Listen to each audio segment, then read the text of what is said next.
Okay. I think we're okay.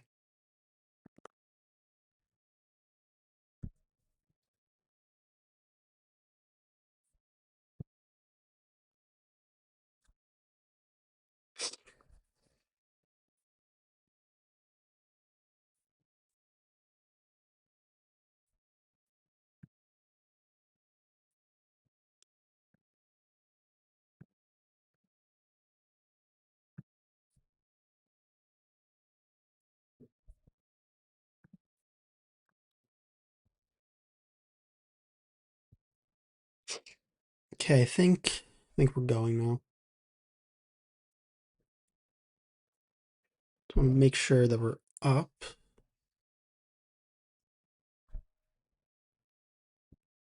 Volume's off.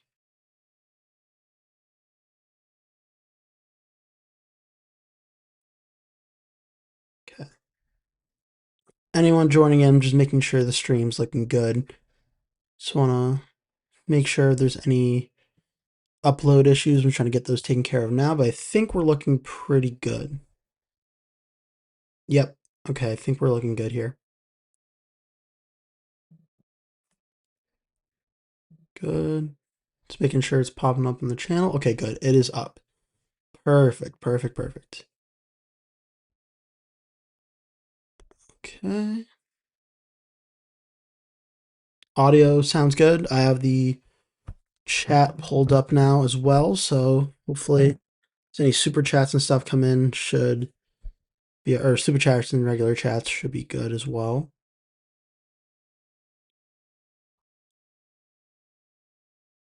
Okay.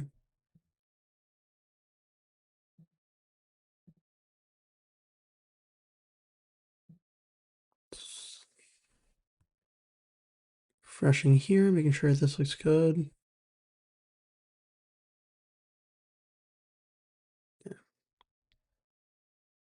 Okay. Good. All right. Sorry, my other monitor is just being a little slow, but now it looks good now.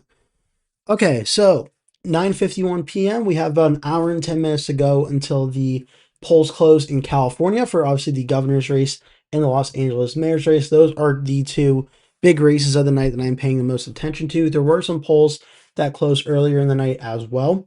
I have it pulled up here on this other page where there are a ton of other races that are up tonight.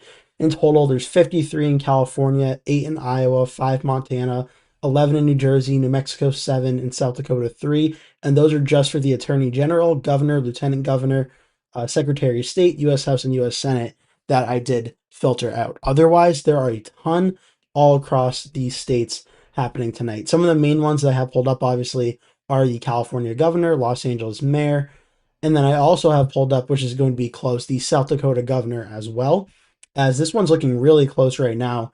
There is a rule in this race where I think you have to break, I think it's 35% to win outright. If not, it'll go to a runoff election. And right now, the Republican Toby Doden's at 29%. He's in first place. The incumbent Larry Roden's in second place at 25.6. Dusty Johnson's in third at 24.93. And John Hanson's in fourth at 20.32. So this is one of the close races going on right now. Obviously, the big talk of the night is going to be the governor's race in California and the Los Angeles mayor's race, but we still have a little bit of time before those polls close, so we can't talk about those results for at least a little bit, but we can preview them a little bit as well. I'll do a quick preview now, then I'll probably revisit it in like half an hour or so, and then when the results start coming in. Right now, heading into the final days of the campaign, the polling currently shows Xavier Becerra at 24.4% as the leading Democratic candidate. Steve Hilton's in second place at 23.4% as the leading Republican candidate in second place. Democrat Tom Steyer's behind him, though, at 18.4%. And Steyer, since about May 19th, has seen his polls really rise in the last few days. So he's certainly on the rise here as well. It's going to come down to Becerra, Hilton, or Steyer, one of these, or two out of these three advancing to a general election. The question is going to be ultimately who advances. So that's where things stand on the polling front. In terms of the Kalshi odds or polymarket, odds, they have Becerra at 92% and Steve Hilton at 74%. Though it is interesting the last little bit here, Hilton's numbers have been going down and Steyer's have been going up. For Calshi, it's buffering a little bit here. The primary winners for Calshi is similar, 92% for Becerra, 73% for Hilton, 42% for Steyer. That's where things stand on the California governor side. For the mayor side, right now, Karen Bass, Spencer Pratt, Nithya Raman. As things currently stand, the polling data, Karen Bass now leads 26.4%. Spencer Pratt's in second place at 18.4%. And Nithya Raman's in third place at 15.9%. So the top two vote getters, unless the candidate breaks 50% on election day, will advance to a general election in November. And we'll have to see how it ultimately plays out. The market odds for this one, Karen Bass, the winner's at 69%. Spencer Pratt's in second at 19%. Nithya Raman's in third at 13%. For Calshi, similar, 70% for Bass, 22% for Pratt, 10% for Raman. So that's where things stand on those two California races. For now, I think we're going to focus on the other races that are happening tonight until we get closer to 11 p.m. Then we'll fully switch to there. In terms of some of the races going on earlier in the night that we may have missed, only the contested ones are shown here. The ones that are uncontested were not on here. But for contested races in Iowa in the 1st District, Christina Bohannon won this race. Not really too much of a surprise, but she'll advance to the general election to take on Marinette Miller-Meeks for the Iowa 1st District. For the 2nd District, Lindsey James, Democrat, won her primary. She'll be going to the general election against, I believe, a new Republican candidate now that Ashley Hinton is retiring. That Republican primary is still underway between Joe Mitchell and Charlie McClintock. In the 4th District, this is, I do believe, Randy Feenstraw's district that is now open. Dave Dawson is the leading Democrat in that race over Stephanie Steiner and Ashley Wolf-Tornbein. In the 1st District for Iowa, Marinette Miller-Meeks has won her primary, so she'll be facing off against Christina Bohannon once again in the general elections, what's expected to be one of the closest races in the 2026 midterms. The second race we just did, California, obviously their races have not yet closed, so we're going to skip by these really quickly, and we'll come back to those later.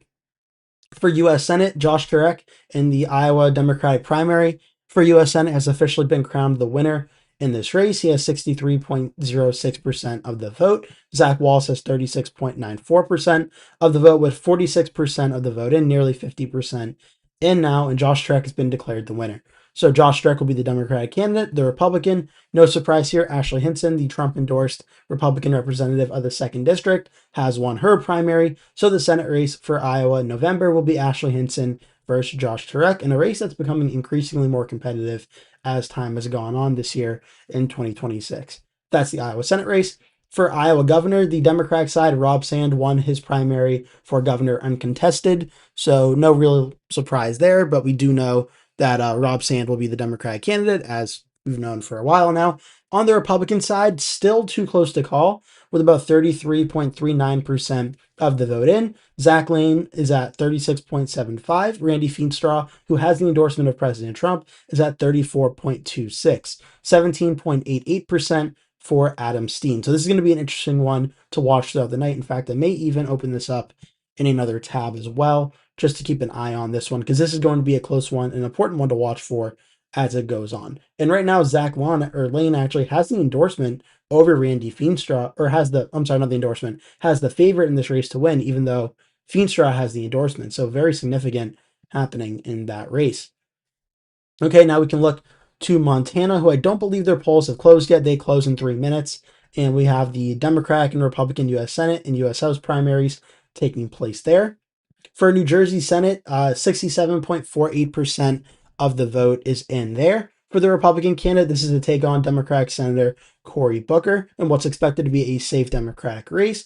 Justin Murphy, Richard Tabor, and Alex Zan, and it's a close race here. Murphy's leading over Tabor, 32.2 to 29.68, roughly about a little bit under a 3-point margin in the New Jersey Republican Senate primary. But again, no matter who wins, very expected Cory Booker will win and win by more than 15 points. As for some of these House races, the most competitive House race, I would say, for the general election is the 7th District, and this is to take on Republican Representative Tom Keene. Rebecca Bennett has won this primary, 46.45%, and she'll be facing off against Tom Keene in the general election.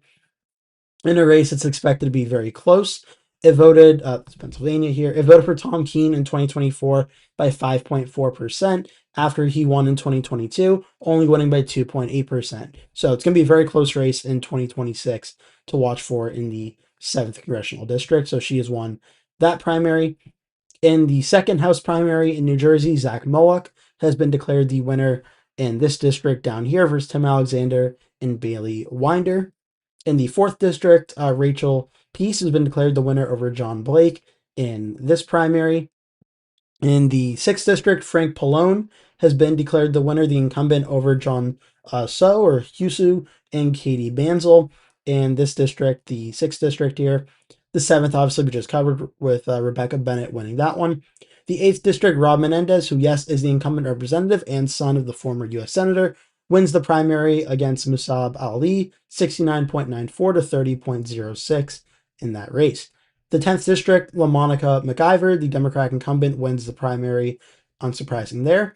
In the 11th district, after winning her special election just, I believe, a few months ago now, Inaliha Meha wins her 11th congressional district primary, getting 81.53% of the vote. In the 12th district in New Jersey, Adam Hamaway has been declared the winner, 27.11% over Brad Cohen and Verlina Reynolds-Jackson in this district, in the 12th district. In the 3rd, Michael McGuire has been declared the winner in this district on the Republican side over Jason Cullen and Justin Barbera. In the 9th district, Rosie Pino and Tiffany Burris are in a close race with 80% of the vote in. Pino is leading 57.3 to 42.7 in this very close race. For U.S. Senate in the state of Mexico, New Mexico, we've gotten some pretty good calls and good insight already in this one here. I'm just looking at the other chat as well as making sure I'm not missing anything, but I think we are all good. In the Senate side of things, Ben Ray Lujan, the incumbent Democratic senator, has won his primary as expected.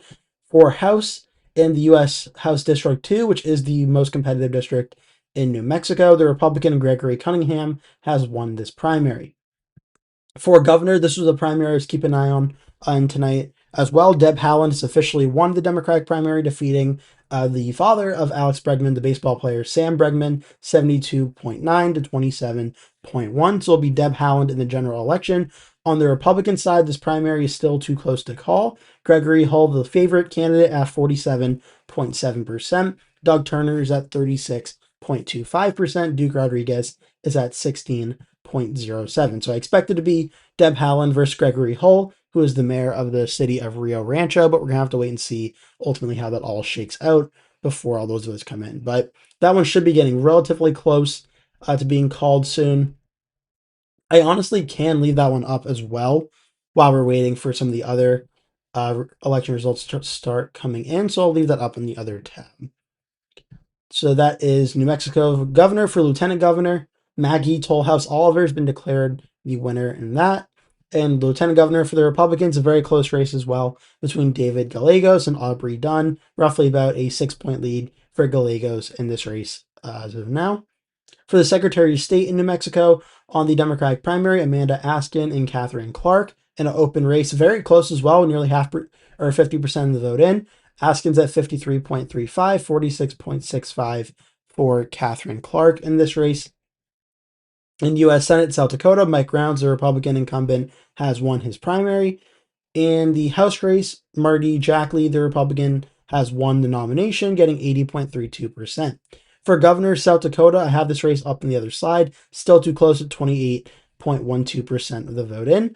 In the California House special election, obviously, we don't have any results for yet. So those are most of the notable races that are taking place at this current point in time. We can pull up the mayor elections as well.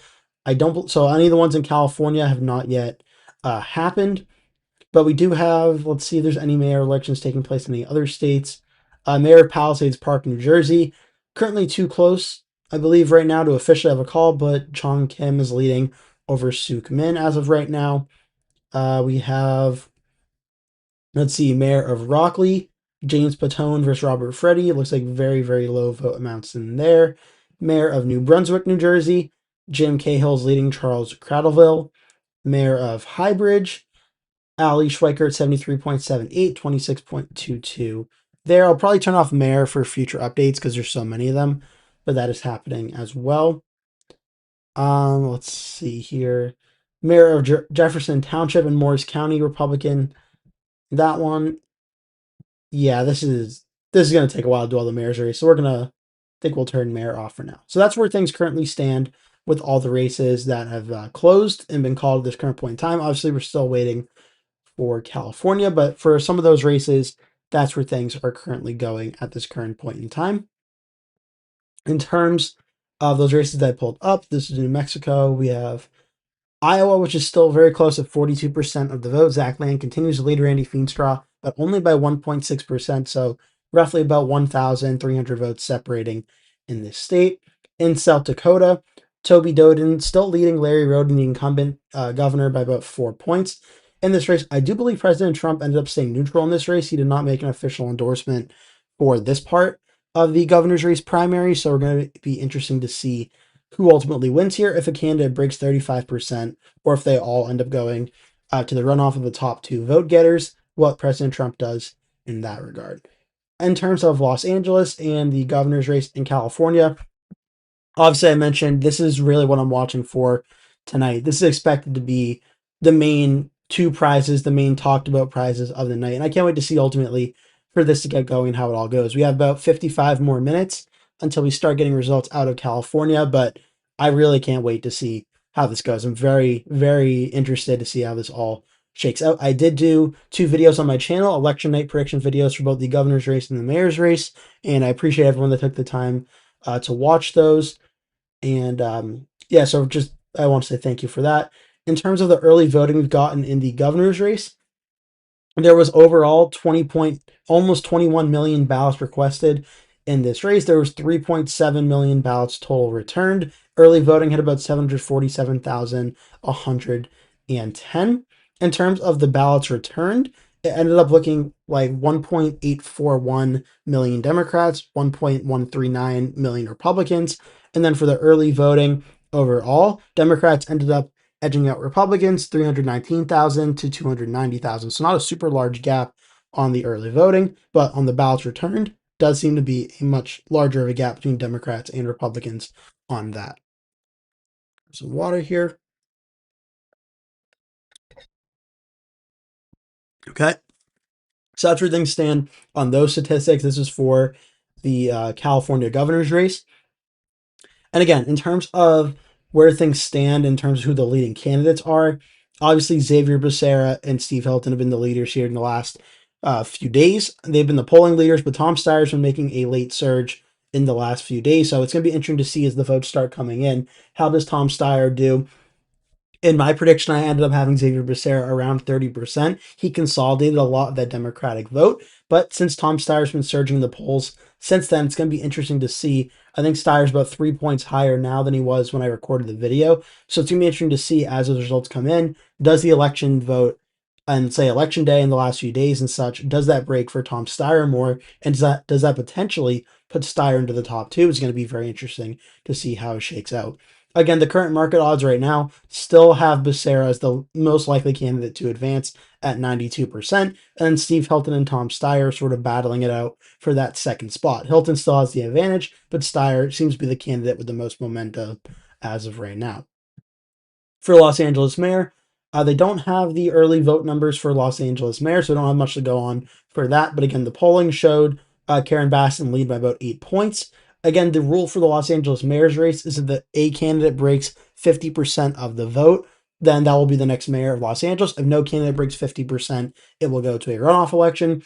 So we're going to have to see how the votes come in as they do. Between Karen Bass, Spencer Pratt, and Nithya Raman, I do expect we'll probably go to a runoff, but again, we'll have to wait and see as the votes come in how it all shakes out. The markets have Karen Bass as the favorite in this race, though at 69%, it's obviously a lot lower than what the numbers are for, say, the governor's race with Xavier Becerra at 92%.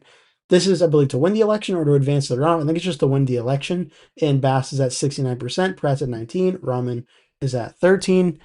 Brobart says hi, says, how are you? Welcome to the video. Welcome to the live stream. Actually, while we're here, since we've had about 74 views since we started, and we have 12 right now. Thank you everybody for taking time to watch us. I'm going to put out the polls here, or I'm going to put out a poll anyway. This is going to be for who will win or who will advance in the governor primary. I'll do this right now. Okay, let me just.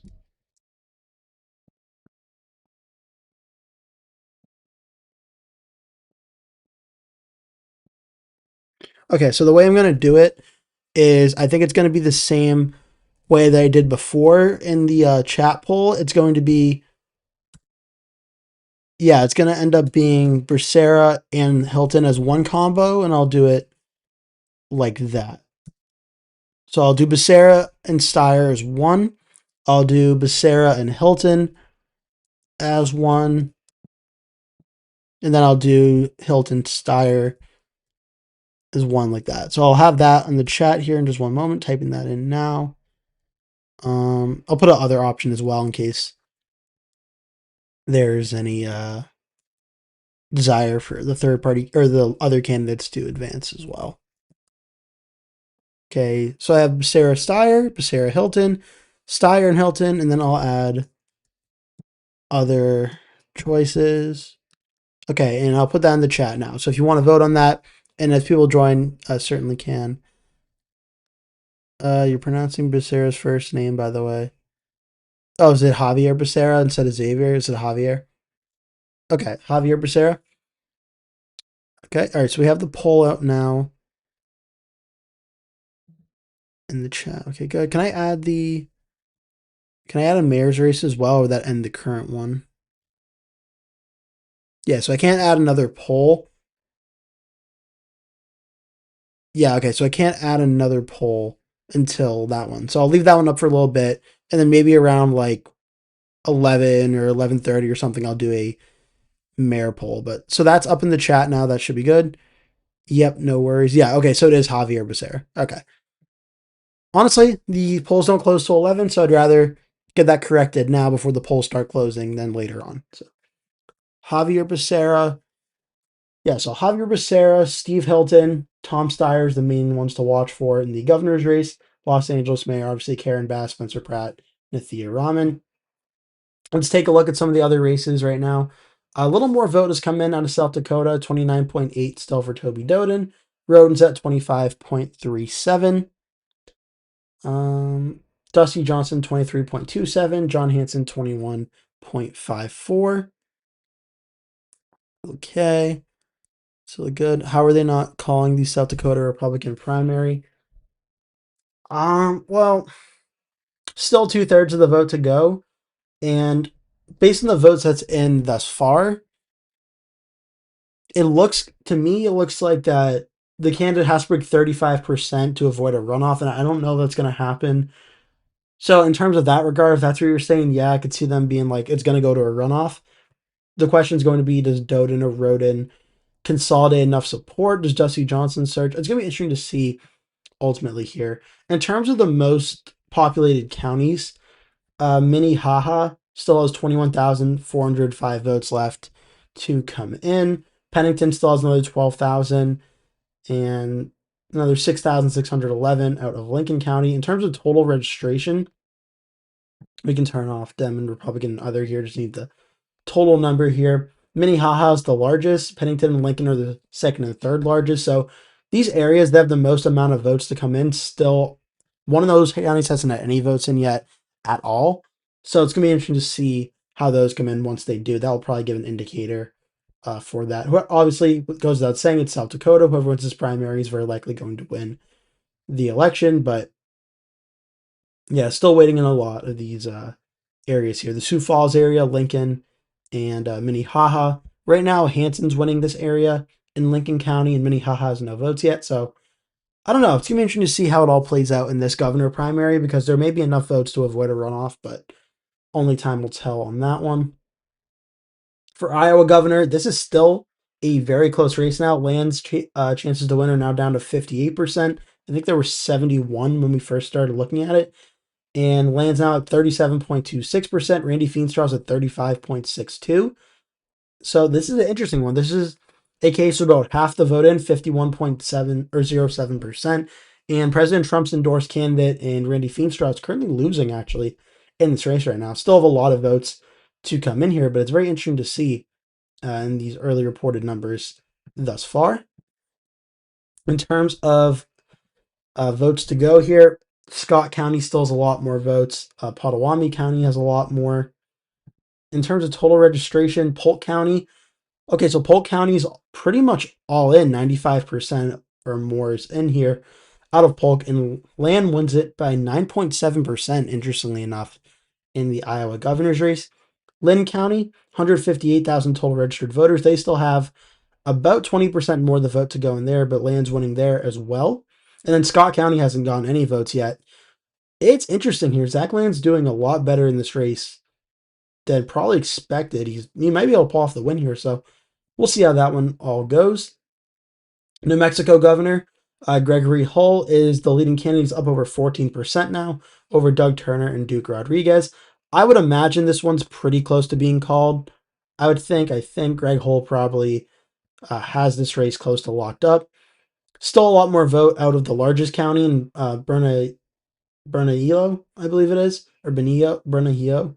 Another 10,000 votes to come there, but Hull's winning it by about 36 points. So I think this one's probably pretty close to being called. Definitely not in the same level as like Iowa or South Dakota, but yeah, I think this one's probably pretty close.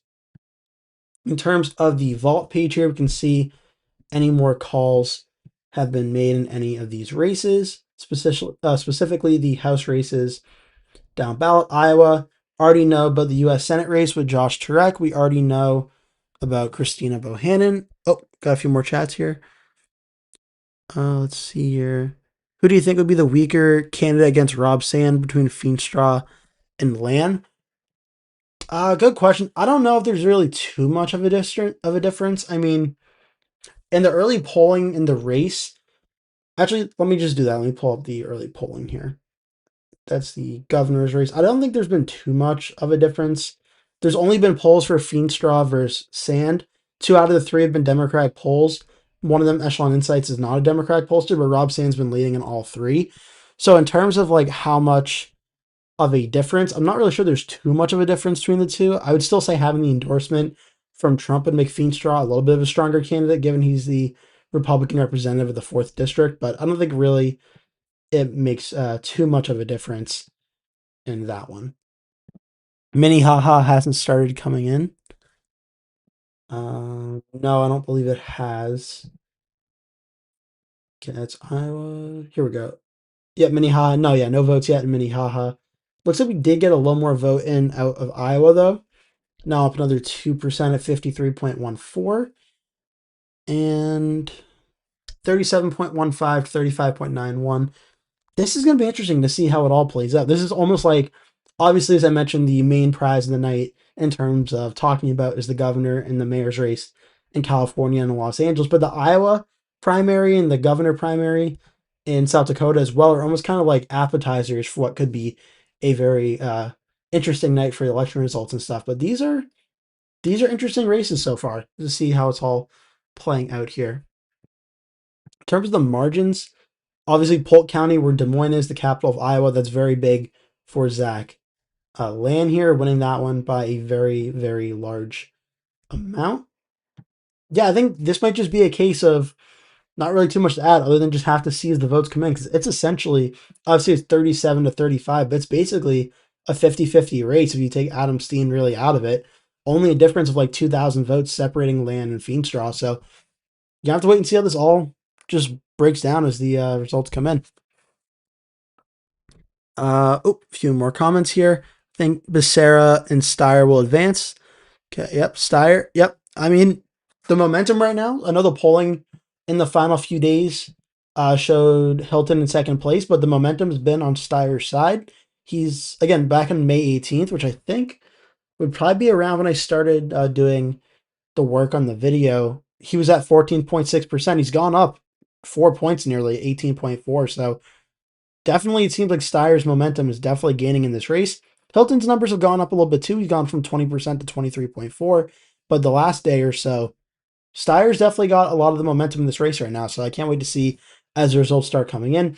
I do know on the preparation for the election I did that a lot of the areas in California that are the most like progressive, the more I would say in terms like the farther left areas in terms of the candidates that they would support, like San Francisco and maybe in the Berkeley area as well. These are going to be strong areas for Tom Steyer if he is going to advance to the runoff. So it's going to be an important area to see out of San Francisco, maybe Marin County and Alameda County near Berkeley and such. These are going to be a big indicator to see how well Tom Steyer is doing. If he's winning all of these areas or most of these areas, that's obviously a very good sign for him, and he may very well be advancing to the general election with probably Xavier Becerra or maybe Steve Hilton at the top of the ticket. I did see online there were some late stage efforts by Steve Hilton to try to get Chad Bianco to drop out of the race and consolidate that Republican support behind him.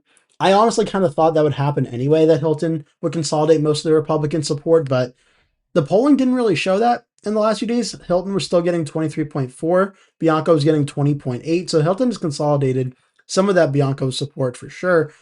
Bianco's down or up at about 19.3 back in February, now he's down to 10, but Chad Bianco is getting a very large amount of support in this race and taking away from Hilton. That may block out Hilton from the general election if Tom Steyer can surge enough and get of those either undecided voters or a lot of the voters that are currently going for Katie Porter and Matt Mahan, who they're both at 7% and 5.6%, which is down from a little bit ago. Chad Bianco or Katie Porter was at about 9.1% back then. I think Matt Mahan was down, doesn't show the exact numbers, but he's down a little bit as well. If those undecided voters break towards Tom Steyer, that now they're maybe not as locked in with supporting Mahan or Porter or Villaraigosa, that could be something that maybe sways the race towards Steyer or Becerra in terms of advancing for the general. See, I think Becerra versus Steyer would be interesting to see who Republicans break for, because I could see them going either way. It would be very interesting because, I mean, Steyer, obviously, he's a billionaire, but he's also like a very, I would say, progressive, like environmentalist type of Democratic billionaire. Becerra is, I don't know what would you consider Becerra. I don't know if he's the establishment pick, but he would probably be more considered the establishment pick in that race. It'd be an interesting conversation, obviously, if it became Becerra or Javier Becerra versus Tom Steyer. It'd be very interesting to see how that would play out. But we're about 40 minutes away till those results start coming in, so can't wait to see ultimately how it all shakes out. In terms of the poll, I put up, already got 10 votes here. 50% for Becerra and Steyer advancing to the general, 30% for Becerra and Hilton, and 20% for Steyer and Hilton. Other choices, 0%.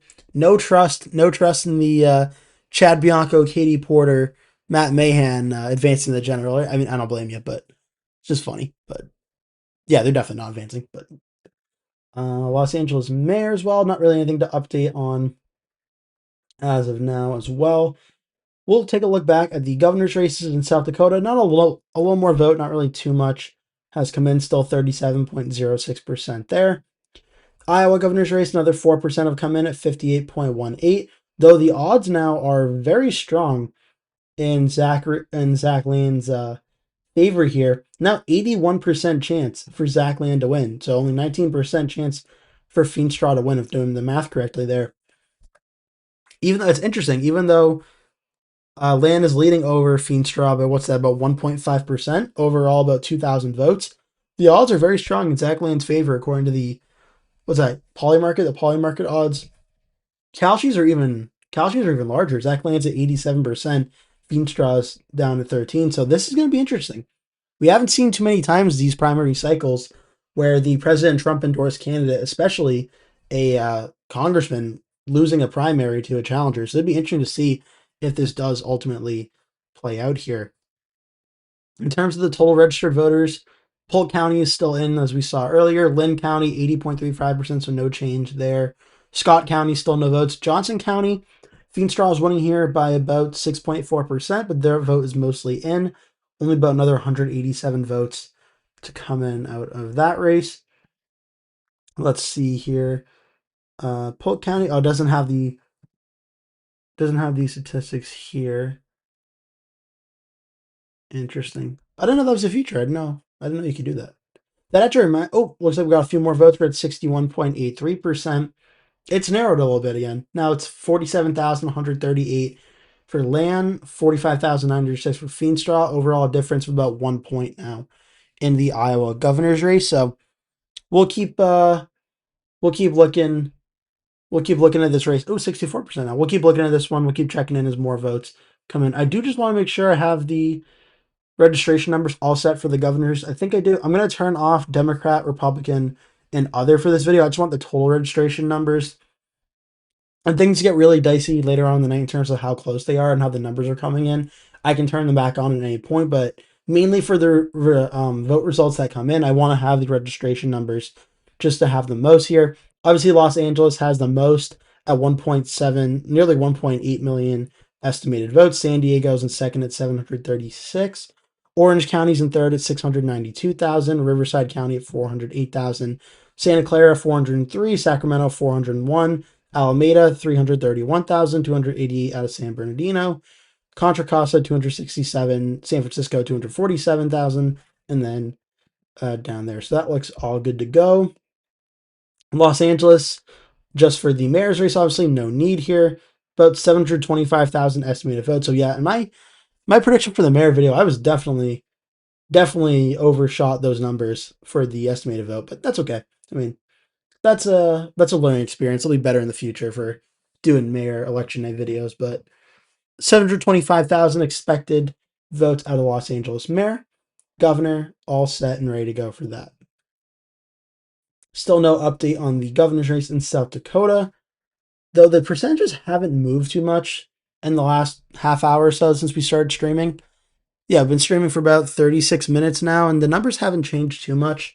In the South Dakota race, with Doden still in first place, Roden in second, Johnson in third, and Hansen in fourth. The odds do have Toby Doden at 74% as the likely winner on Polymerk, at 65% on Kalshi for Toby Doden in this race. That's where things stand there. I am kind of curious. Oh, do we get some... Looks like we got some more votes. I was just about to flip away. We're at 38.52 now. Looks like Toby Doden did a little bit better. Looks like he got up to 29.9%. Roden's at 25.33. I did just want to pull up the governor rankings in this because I just want to be sure. I don't believe President Trump made an endorsement. So no, he did not endorse Toby Doden, did not endorse John Hanson, or Dusty Johnson, or Larry Roden. So it's going to be interesting to see how this all plays out once the results are all finalized in South Dakota. But very close race. Very close race right now. Iowa, 64% of the vote in still. Close race. Zach Land, 37.82. Randy Feenstra, 36.41. Who do you want for California governor? I do have my own opinions, my own thoughts for it, but typically I keep them for myself so I don't come off as biased in one way or the other for when the results start coming in. So I do have my own thoughts, I will say that, but I'm going to keep them private just for the sake of the video and watching the results come in. So I do appreciate you asking, just not really, I don't really like to delve and talk about that stuff too much on this. I think I'm all caught up on the chat. Now I do have live, yeah, not top chat. I do have live chat up, so as all the comments come in, I should be good. I should have all of them. So in the past, where like if I have missed messages or whatever, things haven't come in, I do have the right button on. So hopefully this time that shouldn't be too much. Should not be too much of a concern.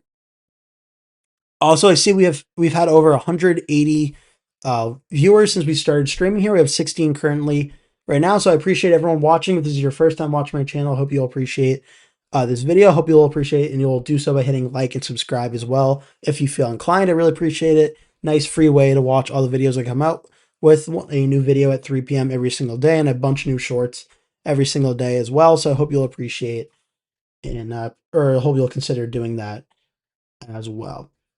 Okay, 65% in the Iowa governor's race. We're also about 32 minutes away from the polls closing in California.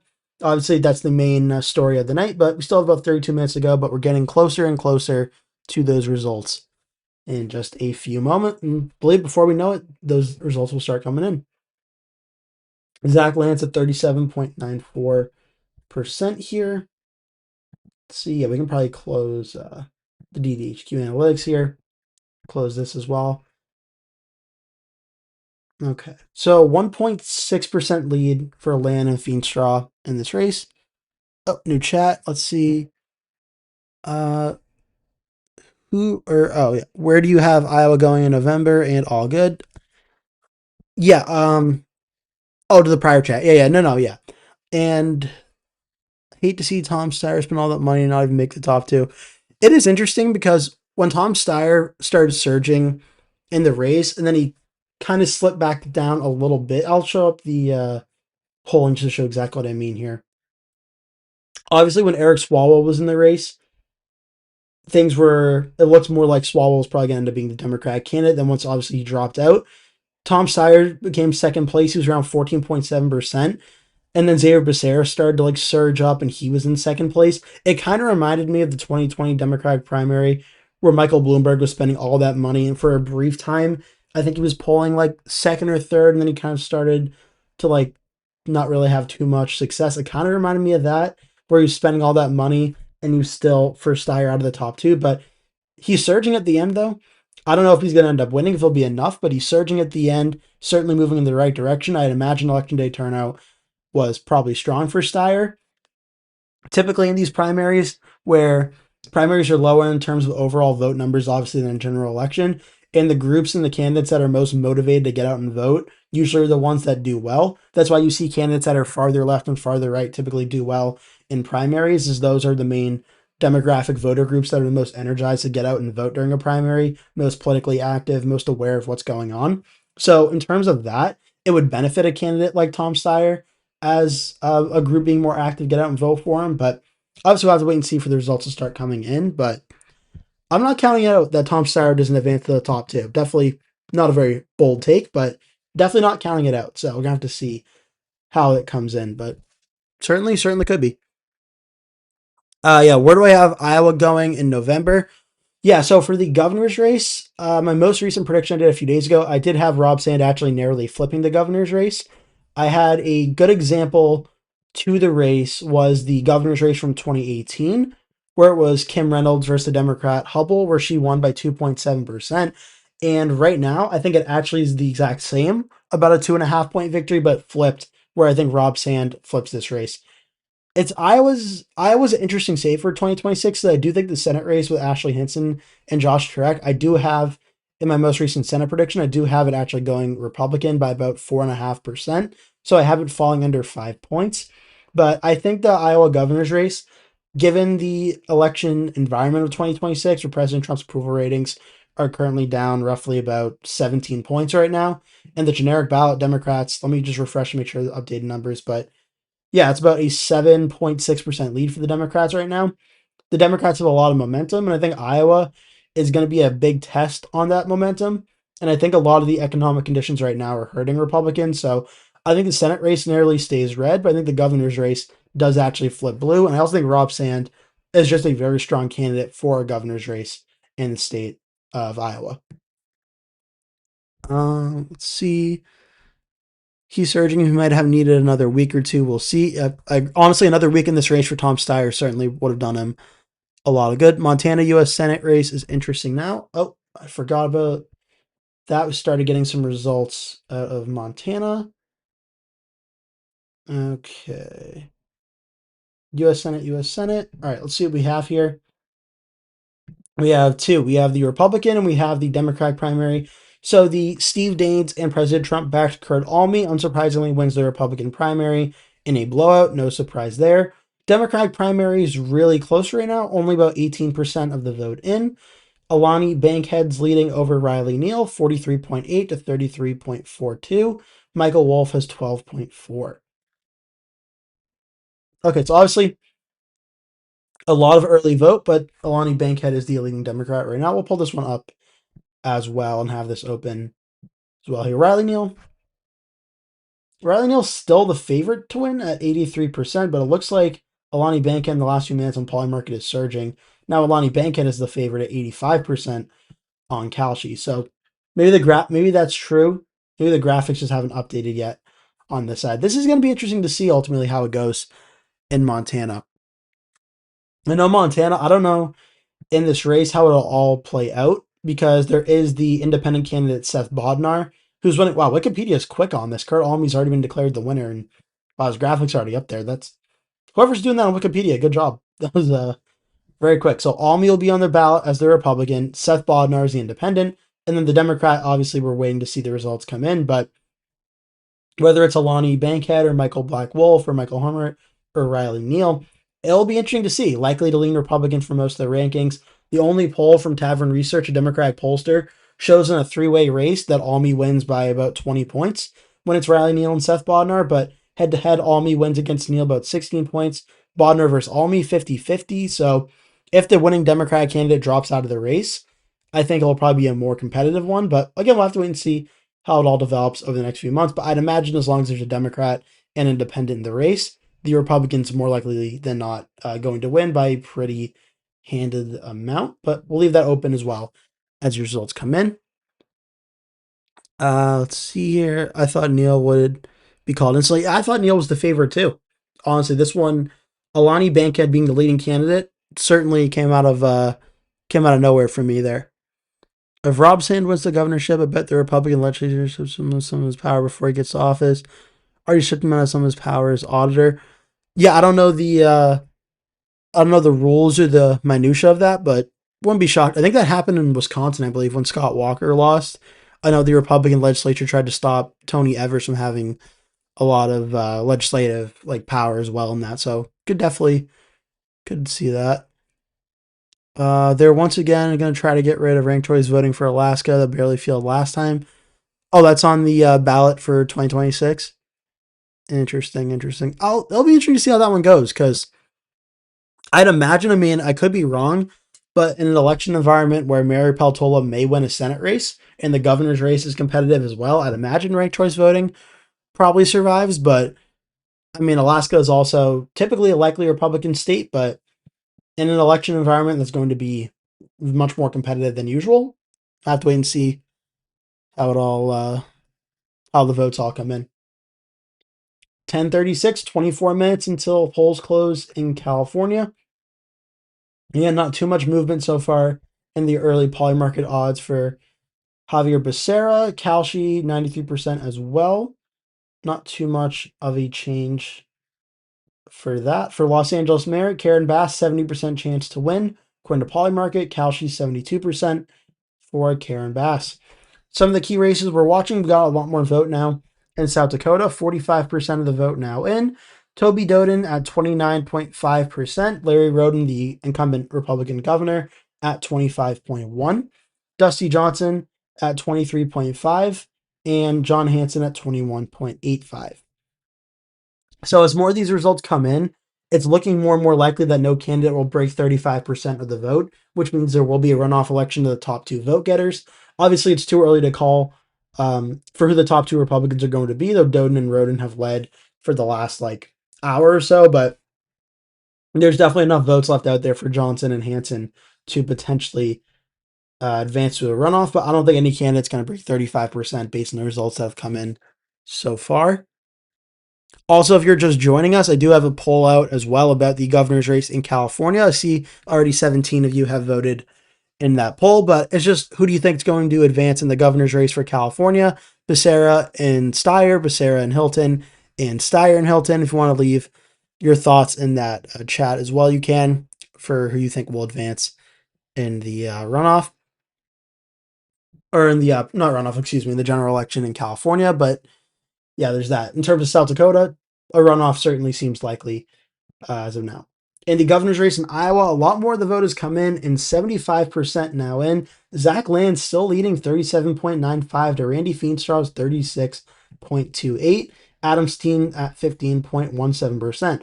Iowa does not have a runoff election law, so the winning candidate in this race, I believe, will win outright. And right now, it's only separated by about 2,600 votes, but the not Trump endorsed Zach Land currently leading in this race, and he did very well in Polk County. Lynn County is doing very well with all the votes pretty much in. Still no votes, I believe, out of Scott County yet, so that'll play a very big role once those come in. Johnson County, another 184 votes left to go in there.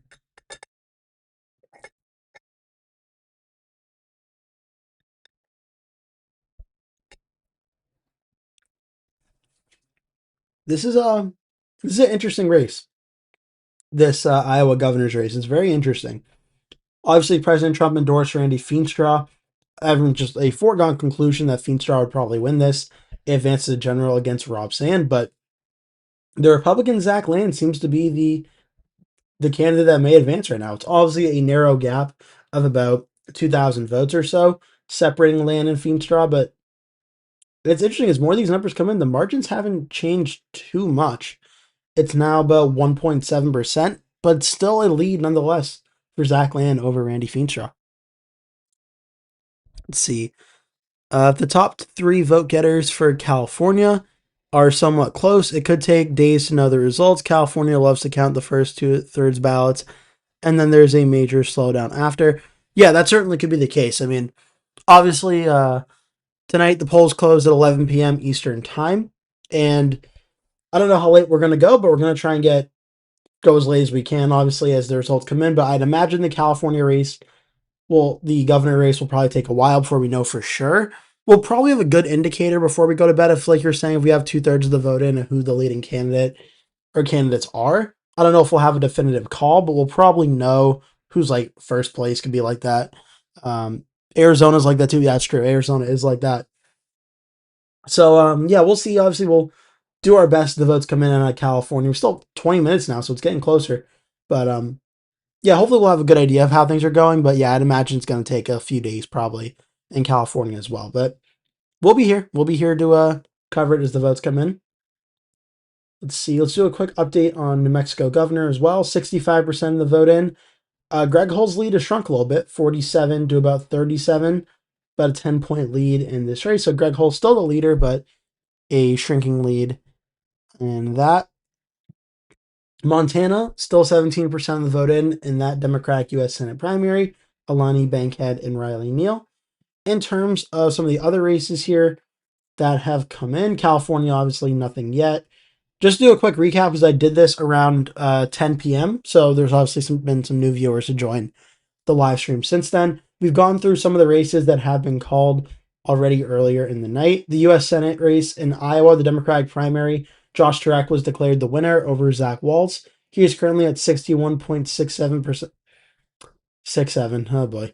61.67%. Zach Walz is at 38.33. So Turek is the winner. He'll be advancing the general election to take on the Republican winner, Ashley Hinton, the Trump endorsed U.S. representative of the 2nd District, which is like this part of the state. So that's been called. The 1st District, Democrat Christina Bohannon has won the primary once again, so she'll be advancing to the general against Marinette Miller Meeks. This will be a rematch of 2024, where I believe this was one of the closest, if not the closest House races in the country, where Miller Meeks only won by 0.19%. So this is going to be a very close race to watch for in the general election. So that took place. In the 2nd District, the Republican primary, Joe Mitchell has officially been declared the winner. I believe he may have been the Trump-endorsed candidate in this race. He's been declared the winner against Charlie McClintock. He'll advance to the general election to try and keep Ashley Hinton's House seat red. On the Democratic side, Lindsey James won the Democratic primary, and she'll be facing off against Mitchell in the general election. In the 4th District, it's still too close to call.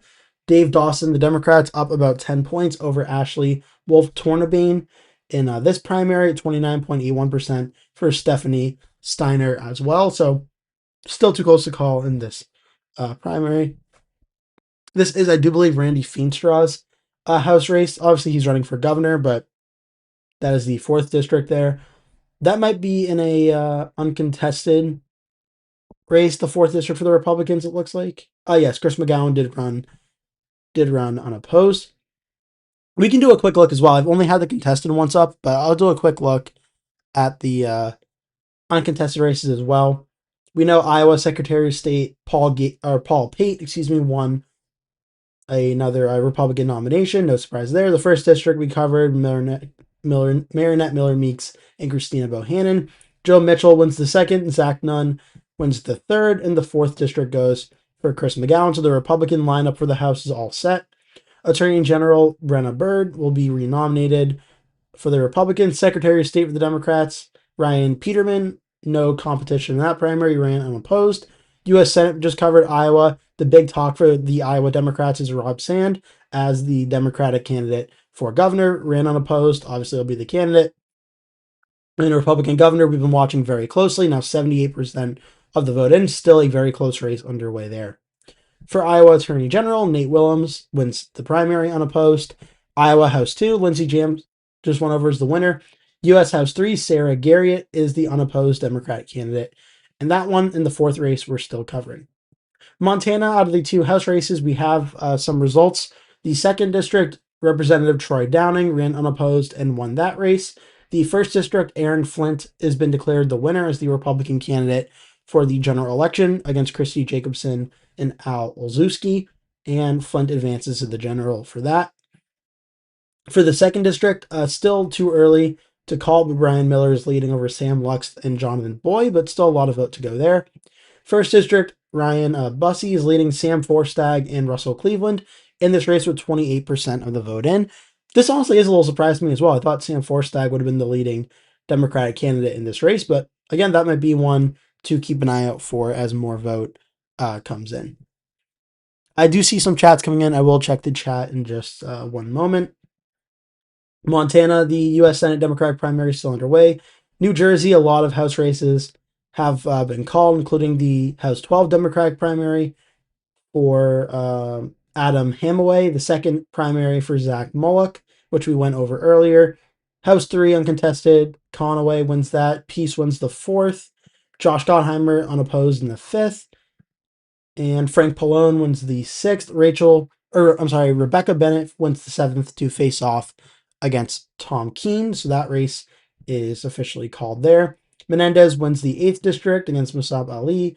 Nellie Poo wins the 9th district. 10th district goes for LaMonica McIver. The 11th goes for Annalija Meja. In New Jersey, the 1st goes for Damon Galdo. The 2nd goes for Jeff Van Drew. 3rd goes for Michael McGuire. The 4th goes for Chris Smith, unopposed. The 5th goes for Sean Currain. The 6th goes for Hillary Herzig. And the 7th goes for Tom Keene.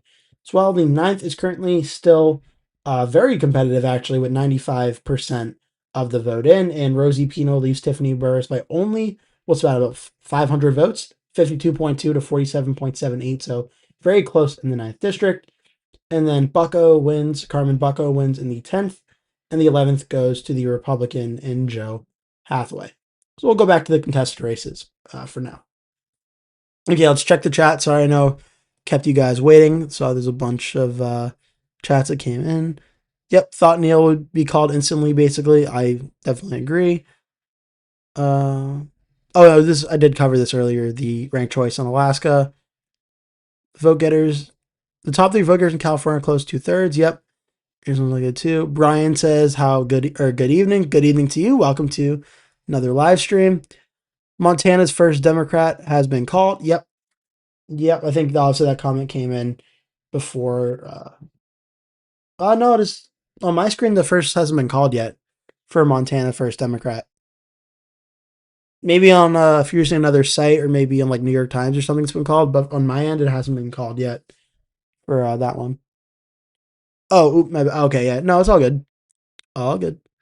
In the last redistricting, Republicans in Arizona got a favorable 6-3 map, but people did say as the decade progresses, Democrats should be able to capture a couple of those seats and go to 5-4. It was Republican. Oh, okay. I gotcha. In terms of Arizona House, it's gonna be close. I mean, there's 2 guaranteed toss-up seats in Arizona. I think I have the House map pulled up. Yeah.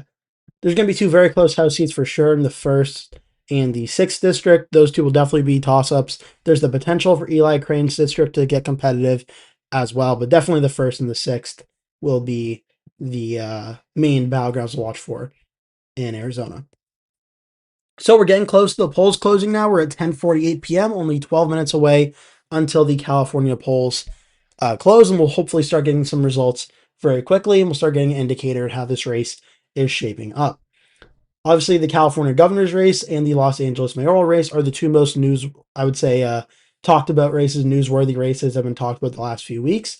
Again, if you were on here earlier, I mentioned on my channel, I did some election day videos going over these races that I hope you'll watch or already watched, or hopefully you'll watch after as well if you are interested. But those are the 2 races that are coming out in a few minutes. I can't wait to see how it all shakes out. Some early races from earlier in the night that are still competitive. We have the South Dakota governor primary or on the Republican side, where Toby Doden still leads Larry Roden. The reason this one is close, I would say, is the 35% rule. If no candidate breaks 35%, there will be a runoff election of the top two vote getters. Right now, Toby Doden and the incumbent Larry Roden, which that rhymes way too much. Well, way too much for my liking anyway. This has not really changed too much. There's still about a 2 point gap between Johnson and Roden that it could be made up, but this will probably be the runoff between these two. But again, we'll have to wait and see ultimately as all the votes come in. We still have another 50% of the vote to go in there. In Iowa, this is a very close, and this vote's coming in really quickly on the Republican Iowa governor results. And the President Trump endorsed candidate Randy Feenstra of the 4th District, who honestly gave up a pretty much safe Republican district to run for governor. I mean, could look here at the results from 2024. It voted for Feenstra by 34.4%. So he gave up a safe Republican seat to run for governor, and he right now, based on the odds, only has about a 5% chance to win. Zach lands at 95.9% on Polymarket, 97.6% on Kalshi. Randy Feenstra, the Trump-endorsed candidate right now, despite only trailing by about 2,800 votes, with only 19% of the vote to go, looks like he's going to fall a bit short in the Iowa governor's race, where Zach Land will advance and face off against Rob Sand if this race does go the way it's currently looking. Still, in terms of overall registration, the third largest county in the state in Scott County has not come in yet, and that may ultimately make or break this race for Land or Feenstra once it does. But most of these other counties that have started to report votes, they're all pretty much 95% in. The ones, there are a handful that still have some votes to go, but most of these that have not reported any votes yet, we're still waiting on. So it'll be interesting to see how this all ultimately shakes out in this race, because it's interesting. Randy Feenstra losing by these numbers, I'm very, very shocked in this race. And we got one more vote as well, 84.68% of the vote in here. Another 3% came in. And Land's leading 37.9, 36.32. This is about a 1.6% lead. Overall votes here, it's coming up on 3,000, about 2,800 vote lead for Land over Feenstra. Obviously, no results out of California until the polls close, but Land beating Feenstra so far for me would be the main surprise of the night, I would say, for sure. Maybe California will change that, but this is the surprise of the night for me thus far.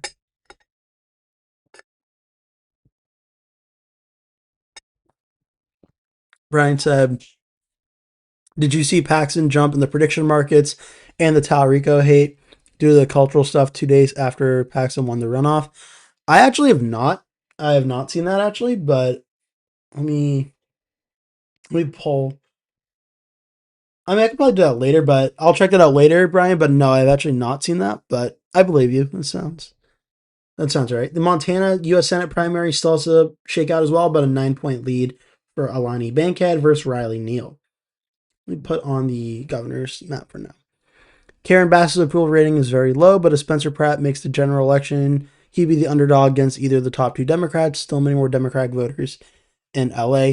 Yeah, that's gonna be the ultimate thing is Spencer Pratt. Obviously, the one advantage Pratt has in this race is that the election laws, it has to be nonpartisan, so it can't be a registered Democrat or Republican like labeled on the ballot. But Pratt himself is a registered Republican, obviously, as you mentioned. Bass and Raman are registered Democrats. If it becomes a general election of Bass versus Pratt or Raman versus Pratt, yeah, the Democratic candidates obviously are favored to win. I think Pratt's best pathway to victory, honestly, is probably trying to win tonight by getting more than 50% of the vote outright and having a massive election day, like early vote surge and election day vote surge for Spencer Pratt. That's probably his best case to winning this race, but I think it's more likely, like you said, we see a runoff election of Bass and Pratt, or Raman and Pratt, or maybe Bass and Raman. But yeah, I think Pratt's best pathway to victory tonight is trying to get above 50%, which is definitely an uphill battle. But again, we'll see as the votes come in how it all shakes out. We are 7 minutes away now from the polls closing in 7 minutes away from the polls closing in California, excuse me. And hopefully, again, we'll start getting some results relatively quickly. Let's see. I prefer Feenstra to win because the only Iowa polls that exist are between Sand and Feenstra, which Sand leads Feenstra. I don't know. Uh, yeah, I don't know how Sam would perform with the land, whether Sam would win or lose the land. Yeah, in terms of the Iowa governor's race, obviously we're gonna have like a long time to talk about that for months and such. It's gonna be a very close race. I'm not sure there's too much of a difference between Feenstra and Land. I kind of think it's gonna be a close race regardless. And the Senate race, I think now is under 5 points. I think the governor's race is certainly under 5 points as well. So I don't know. We're just gonna have to wait and see how that develops, but I think it's definitely gonna be close. Montana Senate is interesting again. Okay, I'll pop this up. Yep, about 9 points separating Bankhead and Riley Neal with about a third of the vote in. So definitely interesting going to see how this all shakes out over the next little little bit here, but definitely interesting. Okay, let's see. We got another 6 minutes, so I'll probably do a few minute. I'll do a few minute vote check of the races, and then I'll put it on the California one. Brian, I want Sand to win the general. Yeah, no, I understand. Yeah. So in terms for Sand winning the general, I mean, again, there's not, really just not enough polling info. I know Iowa's polling is always kind of weird anyway, but not really enough polling data for sure to say whether Feenstra or Land would be the better Republican. I would imagine the one endorsed by President Trump as a current representative and not a political outsider would probably start with a slight advantage in terms of overall candidate. So you could even say that Feenstra would be the stronger Republican, but just on those aspects alone, but without really knowing too much who he is, not 100% sure on that. New Mexico governor as well. Again, this one should be getting pretty close to calling. Iowa governor, 86.5% of the vote in. And Zach Land, 38.17. Randy Feenstra, 36.33. 14.84% for Adam Steen. This is, I mean, it's definitely shocking, but it's getting close. Only 14% more to go. And those votes from Scott County, once they come in, are going to play a very, very huge role when they ultimately do. Let's see here. Trying to see what part of the state Scott County is. Oh, it might be over here. Yeah, okay. So Scott County's over here. So Feenstra won here and in Clinton County, but then Cedar County voted for Land. So it'll be interesting to see how this comes in Scott County, if it's enough for Randy Feenstra to make the margins, because he's down. Randy Feenstra is down by about 3,400 votes across the state. He needs Scott County to come in big for him to have any chance at coming back in this race. So it's going to be interesting to see in the next 14% of that comes in. But it looks like Zach Land's going to end up winning this primary. But again, we'll have to wait and see as those results come in. A few more votes will come in out of Iowa.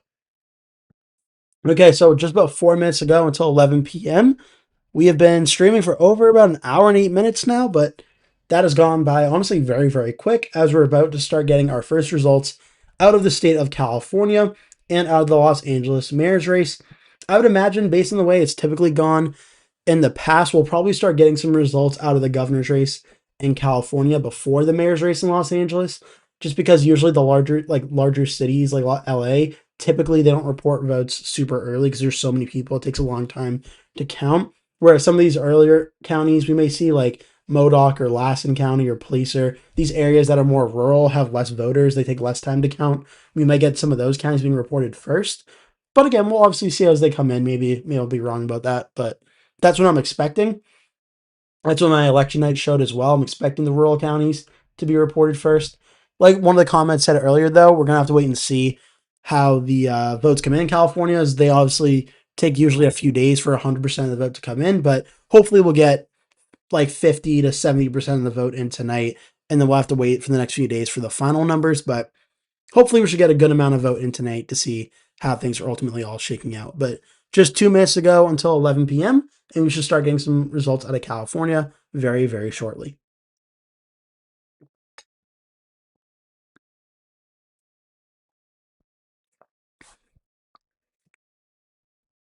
Okay, checking the chat. I don't think there's been any new chats that I'm missing, so hopefully I'm all caught up. Trying to do better tonight, but being all caught up on that.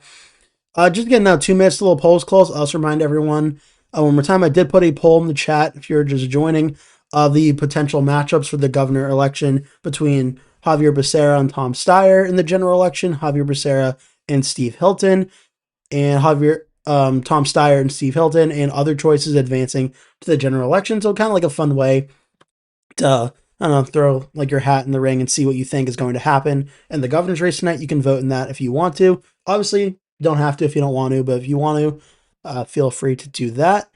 And 10:59 p.m., we are 1 minute away from the poll closings in the state of California and obviously in the Los Angeles mayor's race. Can't wait to see how it's going to go. Final polling check-in, obviously, right as the polls are about to close. Xavier Becerra leading over Steve Hilton by about 1 point, 23.4 to 23.4. Today, Tom Steyer in third place at 18.4%, about 5 points back of second place in the polling. Top two candidates will advance to the general election in the California governor's race. Los Angeles Mayor, Karen Bass versus Spencer Pratt versus Nithya Raman. The winning candidate, if they break 50% of the vote, they are the next mayor of Los Angeles. If no candidate breaks 50%, the top two vote getters will advance to the general election in November. Karen Bass was 26.4, Spencer Pratt 18.4, Nithya Raman 15.9. Certainly a lot more undecided vote that is up for grabs in this race, so we're going to see how this all shakes out. In terms of the overall candidates, there's only about 5 major candidates listed on this page for the Los Angeles mayor's race. A ton of candidates in the governor's one, about 61 candidates across the entire state of California. So this could definitely take some time. But it is now officially 11 p.m. Eastern Time. So the polls are officially closed in the state of California, 11 p.m. Eastern Time, 8 p.m. on the West Coast, I do believe. Polls now closed. We're just going to start waiting for results to come in out of the state of California and out of the city of Los Angeles. But election night for California is officially underway, June 2nd, 2026. Can't wait and see as these votes come in. Well, let's see. Got a few comments here. A progressive is targeting a safe blue seat in Connecticut. Connecticut won, challenging longtime incumbent John Carson. Progressive recently won a safe seat in Philly, blue seat in the country. Interesting. If I lived in LA, I'd vote for Raman. John Larson's correcting the name. Okay. And I'd vote for probably Becerra in the governor primary. Nice, nice. Okay. So let's see. Yeah, so this is just the part now. We're about 1 minute past. It usually takes like 10 or so minutes before we start getting our early results. So I don't want to switch away from the California results. Obviously, the polls just closed. Most of us are here to see the results come in out of California, but I could take a quick look at some of the other races as well, but I'll give it a few minutes first before I do that. It's up to you. Oh, I knocked my microphone off by accident. Let's fix that real quick. Okay, we're good. Yeah, I have a new mic and light setup. I changed. Well, it's the same stuff, but I just changed it around a little bit for this video, so it's still kind of a work in progress. But so far, it's been working pretty good. I just bumped the little screen thingy by accident, but so far, I think we're looking pretty good here. Okay, back to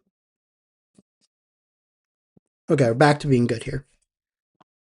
Yeah. So what was I saying? Honestly, I lost my train of thought. So I have the poll in the chat about the governor's race. I can do a different poll if you want as well for the Los Angeles mayor's race. I just figured the governor's race probably, I could be wrong, probably has more attention on the governor's one, so I was going to just leave that as the main chat poll, but I can do a mayor's one as well if you guys would rather do that. You can sound off in the comments if you want that. Let's see. Becerra gets it done. He's got the most experience. So, the polling definitely agrees with you in that he's leading in the average about 6 points over Tom Steyer now that the polls are officially closed and everything is factored in. Becerra's leading about 6 points, so it seems like he's the most likely candidate to advance the general election, for sure. Vegas won 5-4. Oh, in the hockey game? Oh, nice. Excellent. Very, very nice. So Vegas is up 1-0 in the Stanley Cup final over Carolina. Interesting game. Started out, 2-0 for Carolina, and Vegas came back and won 5-4. That's a great series. That's gonna be a lot of fun to watch over the next week or so. See how that all unfolds. Okay, so it's been about 3 minutes now. Still waiting on some results. I know what's gonna happen. I'm gonna start looking at some of the other races and votes are gonna come in, but we'll try it. We'll see how it goes. Okay, LA race. Checking quickly in South Dakota. 54% of the vote in. Doden and Roden still the leading two candidates. Iowa governor, pretty much all the vote has come in now. I'm going to guess Scott County has officially come in. Yes, it has. 4.9% lead for Randy Feenstra. Man, this is close. 37.84% for Zach Land. Randy Feenstra, 37.01 for Randy Feenstra, 78,542. Feenstra, 76,822. So under a 2,000 vote lead for Zach Land over Randy Feenstra. We're now over 95% of the vote. Let's see in terms of how many overall votes are left out. There's still, let's see, we're looking around 110, another 180, looking at 250, another 330, about 430, let's say about 560, or will that be 790 or so? And now you're getting close to 1,000, 1,300, 1,000, like 700, over 2,000, 26. Sorry, I know this is not most thrilling stuff. 3,300, 4,000, 4,700, other than 2,000. Okay, you're looking nearly about like 7,000 votes or so still left to go in this race. So there's enough votes left out there in terms of the votes that are left in this governor's race to sway it one way or the other. But we've been saying that for a while. It looks like Zach Land has the lead in this race. It looks like he probably has the win. But look at these margins here. 37.82 to 37, only a difference, or not 37.84 to 37.01, only a difference here of like under 2,000 votes. So it's going to be very close to see as these more votes come in, ultimately how it all shake out. Okay, we've been away from the governor's map for like 2 minutes. Let's see if votes have started coming in. There we go. 0.76%. It never fails. Every time I switch away from the governor's map, a little vote comes in. Never fails. Let's see. Vegas 5-4. Yep. Next game Thursday, 8:15 Eastern Time. Very nice. NBC website is usually my go-to for election results. I like NBC. I like their. I use that for I think my first or my second live stream. I like their site too. We got some first few votes out of. Let's see. We have Solano County. It looks like. I'll zoom in on the map to show you as well. Near Sacramento and Santa Rosa, we have Solano County and we have Napa County. They've come in so far. Javier Becerra is at 28.03%. Steve Hilton's at 25.18%. Tom Steyer's at 19.94%. So pretty similar to what the polls currently show thus far heading into the result. Are the three leading candidates at these percentages pretty much really as expected so far. Pretty good amount of vote in these counties thus far. Over about 53% in Solano County. Becerra's leading 28.19. Hilton's leading in second place at 24.27. Steyer's in third at 20.16. Napa County 32.46%. Hilton's at 28.43. Becerra is at 27.46. Steyer's at 19.16. So in these early counties thus far, not really any surprises here in terms of the overall numbers, but the two leading candidates that have been leading in first and second for a while now in these two early counties are leading by pretty much exactly what the polls showed that they would be. So if this obviously continues throughout the state, good news for Becerra and Hilton. Probably not so good news for Tom Steyer, but good news for these two candidates as these votes have come in. In terms of, this is going to look very, very crazy as I hit it, but for the other candidates down ballot, these are the numbers so far. Chad Bianco currently has about 10% of the vote. Katie Porter has about 6.2. Matt Mahan has about 4.7. And then the remaining candidates, and boy, there's a lot of them. Betty Yee at 1, Tony Thurman 0.8, Antonio Villaraigosa 0.5. Eric Swalwell, who is on the ballot, even though obviously he dropped out of the race, still gets about 1/3 of the vote, and a lot of votes down ballot for the rest of these candidates across the state. So yeah, those are the only votes we got out of the California governor's race thus far. But so far these are some early votes. About 0.76% of the state is now officially in, including 52% or nearly 53% out of Solano County. But we do have our first votes out of the governor's race. No surprise, no votes yet out of Los Angeles yet. No votes on the governor's side out of LA yet either, but we do officially have our first votes out of the state of California.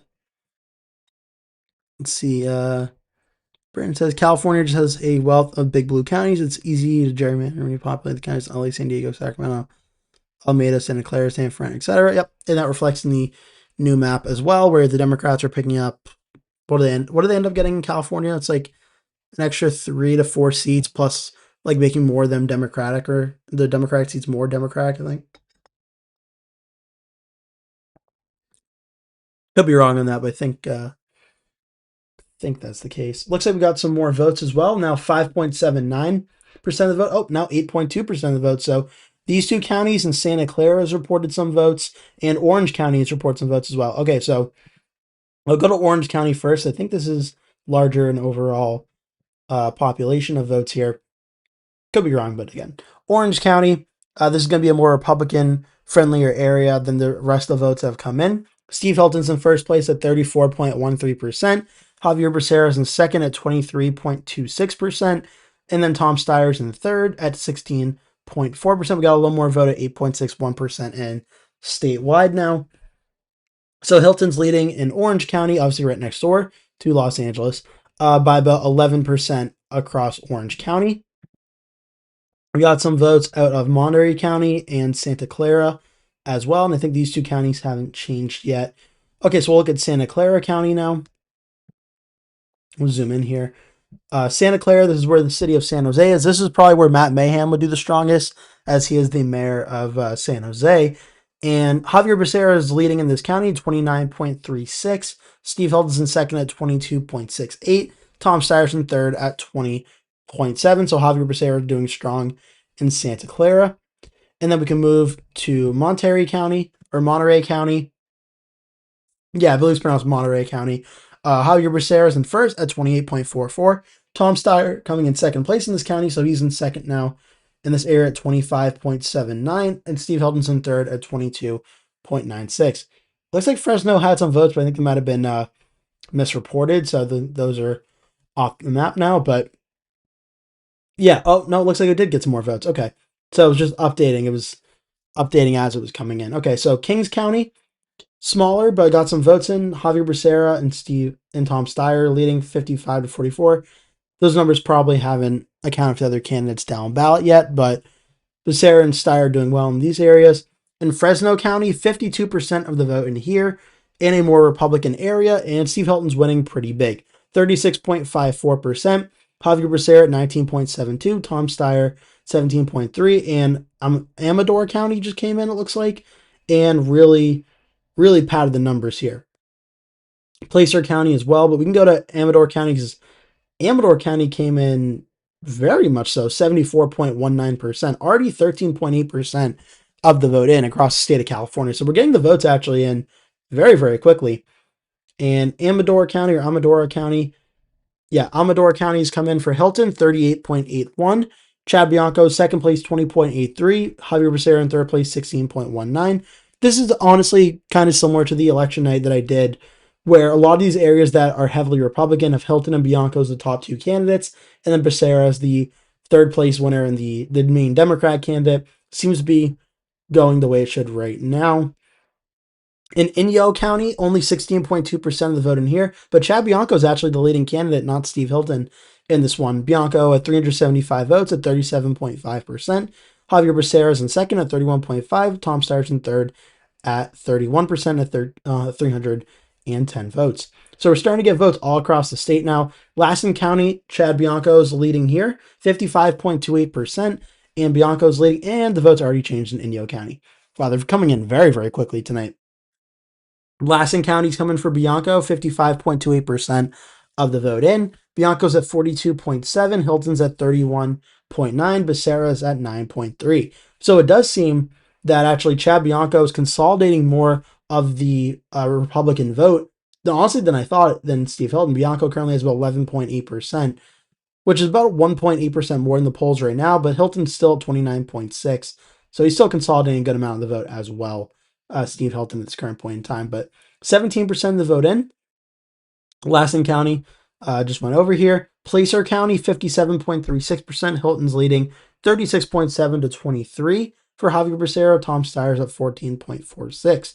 And I'll go into the counties in just one moment, but just a quick kind of snapshot of where things are looking. Steve Hilton is leading at 29.65%. Javier Becerra is at 24.68%. Tom Steyer's at 17.79%.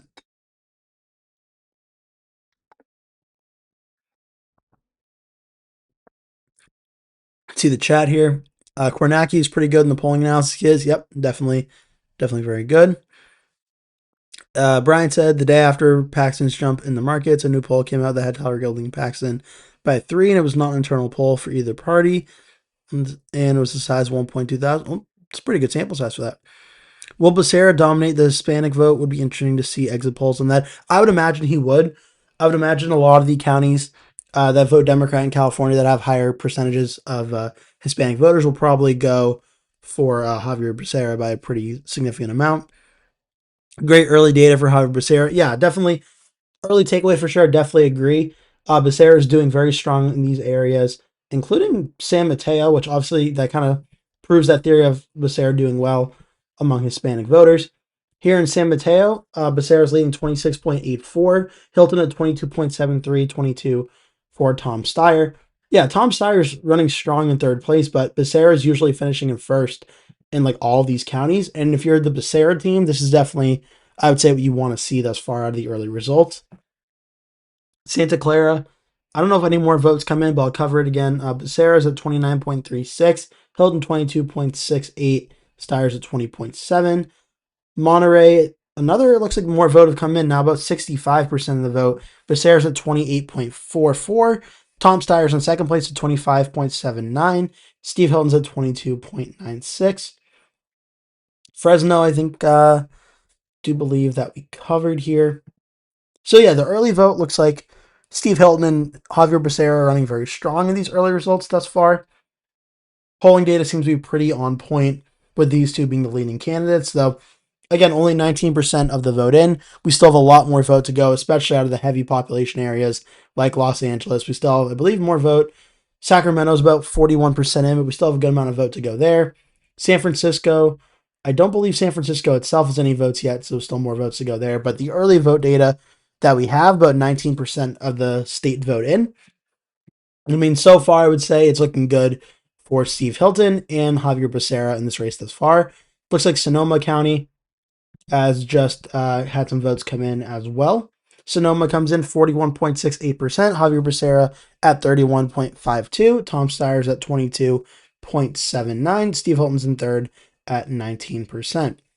In Napa County, Steve Hilton 27.24, 26.31 for Becerra, and Steyer's at 18.35. Neighboring Contra Costa, this should be an area that Becerra, based on the Hispanic voters and such, should do very well by.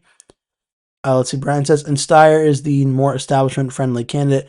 I was wondering about this earlier. Is Steyer the more establishment-friendly candidate? Because, yes, he's a billionaire, but I would say he's also probably considered more like farther left in environmental policy. So I don't know. I was wondering about that. Contra Costa, 53% of the vote in. Becerra's at 32.4. Hilton's at 24.1. Steyer's at 23.4. Solano County still looks to be 52.9% in, with a lead for Becerra over Hilton. I'm going to close this part just so I can have the tracker up here. Okay, so about 20% of the vote now in the state of California, and Hilton and Becerra are still the top two leaders as of this point in time. Opinion says, can't trust a billionaire, LOL. I mean, yeah. Okay, so about 20% in. Let's look at the overall. Let's pull up total registration here and just look at it this way.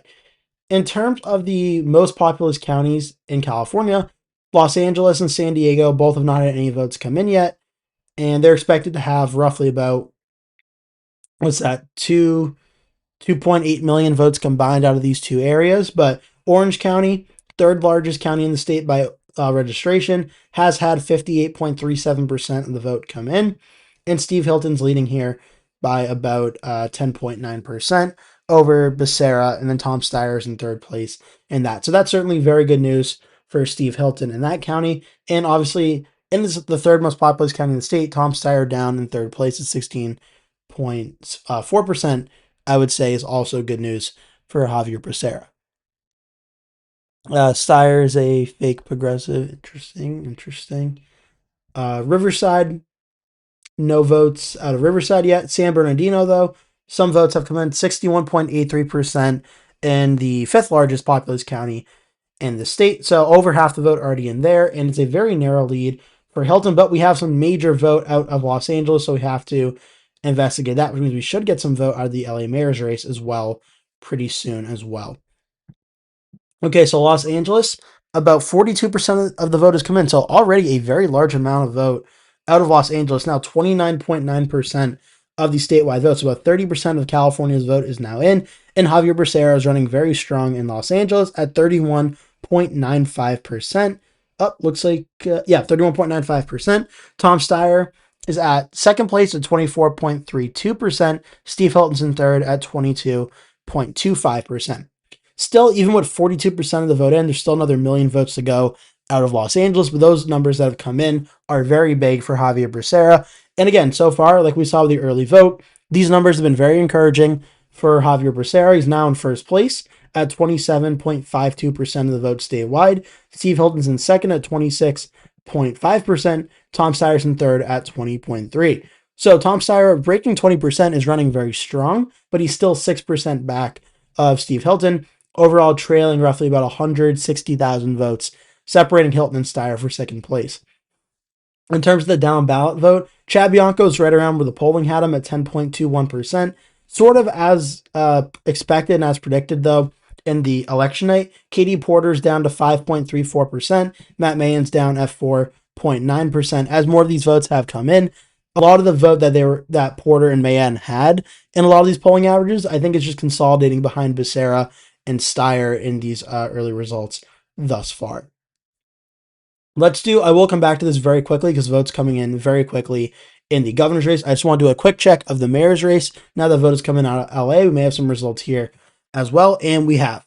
Okay, so with about, let's see, so also similar results, 42.6% of the vote in the Los Angeles mayoral race, and Karen Bass is leading, 38.07%. Spencer Pratt is in second place at 27.95%, and Nithya Raman is in third place at 20.06%. So the early vote out of the Los Angeles mayor's race, Karen Bass is leading by a good amount over Spencer Pratt. What's that about? You're looking over 30,000, about 40. That's not 40, all right, 96.06. Okay, so yeah, about 31,000 vote lead in the Los Angeles mayor's race for Karen Bass over Spencer Pratt in this race, and Nithya Raman's in third place. No candidate breaking 50% of the vote yet, though, obviously, so a runoff election still definitely on the table here. But Spencer Pratt winning outright with 42% in, definitely looking like a very steep, unlikely possibility there. Back to the governor's race with now 35.2% of the vote in. Looks like we have a win, or a lead anyway, for Tom Steyer out of Santa Barbara County. Santa Barbara going for Tom Steyer with 52.2% of the vote in, 28.14% for Steyer, 25.27% for Steve Hilton, and Becerra's in third place at 22.27%. Looks like got some more vote up here in Mendocino County as well. Tom Steyer with a lead in this county, 25.9%. Hilton's in second at 22.7%, and Becerra's in third at 22.2%. So a very close race in Mendocino County with the early vote that has come in. Let's see. Someone asked if he taxed the rich, he'd say he'd sign the bill if I can't notice but refused to answer if he agreed with it or not. Okay. Katie Porter ran for U.S. Senate but lost to Adam Schiff and didn't make the general. She was labeled as the frontrunner for the governor many months ago. Then had a meltdown. Not sure what she does now. It's a good question. I mean, definitely, I would say she's definitely not winning tonight based on the early results that's come in. Looks like a few more votes have come in also out of LA, now 44.87%. That would mean another, 2% of the vote or so has come in. And Xavier Becerra is still leading, 29.91%. Tom Steyer's in second at 22.77%. Steve Hilton's in third at 20.83%. Quick check on LA Mayor. Still 42.6%, so no more vote I don't think has come in out of the LA mayor's race just yet. But already it's 11:23, so we're only 23 minutes now past the polls closing, and we're already at 36% of the vote in. So it's coming in very quickly. Coming in very, very quickly. Can you get closer than county data? If you mean by like municipal map, usually I just go county data. I usually don't use the municipal map. I can zoom in on the counties. I can do that, but going town by town, I don't believe I can on this. But I usually just go with the county map. That's the preference I usually have for it. I asked my Instagram AI and Snapchat AI which Dem candidate for California governor was the last, or was the least identity politics. My IG said Becerra was the least identity politics. That's interesting. Honestly, I have no idea what to say to that, but that's an interesting comment. Okay, so let's look at some of these results that have come in. 36%. Becerra is now leading Hilton statewide, 26.73. Hilton's in second place at 25.29. Steyer's in third at 20.67.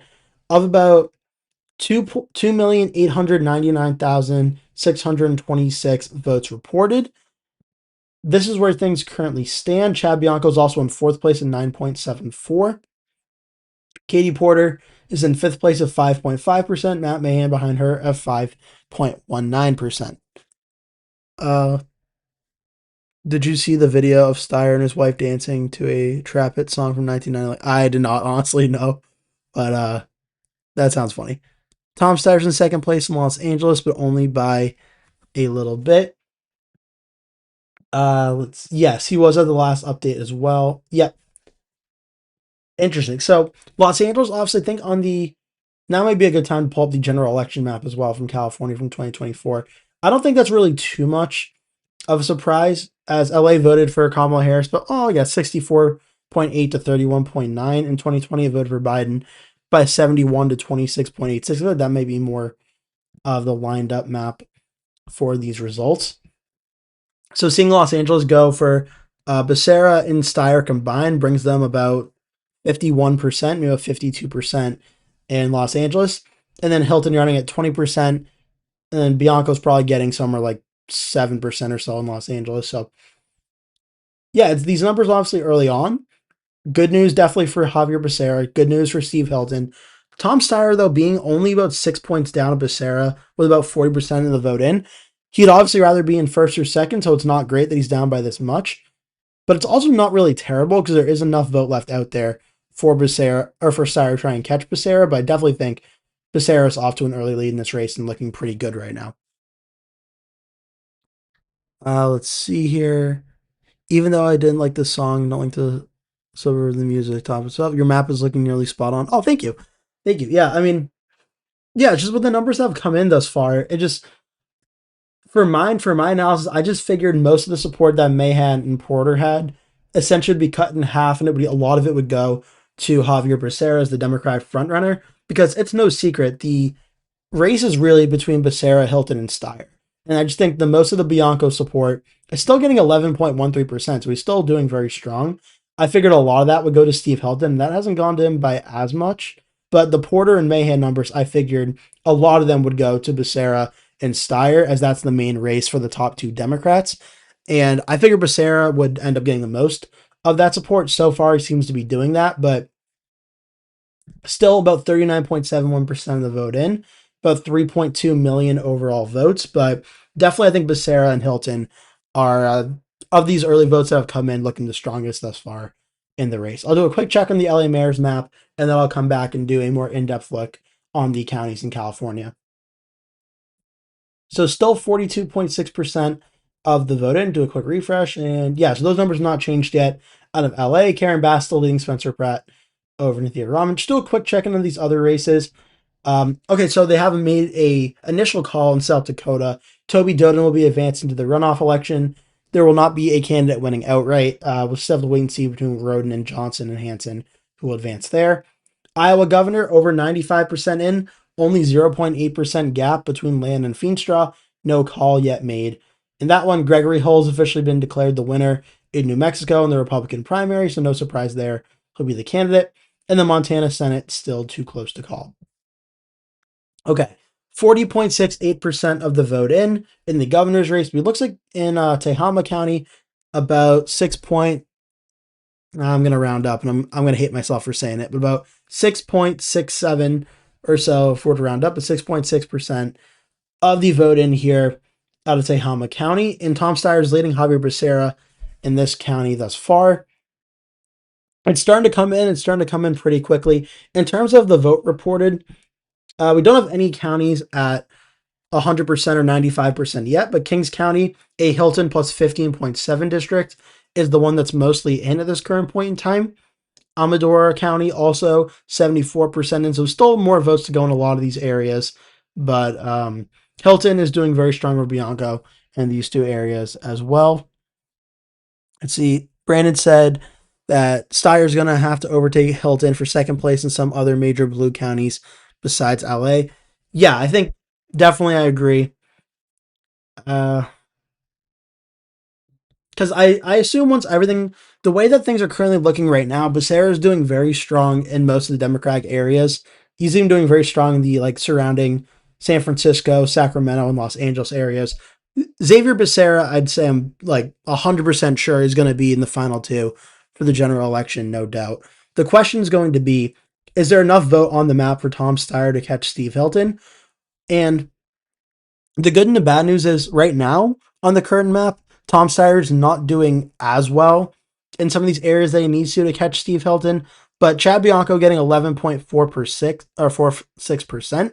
He's getting a good enough vote support away from Steve Hilton where it's keeping it competitive and it's giving Tom Steyer a potential chance at catching him. So we're going to have to wait and see. I'd imagine still we're going to see Becerra finish either in first place or maybe very narrowly in second, but I think it's more likely than not Becerra will finish in first. Let's start looking at some of these counties a little bit closer here. Okay, Del Norte County, smaller in overall votes, but Hilton's leading here, 39.7 to Steyer's 19.6. Bianco's in third at 16.2. Trinity County, 34.4 for Hilton. Bianco's at 22.4. Steyer's at 16.3. Shasta County, 36% of the vote in. Hilton's leading over Bianco, 38.8 to 21.7, with Steyer in third place. Bianco, one of Bianco's only wins in the map right now. He's leading in Laston County, 42.7 to 31.9 over Hilton there. Becerra's in third place in that county. Okay, then we'll look at Tehama County, 30% of the vote in. Hilton leading Bianco, 37.5 to 33.11 in that county. It looks like some more votes come in, and it's narrowed up a little bit across the state as well, it looks like. Plumas County, 32.29.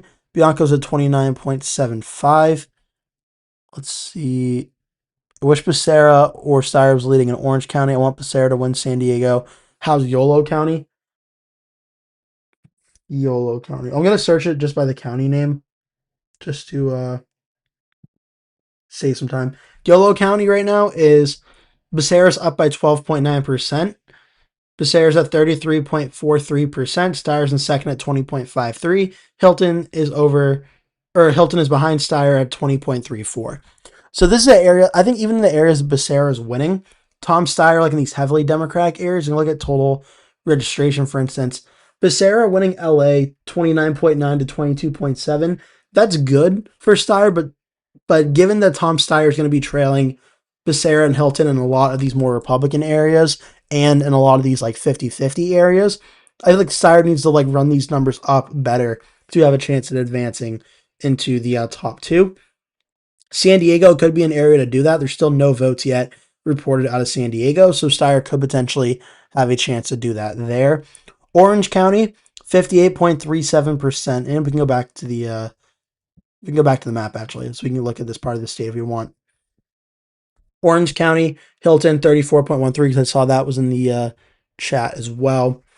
34.1, Becerra's at 23.26, 16.4 with the amount of votes that have come in, 58.37%, so over half the vote in Orange County, though I still think there's a good amount of vote left to go in Orange County. There's still about 288,000 votes. Yeah, there's a good amount of votes left in Orange County. In Riverside County in Palm Springs, this is, I do believe, where Sheriff Chad Bianco is obviously the sheriff of this area, is close right now. Bianco's at 27.1%. Becerra's at 24.63%. Hilton is at 21%, so about 60% of the vote in nearly in Riverside. So that's good news for Chad Bianco. That's helping him get to that 11.49% number in this race. In terms of the very big population centers, I want to check in on the San Francisco, Sacramento area because this is going to be very crucial to any chance of Tom Steyer getting into the top two. Let's see. San Francisco itself, 39.7%, and Steyer is leading here. 31, Becerra's at 24.94, Mahan's at 13.51. So it's good news for Steyer. He's winning here. I did have him winning in San Francisco, but he probably needs to up those numbers a little bit to get a little bit of a gap on Becerra there. Just try and soften the lead here. Becerra is leading over Steyer by about 200,000 votes, and Hilton's leading over Steyer by about like 180,000 votes. So Steyer, to have any chance of advancing, needs to start kind of padding these margins in a lot of these areas that he is doing well to have a chance there. Marin County, smaller in population, but right near San Francisco, compared, I would say, to San Francisco. But Becerra is winning here, 28.6 to 28.04. So Steyer is running strongly here. He's doing well there. San Mateo County, Becerra's at 26.8, and Hilton and Steyer nearly tied, 22.7 to 22. San Jose, Becerra is at 29.3, Hilton's at 22.68 and 20.7 in Santa Clara County, where San Jose is. Alameda County, Becerra's at 30.46, 47.17 for Tom Steyer. Hilton's at 15.96 there. Contra Costa County, Becerra's at 30.87, Hilton's at 23, Steyer's at 22.33 in that county there. So in the greater San Francisco area, and we looks like got a few more votes, 42.47%. I think they benefited Steve Hilton as he's now up to 25.82. Steyer's down at 19.93, 26.04 as well for Xavier Becerra. Let's see. Okay, San Francisco, you just said as well. Yeah, Becerra's from Sacramento County. How's he doing there? Sacramento, I think, doing very well here. So these two counties in Yolo County and Sacramento. Sacramento itself, Becerra's doing very well, 28.96%. Hilton's in second at 27.83. Yeah, see, like for Tom Steyer, these numbers just aren't good enough. Yes, Becerra is doing well in obviously his home county, but at 41.33%. And Steyer's down to 16.71%. Becerra's in first at 28.96%. In neighboring Yolo County, Becerra's running very strongly as well, 33.43. Steyer's at 20.53. Hilton's at 20.34. Let's zoom out here. Okay, so 42.6% of the vote in now, and it's narrowed up between Becerra and Hilton, with nearly almost half the vote in. 890,000 votes for Becerra, 883,000 for Hilton. So only about 7,000 votes separating Becerra and Hilton for first and second place across the state, 26 to 25%. Again, the polling thus far in terms of Becerra and Hilton leading seem to be pretty spot on as they really predicted in this race. For third place, Tom Steyer is running strong at 19.92%, but there's a gap of about over 200,000 votes nearly. Yeah, 202,000 votes separating Hilton versus Steyer, and there's still 58% of the vote in to go across the state. Looks like Los Angeles got some more votes in as well, 51.78%. Becerra's at 28.99. But see, in Los Angeles, Steve Hilton is at 22.83. Tom Steyer's at 22.05. That's definitely, I would say, good news for Becerra and Steve Hilton. For Tom Steyer to have any chance, he needs to be in second place, if not even first place, in Los Angeles. So given the amount of Hispanic voters in Los Angeles, I'd imagine Xavier Becerra would be winning there, which obviously he is. But in terms of looking at these results for Tom Steyer, he needs to start doing better in a lot of these margins, because not only will Tom Steyer probably not be catching Xavier Becerra, it's looking more unlikely he won't be able to catch Steve Hilton as well, based on the amount of votes that are in here. We can look at the overall percentages of vote that have not reported in yet. So still no vote out of San Diego and Ventura. These are very larger populations as well. So that's good news for but probably Becerra and Steyer, honestly. But Steve Hilton will probably get most of the Republican vote out of that area. And you look at LA is about half in, Orange County's over half in, Riverside's over half in, San Bernardino is about 61% in, Early results thus far, again, I've said this a few times, but early numbers that have come in looking very strong for Xavier Becerra or Javier Becerra, very strong for Steve Hilton. Tom Steyer is running strong, but he's not running strong enough right now to get in the top two. Let's see. Tom Steyer probably needed a couple more weeks before election day to continue his surge. I think he ran out of time. Certainly could be. Right now, I mean, he's running strong. Maybe a few more weeks to hone his message down maybe would help. But yeah, certainly running in strong third place right now, but definitely in third place in the map. Just to show you the full candidates, Chad Bianco still at 11.47%, Katie Porter at 5.18%, Matt Mahan at 4.75%, and then Antonio Villaraigosa at 1.40%, and all the candidates across the state down below half a percentage point. Okay, so I'm just going to do a quick check of the Los Angeles mayor's race. Looks like a little more voters come in now, 49.28% of the vote across Los Angeles. So it's about 2% down from what overall Los Angeles County is. So most of the vote that's come in out of the Los Angeles County as a whole seems to be coming in strongly then. That would mean out of Los Angeles. And Karen Bass is leading at 36.5%. Spencer Pratt's in second at 30.28%. And Nithya Raman's in third at 20%. So based on what's happened thus far, given that Los Angeles is a very heavily Democratic city, it would seem that both Pratt and Karen Bass and Spencer Pratt won't be getting enough votes based on the early results that have come in, about half the vote in, to win outright, and they'll likely need the general election in November. And then from there, I mean, Pratt is a registered Republican, Karen Bass registered Democrat in the city of Los Angeles.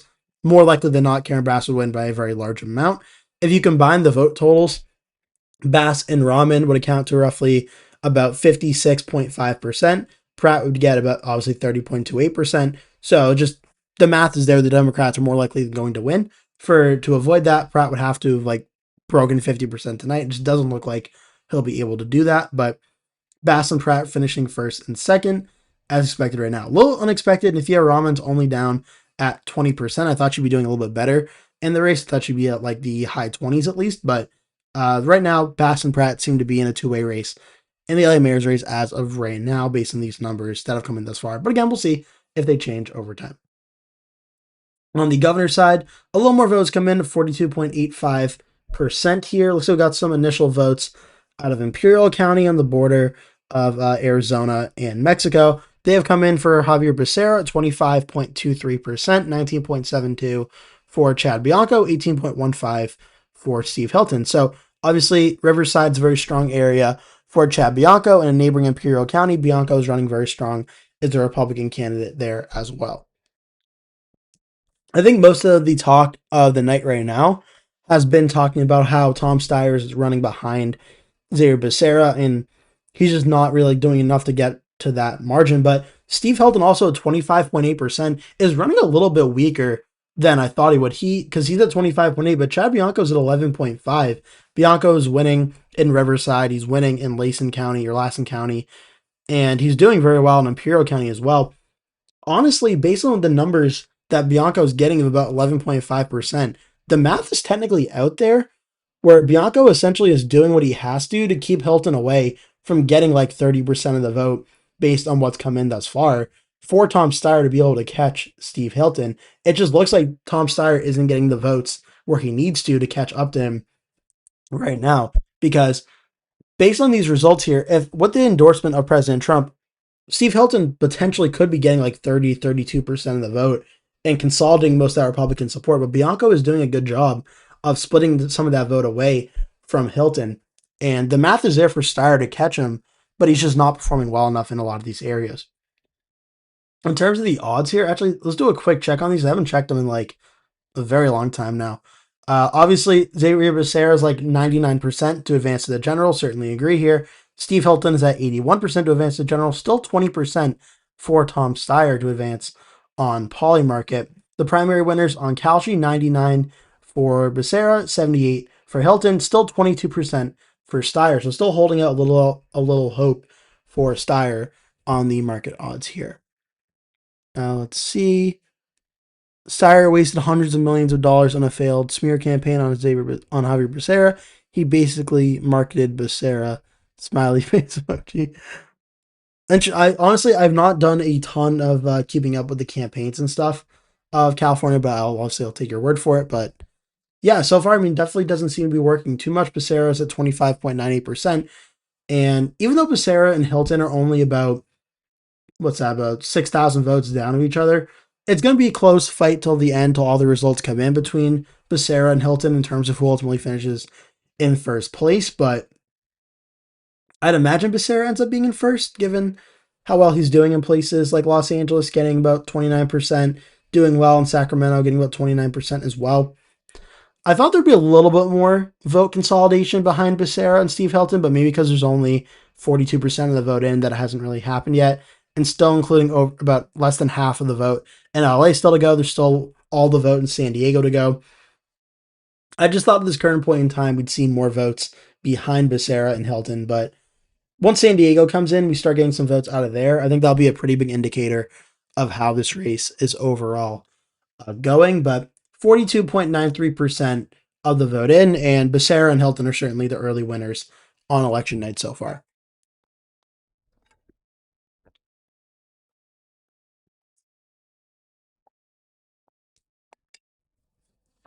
Let's see. Brandon says that Chad Bianco seized his ballot before the courts ordered him to back down. The Republicans seized the more far right candidate. Hilton got the endorsement, but Bianco seems to be more extreme. Bianco's getting the votes from more far right Republicans, and echoing what I said earlier in the night, the more like farther right candidates and farther left candidates typically get the more votes, as they're the more motivated base to get out and vote. I see what you're saying there. Okay, let's look overall. We'll go votes reported. I don't believe any's at 95%. Yeah, so still Kings County at 79.28%, still the highest. Amador 74.19, still the second highest. In terms of total registration, LA has the most, obviously by a lot, by about 3.8 million more than San Diego, which still has 0 votes that have come in. Still, we're looking at about 856,000 more votes to come in out of Los Angeles, 736,000 out of San Diego. Once we get those roughly like, what's that, about 1.5 million votes combined out of LA and San Diego, we'll get a very clear picture on the race here. In terms of what we've seen, though, out of Southern California, because we start with North, we'll go South California and work our way up here. Imperial County, 44.36%. In Javier Becerra's at 25.23, Chad Bianco's 19.72, Steve Hilton 18.15. This is San Diego. This is where the votes haven't come in yet. Riverside is going for Chad Bianco 27.1 to Javier Becerra's 24.63. Steve Hilton's in third place at 21. Orange County here, this is where Long Beach is, bordering with Los Angeles. It's gone for Steve Hilton with 58.37% of the vote in. Hilton's leading here 34.1. Becerra's in second at 23.3. And Tom Steyer's in third at 16.4 there.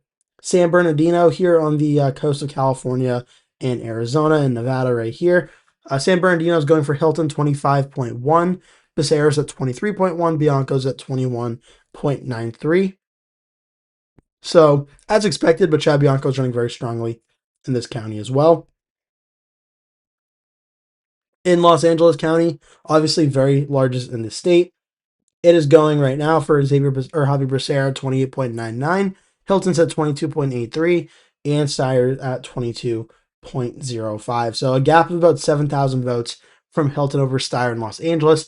For Steyer to have any chance at cracking the top two, he's going to have to get a lot of vote gain here because Becerra is up by about 64,000. So I don't think Steyer is catching Becerra in Los Angeles even after all the votes come in, but the potential for Steyer to jump Hilton, who's only up by about 7,000 votes, is there in LA if he can corral those votes. But if he can't get those numbers, it's going to get very tough for Tom Steyer very quickly.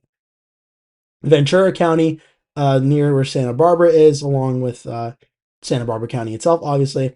Those votes have not come in out of Ventura yet. Santa Barbara have come in. Tom Steyer is doing well here at 28.14% to Hilton's 25.27. Becerra's at 22.27 as well. I think as I'm looking at these counties, it's becoming more and more clear that Tom Steyer's really only hope in this race at this point is Javier Becerra starts to really run up the numbers in a lot of these counties, and Steve Hilton's numbers start to crater because Javier Becerra's at 895,000, Tom Steyer's at 685. He's about 210,000 votes down of him, and he's about 204,000 down of Steve Hilton, which still gives him a 6,000 vote lead overall over Hilton. I don't really think it's possible for Steyer to fall below Becerra at this current point in time, even though the percentages of Becerra and Hilton aren't too far off here. We see that Becerra. Oh, we just got some vote out of San Diego. Actually, let me go check that out first. And the vote that's come in, yeah, this is going to be bad news for Tom Steyer. The vote that's come in out of San Diego, 60.89% of the vote has come in, and Steve Hilton's at 32.56%. Xavier Becerra is at 24.96%. Tom Steyer is at 18.05%. So this is very, very big vote here. Certainly at 32.56% for Hilton, that's very good news. It puts him back in first place at 26.58%. Javier Becerra is in second place at 25.84%. Tom Steyer's in third place at 19.65%. And kind of just to finish the point, as I was saying, that now that Steve Hilton's taking the lead, now catching Javier Becerra looks the next possible thing for Tom Steyer. But Tom Steyer, throughout the polling and most of this campaign in the last few weeks, has looked like the main Democratic candidate. Now Tom Steyer, I would say, had a better chance of Steve Hilton's vote being split among Chad Bianco voters and it becoming a Becerra versus Steyer matchup. Now, based on the map and the votes that have come in, Steyer needs to catch Javier Becerra, and the numbers right now just don't look too great in a lot of the Democratic areas that he would have to do that. So, both based on these results right now, under a 1-point lead for Hilton over Becerra, but a 6-point lead for Becerra over Steyer. I would say this is very good news for Hilton and Becerra right now. In terms of the overall statewide vote, Bianco's at 11.28%, still getting a very good amount of the vote across the state thus far. Katie Porter's at 5.07, Matt Mahan's at 4.64, and Tanner Villaraigosa's at 1.34, and then the rest are all under half a percentage point. Now at 48.54% of the vote in across the state of California. So that those votes that have come in out of San Diego is very, very key. And when you look, we can look at San Diego, which voted in 2024 for Kamala Harris over Donald Trump, about 57-40. In 2020, it voted for Biden over Trump, about 60.2 to 37.4. And you just do the math here, looking at these results here. Steve Hilton's getting about 32% of the vote in this county, so he's getting roughly about 32% of like the, I don't know, 38 or so percent that would probably vote Republican. Chad Bianco's only getting about 6% here. But then Javier Becerra is getting 25% of the Democratic vote. Tom Steyer is getting 18%. It's a good combo. It's just not enough for Steyer to make a significant dent in the race when Becerra is already leading across the state by over 300,000 votes. Let's see. I think I missed a few of these chats here. Okay, so yeah, let's start with the Chad Bianco. If Bianco dropped out earlier, Hilton would be in first place, to be honest. Yeah, I mean, I agree. Like, all those votes probably would have gone to Steve Hilton. So yeah, maybe just Steyer's problem is not getting enough Democratic votes, period. Then maybe that wouldn't necessarily even matter as much. San Francisco's arguably the most far left of the big blue counties in California, whereas population is relatively small compared to the many of the others. Definitely true, and definitely a problem for Steyer that he's seemingly facing on the map tonight for sure. Steyer can only get so many votes from San Fran to help him. Yep, definitely. Hilton is leading in San Diego County. Sad face from Brian. And how did San Diego go that far for Hilton? Yeah, so just kind of like how I was explaining here, it went so far for Hilton because, like in the election, I kind of explained this as well. Hilton is only really splitting his votes with Chad Bianco, plus he has the endorsement of President Trump. So in a lot of the primaries we've seen across the country, I guess not in the Iowa governor primary, but for most of the primaries, the Trump-endorsed candidate has really coalesced a lot of that Republican vote. And in California specifically, this county, San Diego County, Trump only got about 40% of the vote in 2024. And Steve Hilton, being the Trump-endorsed candidate, he's going to get a lot of that vote because Trump obviously is a very big force in the Republican primary. So by getting 32.56% of the vote here, Chad Bianco is probably only getting like 8 to 9% of the vote in San Diego. So all of that Republican vote is only being split among Hilton and Bianco, and Hilton is the candidate seeking to benefit most from that. But then Becerra at 24.96% is getting about 25%. Tom Steyer is then getting about 18. So you add those up, what's that, 25.18? You're looking at around 43% combined there. So there's still a good amount of vote being split in the San Diego area.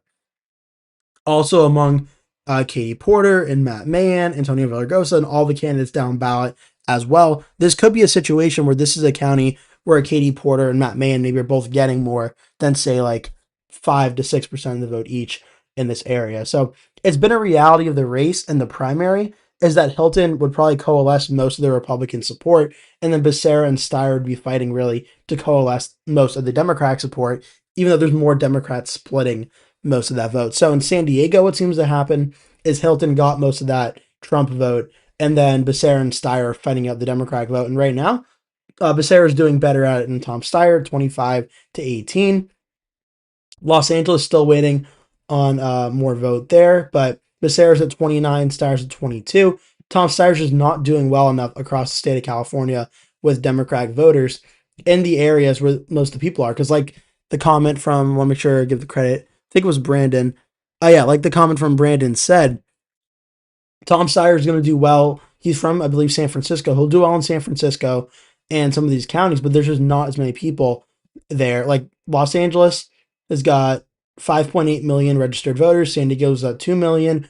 Even Orange County, which is voting for Steve Hilton, has got about 1.9 million. The first county that Tom Steyer winning in San Francisco, there's only 532,000. Contra Costa County, Javier Becerra is winning there. Sacramento, this is where Becerra is from, he's winning there. Alameda County, Steyer's doing well, but it's under 1 million. The counties with the most amount of voters here, arguably Los Angeles, San Diego, and Orange County being the three most important given how many registered voters they are. And Becerra's in first place in LA. He's in second place in San Diego, and he's in second place in Orange County. And for Tom Steyer to essentially win and finish in the top two in this state, it's just really pretty much impossible for him to do so when he's not in the top two in any of the top three counties in the state, and he's not in the top three even in Riverside County or in San Bernardino as well. So in the top five counties, he's not even in the top three in 2 out of the 5 of them either. It only makes matters worse for Steyer. Now, the good news for him is he is in second place in Alameda at very strong numbers, but as the rest of the vote come in, does that get better for him or do the percentages go down? It's going to ultimately make or break the race for Steyer. With 50% of the vote in now, though, looks like a few more votes have come in. Hilton's at 26.67. Oh my God, the meme. 25.9% for Javier Becerra, and Steyer's at 19.69%. Over 1 million votes now for Hilton and Becerra, about 30,000 votes separating the two of them. It's looking more and more likely as the votes come in that Hilton and Becerra will be the leading candidates, and Steyer will fall short of making the general as more of these votes come in. Let's see here. Becerra still has a chance to take the lead in San Diego County, Brian said. Yeah, I mean, I think when everything is said and done, I think Hilton will still probably end up winning it for the primary just because he is up about 8 points, but there's still 40% of the vote to go.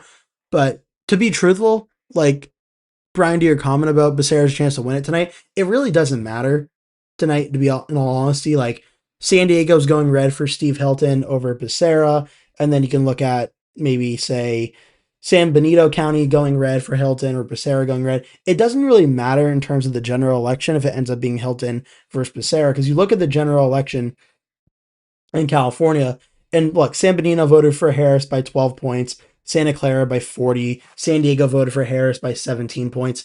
And a general election, which is looking like it's going to be Republican versus Democrat, it doesn't really matter if these counties are going for Hilton tonight because they're probably not going to go Republican in the general election anyway.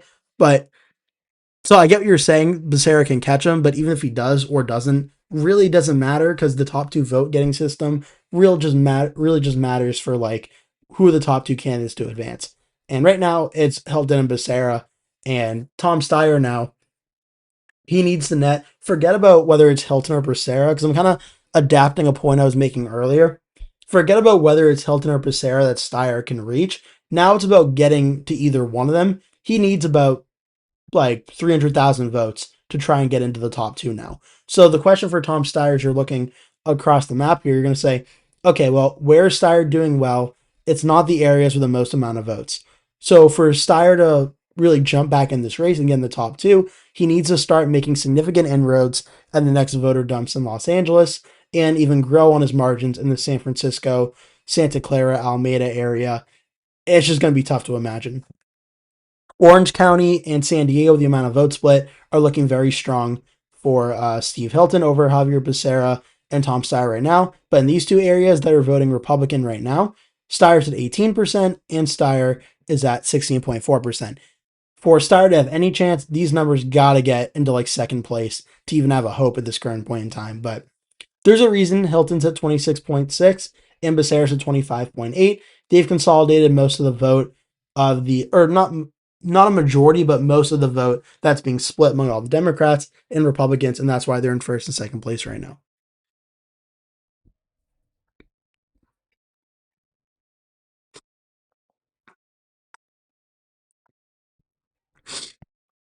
Let's see. Solo says, true, I keep forgetting how Republicans are going to say a Republican won San Diego, but leaving out how packed the Dem ticket was. Yeah, exactly. That's the main point of it, is you're essentially, I mean, I know there's 61 candidates running in California, so no disrespect to like the 55 or so candidates that are also running on the ticket, but there are really like 6 candidates in the race that are actually getting significant amount of the vote.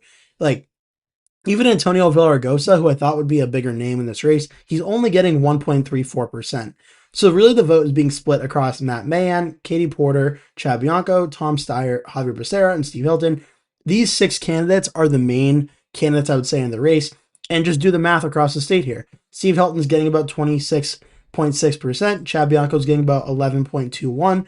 That's about 37. It's about 37.9% of the vote among the top 2 Republicans.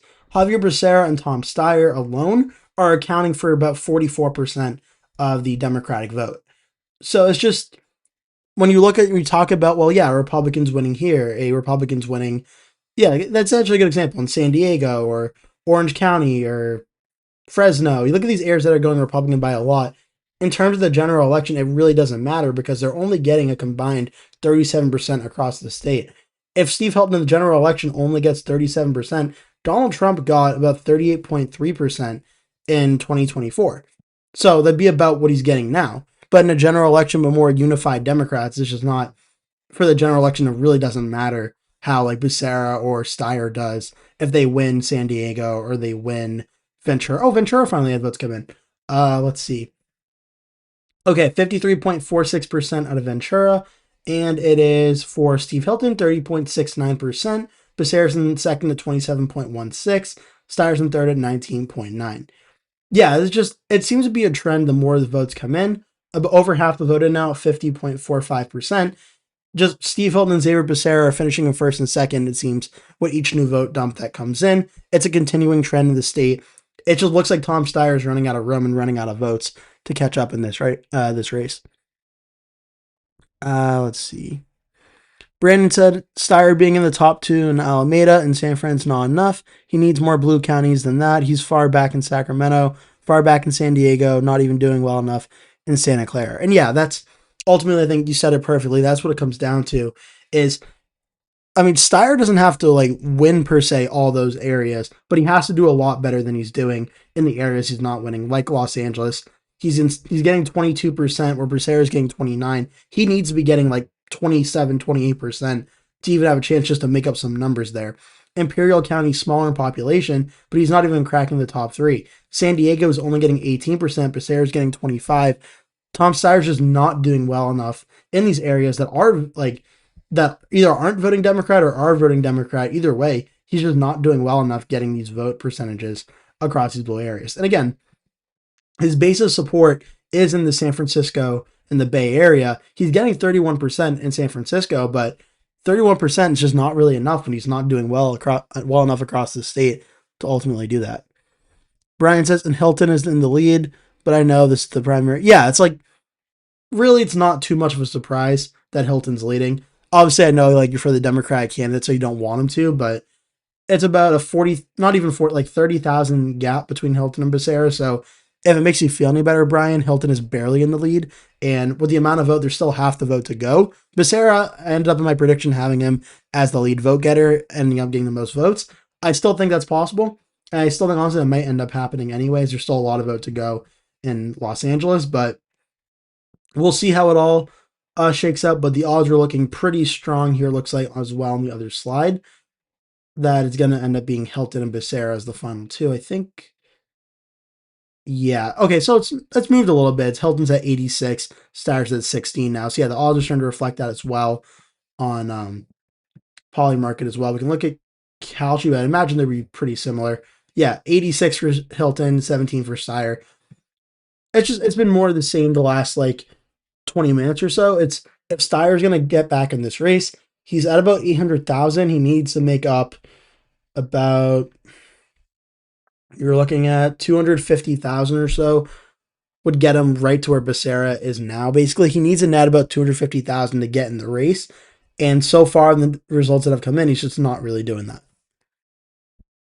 If I were to live in California, I'd live in either San Diego, somewhere in LA, better than the average stereotypical LA, or Vacaville, a suburb outside of San Francisco. Nice. I'm not too familiar with the towns specifically in California, but yeah, that sounds nice.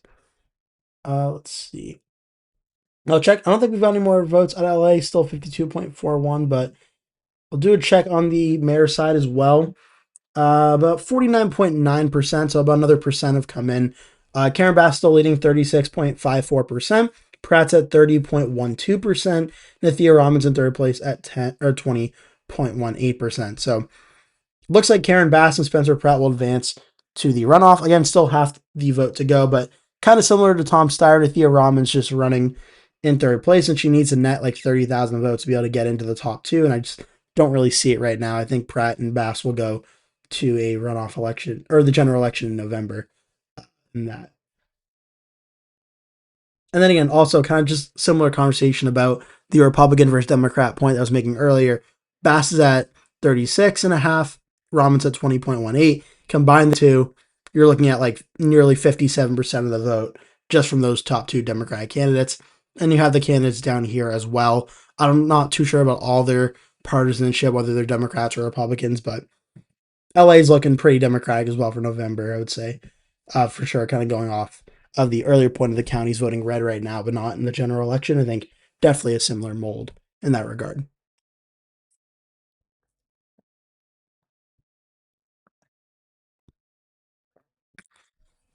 Let's see.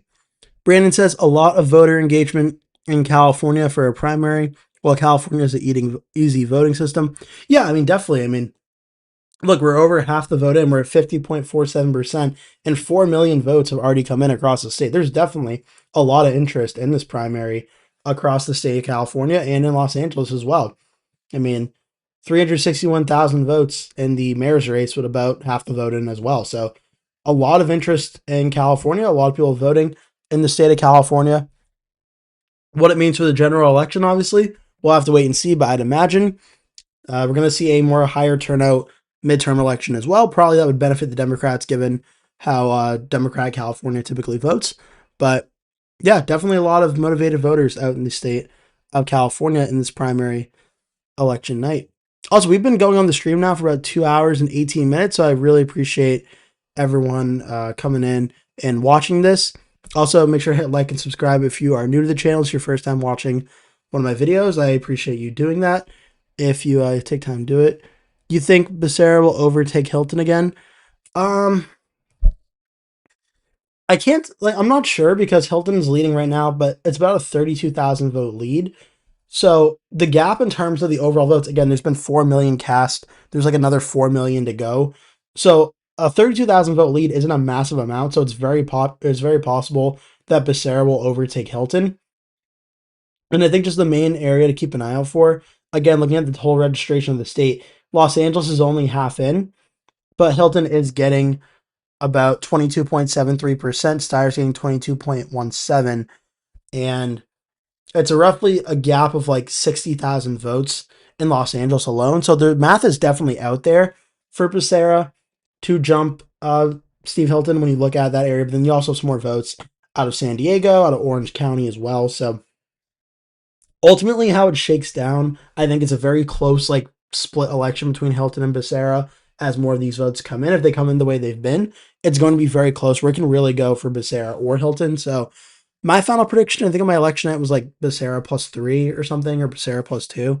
So I do think ultimately he will, but I mean, the votes that have come in thus far have come in relatively as expected. My only minor surprise, I would say, is kind of how well Chad Bianco is doing. I mentioned that earlier on tonight, and he's still winning where he's from in Riverside County. Not by a lot, but he's winning 27.1 to 24.64 over Becerra, and Hilton's in third at 21%. That does surprise me a little bit. He's winning in Lassen County as well. But in terms of Becerra and Hilton being the top two candidates right now, and Tom Steyer being in third, running a strong third, but being behind Hilton and Becerra, otherwise pretty much going as expected. But I think it's possible Hilton and Becerra, either one of them could win and finish in first place. I'm not a fan. I'm not a fan of this type of primary that California uses. I'm not okay. I'm not a fan of this type of primary that California uses. It sounds fun. Wait, so it's you're not a fan, but it sounds fun. I mean, honestly, it's. I'll be honest. It has been a lot of fun doing this and kind of like because for this one, obviously in California, you have to know obviously where the candidates' strengths are. Like you have to know Xavier Becerra does very strong in Sacramento and Los Angeles and a lot of high Hispanic vote areas. You would imagine Tom Steyer would do very well in like San Francisco, where he's from, and some of these surrounding counties. He's doing better than throughout the rest of the state. And it's all about the votes kind of all coming together and who ultimately emerged in the top two. It honestly has been very fun doing like research for this governor's race in California. So I do agree. In terms of the vote system, I mean, it's definitely interesting because it's different than like a lot of other states. Like every state's kind of different. Like some just the top vote getter wins, some it's a closed primary, sometimes the top two advance. Like there's a lot of unique ones in a lot of American politics. So this one I think is definitely very interesting. And the general election, I think will probably, no offense to Republicans, but this will probably be like less interesting in the general as if it's Becerra versus Hilton, Becerra will probably win by like 20 points, as that's just how California votes. But this primary is very interesting because you're having two Republicans and like four major Democrats and a bunch of other candidates that are combining, like splitting a bunch of vote. So it is very interesting. It's also interesting that it won't be talked about too much, but Hilton and Becerra, the leading candidates, getting like 26 and 20, almost 26 and 27% of the vote. There's a lot of candidates that are getting like 0.9, 0.3% of the vote. These are all probably adding up to like 7, 8% of the vote or so. So like all these candidates, like if they combine just that like other type of candidate, it would be like 8% or so. So it is kind of talked about as well, how many votes they're getting. Let's see. Any county results that are surprising me from want to make sure I get the name opinion. I think, yeah, I kind of already mentioned it, but I think definitely the Chad Bianco County. I mean, I know he's from Riverside, but I thought Hilton, even though he's in first place, I thought Hilton would consolidate more of the vote a little bit better.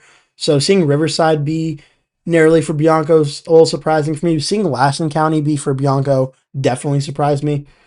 Seeing Mendocino County and Humboldt County both going for Tom Steyer right now also was a little surprising. I kind of thought Xavier Becerra would win, or Javier Becerra, excuse me, would win like all of the Democratic areas except for like San Francisco, and then Tom Steyer would like not win in Humboldt or Mendocino. I thought they'd go for Becerra. So mainly the counties that Steyer and Bianco are winning kind of surprising me. Santa Barbara being the F52% in being for Steyer is a little surprising to me as well. In terms of the counties I'm sorry, Steve Hilton's winning, not really too many are surprising. I mean, the margins of San Diego might be a little surprising for me at 32.5 for Hilton, but I think I had him in my election, and I think I had him winning San Diego for a pretty similar reason of him consolidating most of the Republican vote. So I just think most of the counties going for Hilton for me were pretty much expected. The ones going for Bianco were not expected for me. Alpine doing well for Steyer. I think I did have it going for Becerra, but I do remember this is an area that I think takes its like environmental like protection and safety very seriously. So seeing Steyer do well there isn't really too much of a surprise. With about 75% of the vote in there.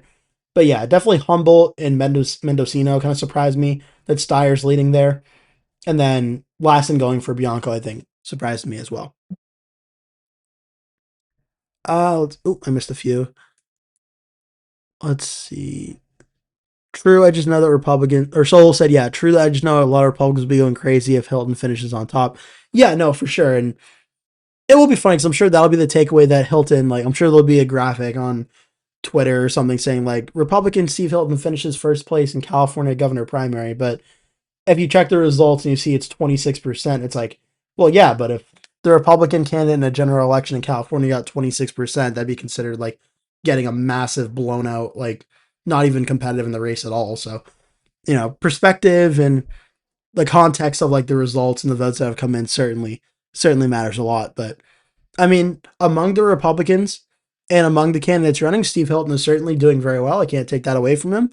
He's finishing in first place right now, and he's in the top two by a pretty large amount.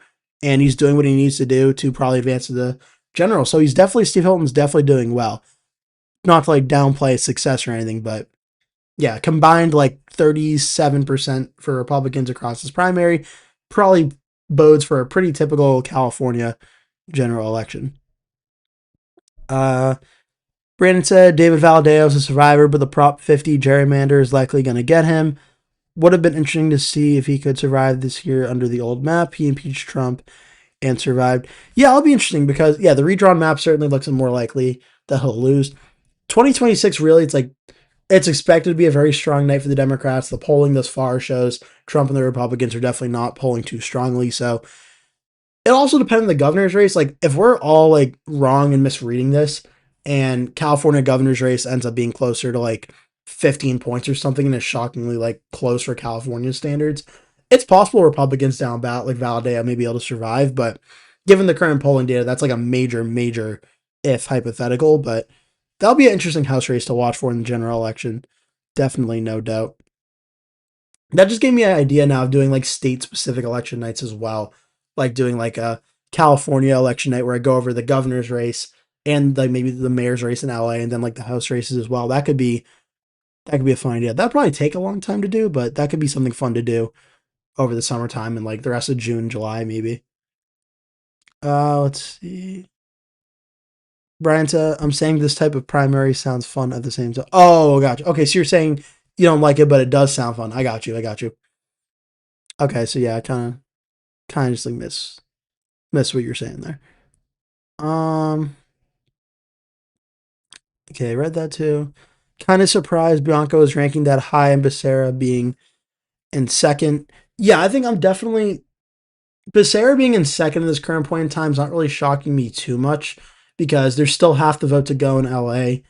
And LA obviously 5.8 million, nearly 5.9 million votes in total registration, about 1.8 or so in this election. Once LA is all in, I think if we're going to see Javier Becerra finish in first place, I wouldn't be too shocked. But at this current point in time, I think I have the election night being in first until like 80% of the vote or 70% of the vote was in. So once we cross 80%, if Becerra is not in first place, I would say then I'm a little bit surprised. But at the current point in time where a lot of the Republican areas are coming in strongly for Hilton as I kind of expected, I'm not really too shocked in that. Bianco doing this well, I will say that I do agree, definitely surprises me.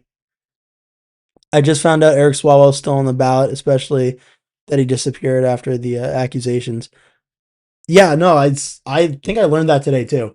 And he's not, I mean, he's only getting 0.39%. So, like, I mean, good on people of California for not, like, getting sucked in and voting for him. But yeah, I didn't know he was on the ballot either. I looked on the Decision Desk HQ website for a while, and it showed him as the top Democrat. Still, he hadn't been updated, and I just figured that he wasn't on the ballot. They just hadn't updated their website yet. But no, Swalwell was still on the ballot in the race, and I completely like didn't even wasn't even like aware of that. What website is this? This is vote.decisiondeskhq.com. This is the Decision Desk HQ website that they use for all the election results that they have come in. This is what I've done for my last few live streams. I've used Decision Desk. I think it's been pretty good. It's been very good as the votes have come in real time. I think they look pretty good graphically as well. 51.42% of the vote in. Don't think we've had any more vote yet out of LA. I'll do a quick check in on the mayor's race, but still unchanged there. I'll check in on some of the other races that we haven't looked at for a little bit. 76% now out of South Dakota. Toby Doden's still advancing the runoff. We know that. Roden's at 26%. Dusty Johnson's at 23.69, 20.92 for John Hanson. In terms of the votes that are left, I mean, let's see here. There's still a good amount of votes. It's only like a 2,000 vote lead for Roden over Johnson, so it's possible he could be caught. But to me, it kind of looks like Roden's probably going to be advancing the runoff with Toby Doden, but we'll see. We'll see how that shakes out. But Johnson and Hanson could both catch him, but I think we'll see Roden probably advance there. Iowa governor. So officially the call was made at just a few minutes ago at 12:17 a.m.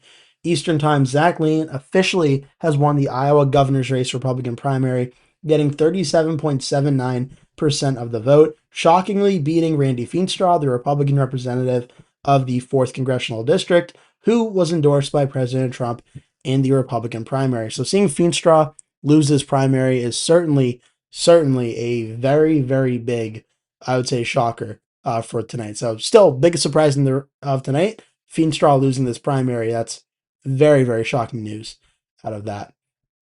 Montana, the Democratic Senate primary now with this was also made a few minutes ago, I think, or that's just when I refreshed the website here. About 57% of the vote in. Alani Bankhead has officially won the Democratic primary. This is also a surprise to me as well. Riley Neal, the candidate expected to win, finished in second place at 33.23%. Okay, so that race is officially covered as well. Now it's Kurt Almy, Alani Bankhead, and Seth Bodnar in the general election for Montana U.S. Senate. Interesting. I wonder how many of those 16,000 voters of Swalwell have done the. Yeah, I would assume most of the voters of Swalwell probably are either super hardcore supporters of Swalwell that liked him before and liked him after anyway, or a lot of those voters just saw his name, recognized him, and probably didn't know what was going on there. Do you know anything about the special election candidates to replace Swalwell? I don't believe I know for sure. Special. Also, there's a lot of House races I haven't gone over in California in a while as well. We could probably go through those because it's definitely been a while since I've done these as well. So we'll start. What district is Swalwell again? If you in that chat, I can look it up specifically, but we'll look at some of these house races while we're here. Vince Fong and Sandra Van Scotter advance in House District 20, House District 19. Jimmy Pineda wins. Looks like he wins outright at 59.92. Peter Verbeck at 22.73. Sean Doherty at 8.15. Is it the same rule that if you win outright over 50% for the House races, you don't have to? I think is it 50%? I'm pretty sure. Because Fong, or no, he gets 69.23. Scotter got 27.95. So I guess not. So I guess this just hasn't been called yet for the Republican, but probably would be, I'd imagine. In the 18th district, Zoe Lofgren wins the primary. The Republican Shane Lewis and Louis Arugian in that one. The 16th district, Sam Liccardo wins there. Kevin Mullen and Charles Holter win in the 15th district. The 14th goes to Aisha Wahab as one of the leading candidates, and then Melissa Hernandez and Wendy Huang in a close race there. Adam Gray wins in the 13th. Probably Kevin Lincoln will advance to the general there.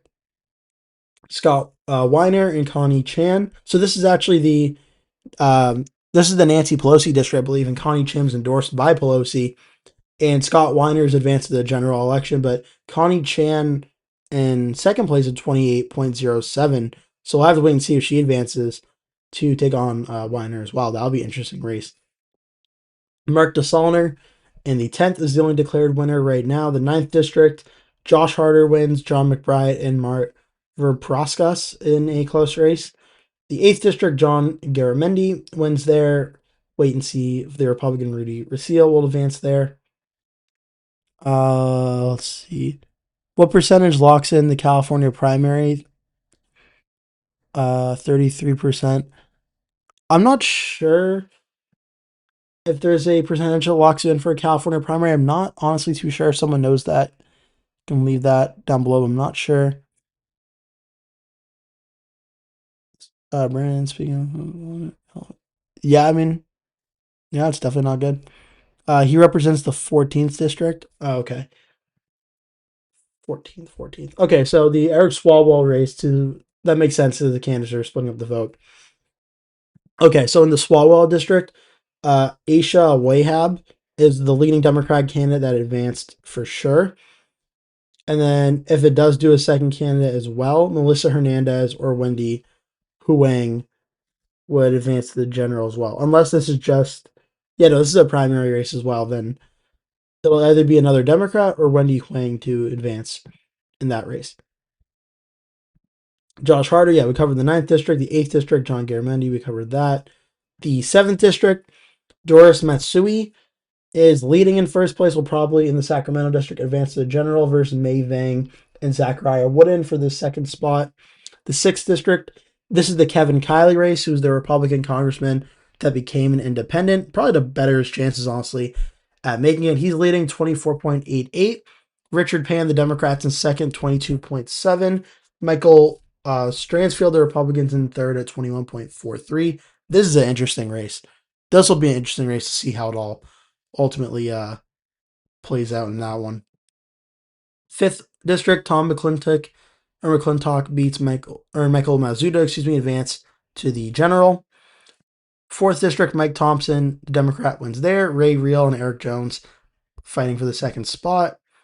3rd district in California, Amy Berra and Rob Tucker advance to the general there. U.S. House 2, Jared Huffman wins, and looks like the second place has not yet been decided.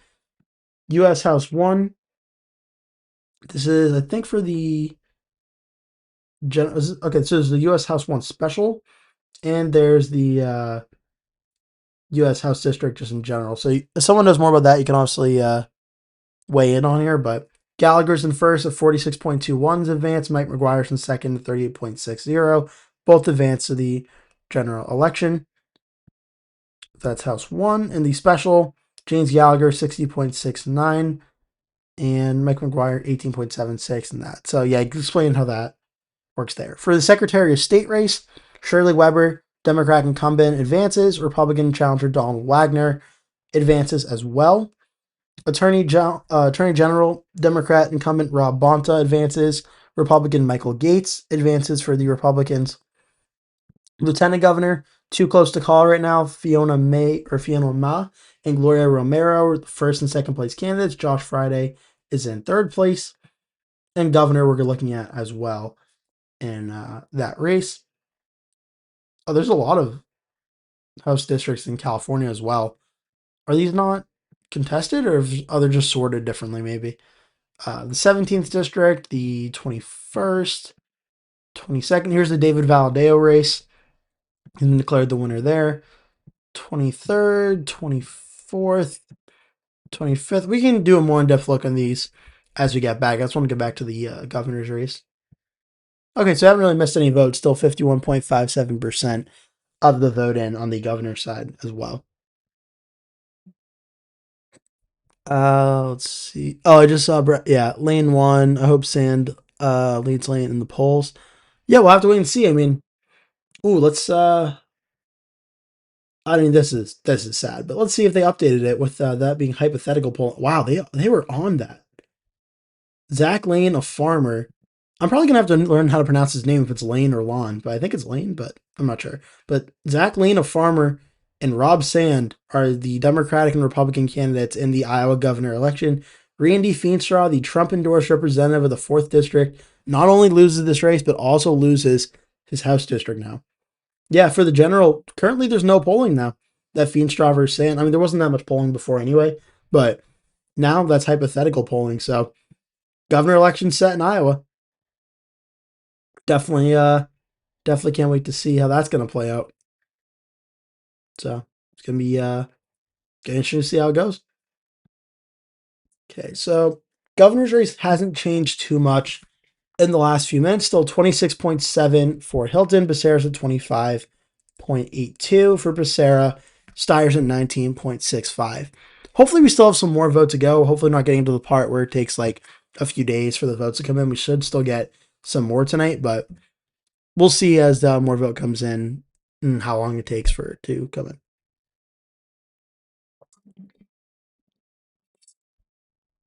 Okay, and it took me about 2 hours and 40 minutes to finish my first water bottle. Let's go to water bottle 2.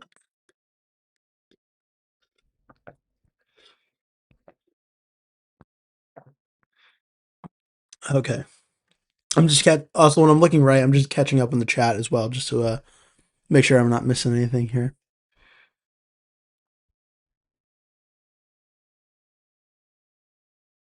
I know polls aren't always accurate, but the winner of the general usually leads in most of the general election polls. I mean, yeah, also like that's always an interesting conversation about polls. Like some people say never trust the polls, some like always trust the polls, and I think they're useful. I think they're a useful tool. I mean, like if you're leading a race by like 1 point or 2 points in the polls, obviously it's not hard for the polls to be off. But like if you're up by like 20 points or something, like usually like they're pretty spot on. So I don't know. I like polls. I know they're not always reliable, but I like them. I think they're a useful tool to see how things are going. Swalwell's the Ken Paxton of California Dems, but worse. I mean, yeah, arguably even like Swalwell's even worse than Ken Paxton. Like Ken Paxton still is like a 50-50 chance of winning the Senate race. Like Swalwell, I mean, in the same scenario in a 50-50 race, Swalwell's probably not even winning that. Opinion said Met Doris Matsui, hear me out. Term/age limits. I mean, that's the conversation. That's always the question about term and age limits there. I have no clue how honestly old she is or term limits she is, but this is the first I've heard her name, but I'll definitely take your word for it. Also, I'll check the chat poll as it's been over 2 hours now since I put it out. 71 votes. We have Becerra and Steyer 21%, Becerra Hilton 55%, Steyer Hilton 14%, other choices at 10%. Over since we started the stream, 1,500 views. People have come in and watched it. I really appreciate everyone taking time out of your day to do that. I know it's also for me. It's I'm on the East Coast, so it's 12:30 a.m. So for everyone on the East Coast watching, I definitely really thank you. Central Time, it's what 11:30. So also thank you for doing that. And Pacific Time, it's what 9:30. So also not super late, but kind of getting late as well. So I appreciate everyone taking time to watch these results come in with me live and hope you enjoy this because we're going to do hopefully more of these primary results come in over the next few weeks and few months or so. So I hope you are enjoying. In terms of the vote, still 51.57% in here. The main areas I'm watching for still Los Angeles, 834,000 votes to go. In LA, only about 53% of the vote in here. Obviously, very big for the mayor's race as well. But another 5,000 votes have come in. And Karen Bass still leads 36.57, Spencer Pratt 29.99, and Nithya Raman 20.31. So still a lot of vote left to go in Los Angeles. Orange County, still about 288,000 votes left to go. Steve Hilton is winning here by a pretty large margin of 10.9% over Xavier Becerra at 23.26 and Tom Steyer at 16.4. In terms of the overall votes, Hilton has 137,000, about 900. Becerra has about 94,000 votes, and Tom Steyer has about 66,000 votes.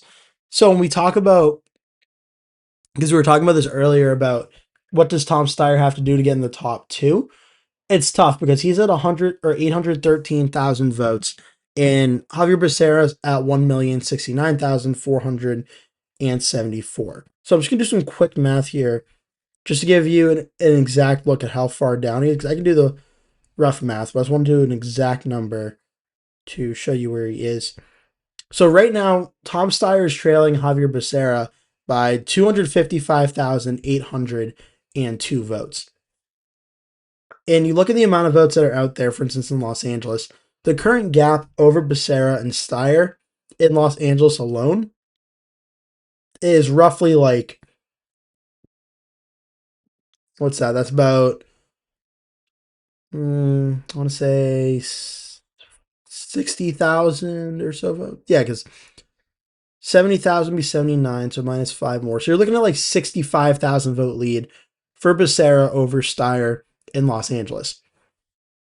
So, in one of the largest population areas in the state with the most Democratic votes, and Becerra is just leading Steyer by such a large amount just in that one county.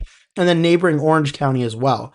The second most amount of estimated votes remaining in the state is a smaller lead here. Becerra over Steyer by about 27,000 votes in Orange County, but still a very strong lead there.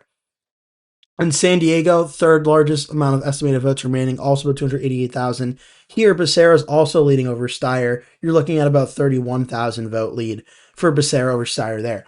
So you're looking at these areas here. For Steyer to come back in this race, and definitely it would be a comeback in this race, he's down about 6% across the board here. These top three, in terms of overall estimated votes remaining counties in the state, essentially Tom Steyer has to do something that on the current map he has just not done, and that's get up honestly probably close to above Becerra in a lot of these areas. And it's just the math, like it's possible, but the math and the likelihood of it is just really not there for Steyer at this current point in time based on what we've seen. Now, it's possible because there is that aspect of questionability as the amount of votes are left out there that maybe Becerra can find a way to jump, or Steyer can find a way to jump Becerra, or at very least find a way to try and jump Steve Hilton. But the question is going to be for Steyer. He'll get more votes as these results come in, but is there enough votes overall for him to jump above either Becerra or Hilton at this current point in time? It's going to be tough. Yes, there's enough votes, but the percentages he's currently getting, each new update is getting increasingly tougher. Let's see. Brandon says, with 4.5 million votes to count, we know who the likely top two will be, but with so many votes out, no one will be able to declare victory tonight. Too many outstanding ballots. Yeah, I agree. I think that's the case. That's the situation in the race right now. Still 49% or so of the vote left to go. Literally, that's what, like 3.8, 3.9 million votes. So you can't call it just because there is the possibility something could happen where maybe one of Hilton or Becerra is caught by Steyer. Chad Bianco at 11.27%. He's not catching Becerra or Hilton. Porter and Matt Mahan definitely aren't catching Hilton or Becerra. But Steyer still mathematically has a chance of catching them if the vote dumps go his way, but really, at this current point in time, nothing that has come in has looked super likely for that happening. Blue Wave, welcome. Welcome, chat. Sorry I'm late. I have a chem final tomorrow. Oh my god, a chem final. Oh boy. Oof. Well, hopefully this is a welcome break for you because, oh my god, that sounds terrible. Yeah, so that's just where things kind of are right now. Obviously, we're waiting for more votes to come in. Might have gotten a little more votes. Saw the little green thing pop up there. But yeah, so the main areas I would say, with still about 49% of the vote to go. I'm watching definitely Los Angeles. I'm watching Orange County, and I'm watching San Diego. These three counties in a row here because they have a lot of votes in these areas.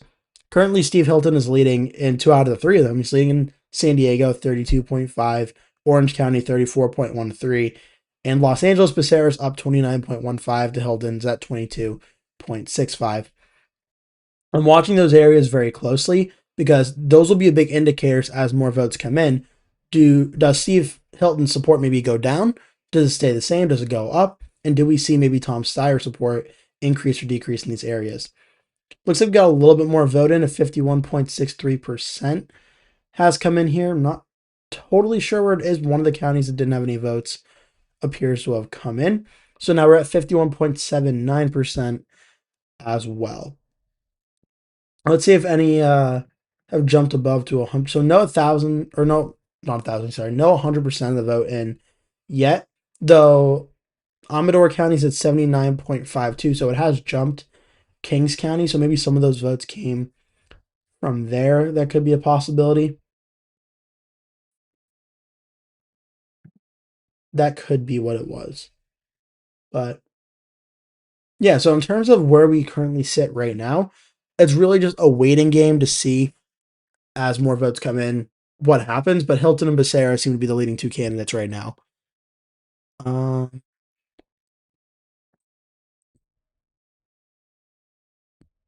your host says if I get at least 70%, I'll be fine.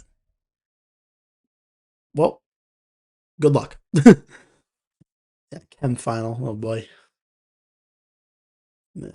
That's chem is definitely a class that I probably forgot everything I learned in that class, but yeah, certainly wish you the best of luck on that. Okay, so 51.79%. We'll do a quick look on the mayor's race as well.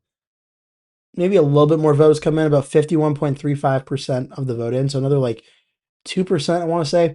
Karen Bass at 36.59%. Spencer Pratt, 29.82%. Nithya Raman's at 20.52%. For the down ballot candidates, Miller's at 4.39%. Ray Chen Huang's at 2.8%. Juanita Lopez at 1.69%. Andrew Kim, 1.23%. The rest are all under 1 point. So again, we still have about 352,000 votes to go in the LA mayor's race, but looking pretty similar to the governor's one, where Bass and Pratt will probably end up being the two candidates, but we're just waiting for the rest of the votes to come in before a 100% certainty there. But likely that's where things are heading. We'll do a quick check-in on some of the other races, and just we'll come back to this very quick. The governor's race in South Dakota, now 81% of the vote is in. Roden and Dusty Johnson are getting very close between being the candidate to advance to the runoff, about a 2,000 vote gap between Roden and Johnson in this race. So it looks like it's possible that John Hanson can maybe get back in, but he's down 6,000 votes. It's either Roden or Johnson at this point is the most likely there. In Iowa, if you're here a few minutes ago, the biggest update is Zach Lane defeated the Republican Trump-backed candidate Randy Feenstra in the Iowa governor primary, which certainly was a big surprise there. Montana, the Democratic primary for Senate, Eleni Bankhead defeated Riley Neal in that primary to become the Democratic candidate in the Senate election. So a few surprises tonight, actually. California hasn't really, I would say, had too many of the election night surprises so far tonight, but Iowa has, and I would definitely say Montana and the Democratic Senate primary has as well. Chem is 3 times better than bio, though. It's funny because I think I actually did better in bio than chem, I'm pretty sure. I don't know why. I honestly have no clue why, but maybe, I don't know. I think I ended up getting like an A in bio and chem. I don't even remember what I got in chem, but yeah. I don't know. I did shockingly better than I thought I would in bio. But I mean, some things just click, some things don't. Like,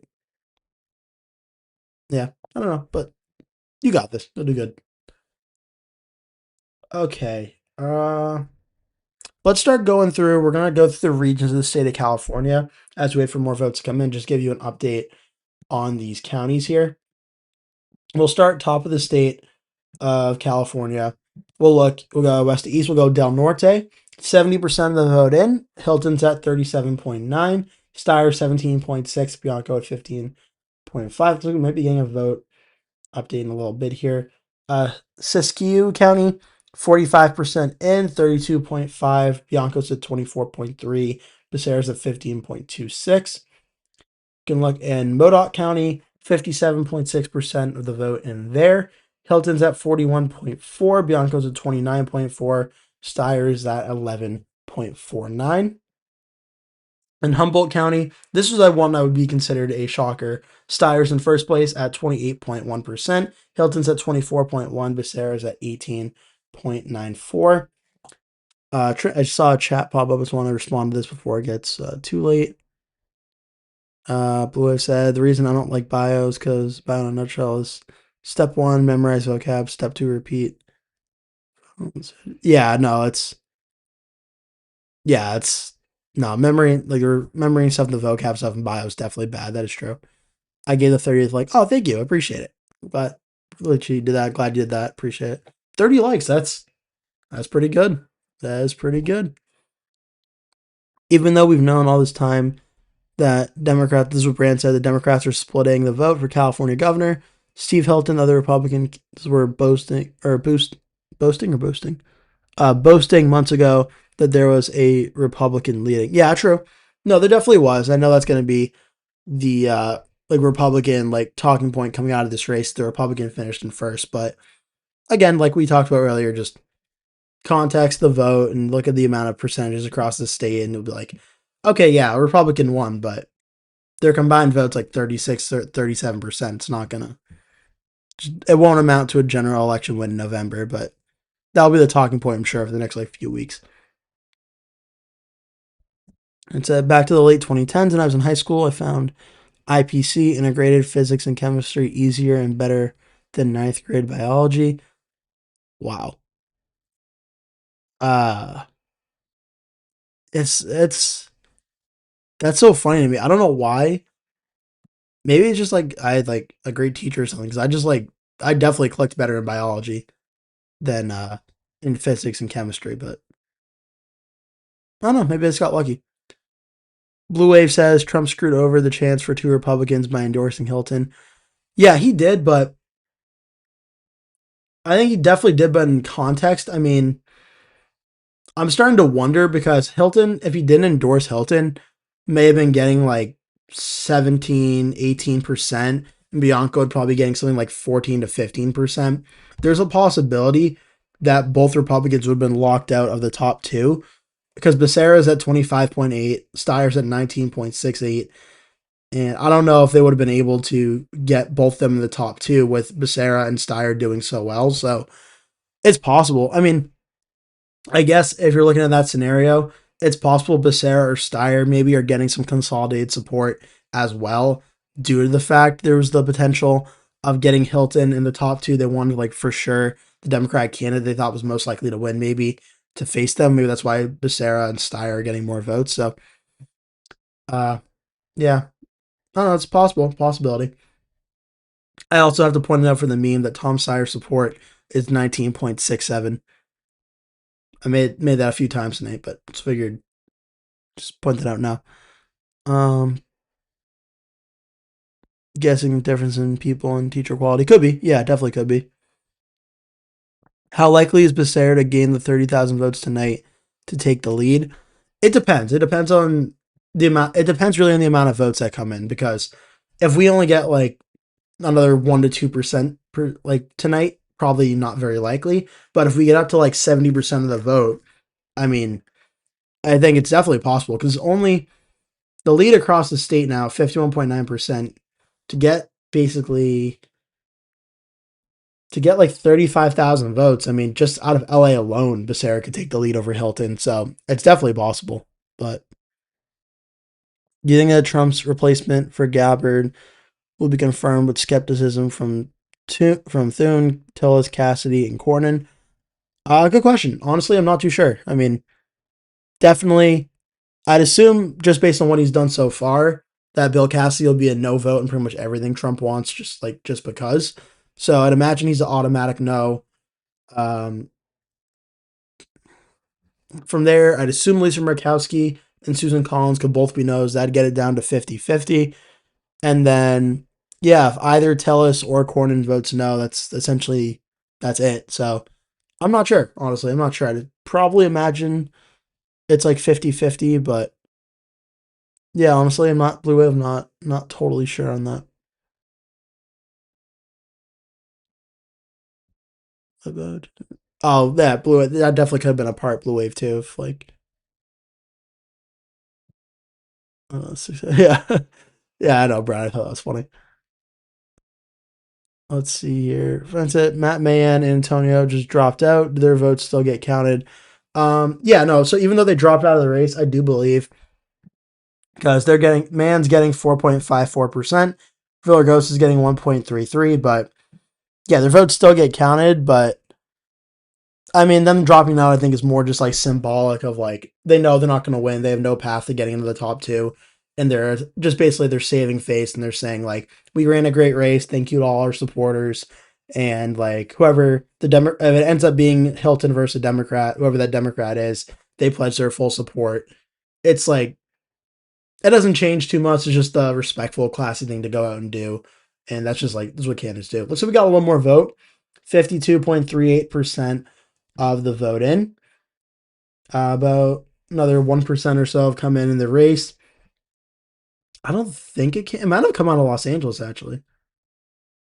50, was it always 53.73 or I thought it was at like 52 something. It might have come out of LA. Becerra's at 29.23 there. Hilton at 22.5, Steyer 22.4. I could be wrong, but I thought it might have come out of there. But either way, a little more vote. Hilton's now leading 1,127,526 votes to Becerra's 1,089,724 votes. Overall, 25.82%. Hilton's at 26.72%. So a lead across the entire state for Hilton over Becerra by just about 0.9%. So definitely very, very close. Becerra's at 800, or I'm not Becerra, I'm sorry. Tom Steyer's at 833,292, 19.75% of the vote. Another hot take, unless Plattner is revealed or committed. Sorry, got my throat got dry there. I think I'll lose to Collins. Trump-like effect where they just become more loyal to him. That's so funny, Blue Wave, because I was anticipating saying something similar in the stream tonight, and I thought that was going to be a hot take because you're seeing very quickly this week, like all the Democratic senators are all still supporting Graham Plattner, and these scandals that are coming out, no doubt, are hurting him. But I mean, if we're talking about Ken Paxton potentially winning in Texas, I don't think Graham Plattner winning in Maine is really too different in terms of like the severity of the scandals. Like, I would say at best it's like equal. So I think like in the state of Maine, which yes, Susan Collins did win in 2020, but it's in an election environment without Donald Trump at the top of the ticket, where Trump and the Republicans are both unpopular in the polling. I just think it's a very close race that Plattner ekes out in ranked choice voting. Like, I think when everything is said and done, Plattner wins by like 2.5 to 3%, and I think that's it. Nah, Paxton's worse. You hear the Adam Hoffman case. I have not, but it's more of just making a comparable. But like I'm saying, I would argue that Republicans are probably going to say that Paxton is like less bad than Plattner. Democrats will say Plattner's probably better than Paxton. I'm just saying, like, to me, it's kind of comparable of, yeah, they both have scandals, but I think a state is so far red or so far blue that it'll be competitive. I think ultimately it may just work out that way anyway. It's more like argument I was making. Let's see. Brian says Plattner is really the Ken Paxton of the Maine Dems. California with millions of votes. We got one more vote. I mean, that's where one that we haven't got many votes in the last like half hour. That's kind of where we're at.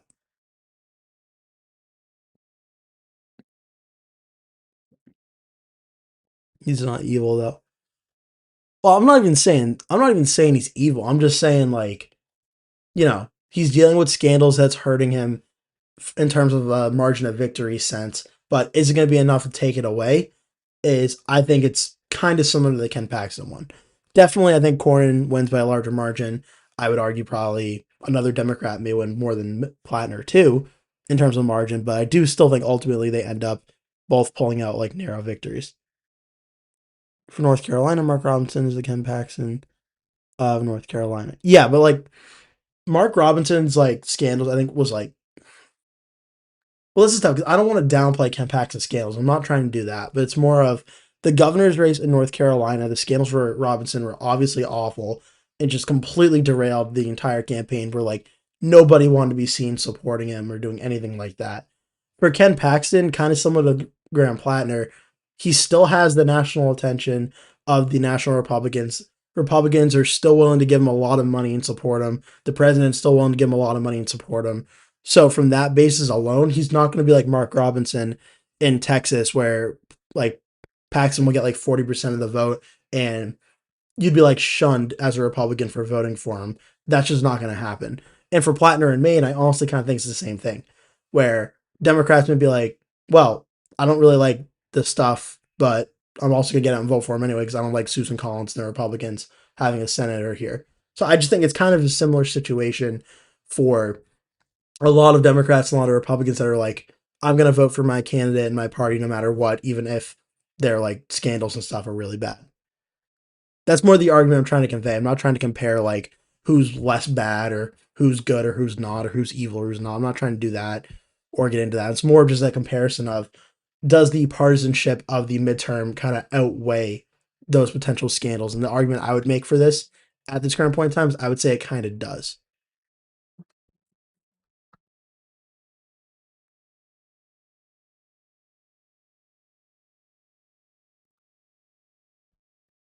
Yeah, and like Blue Wave, certainly, I'm not gonna like disagree with what you're saying and say like that doesn't like matter or anything. I'm not trying to argue who's less bad or the argument to that. I'm just saying the election environment I think matters. The support of the national party and the president matters for Paxton. That's why I think it won't affect them as much as the Robinson one. Not because it's less bad or anything, just because I think the context of having the money support and the name ID support and the election and support as well. Also in a Senate race, which is way more hyper partisan than a governor's race as well, things kind of all just like falling apart at the last second. Doesn't really happen in Senate races as much as governor ones in that. I mean, even in the Senate race in 2012, I think it was in Missouri, like Todd Aiken said things that like would make him get like 5% of the vote, and he still got I think like 40% of the vote. So I think Ken Paxton's probably going to get like at a minimum like 47, 48%, and then go from there. It's more just the point I'm trying to make. Again, I'm not trying to downplay it. I'm just trying to convey that part here. About 40 million people live in California with 4 million current votes. Is that low voter turnout? I was trying to, it's funny, when I was doing the research on this video, I was trying to figure that out because it definitely sounds super low, but also midterm election environment turnout is always lower than general election. But also, like, registered voters are pretty low too. Isn't it like usually like half of a state is like registered voters, and usually like half of the registered voters turn out to vote or something like that? Like, it's usually not a very large like amount of the vote, but still, I mean, 4 million votes in a primary. Yes, California is massive and has a ton of voters, but still 4 million votes for a primary on paper. That's a very large number. So it may be low in terms of voter turnout, but I would still argue 4 million for a governor primary is still pretty good.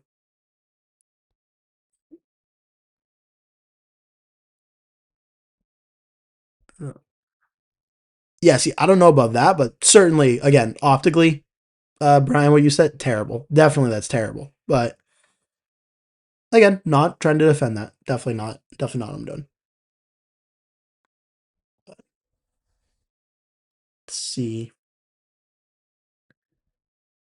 Yeah, so looking at actually we can go because we're still waiting on more votes to come in, and while we're waiting on those, we can still look at the counties. Just give updates here. Look, we got a little more. Might be getting more votes out of Shasta County. I feel like it just updated from being red to like a little bit more red. Went up to 36% of the vote in here. So we'll probably get in that update in just a few seconds here. Looks like 38.84% for Hilton, Bianco 21.69, and Steyer 36.11. We'll zoom in, look at some of these areas across the state. I think we were over here. Trinity County was 32 to 21. Essentially, Steyer's down at 15. Shasta is about 39 to 21.7, 14.5. Lassen County, 42.8 to 32 to 9. Plumas County, 30.95, 28.52. Hilton over Bianco. So a close county where, again, Bianco doing a lot better than I expected in a lot of these rural Republican areas. I expected Hilton to win them, but I expect him to do it by a little bit more of large margins.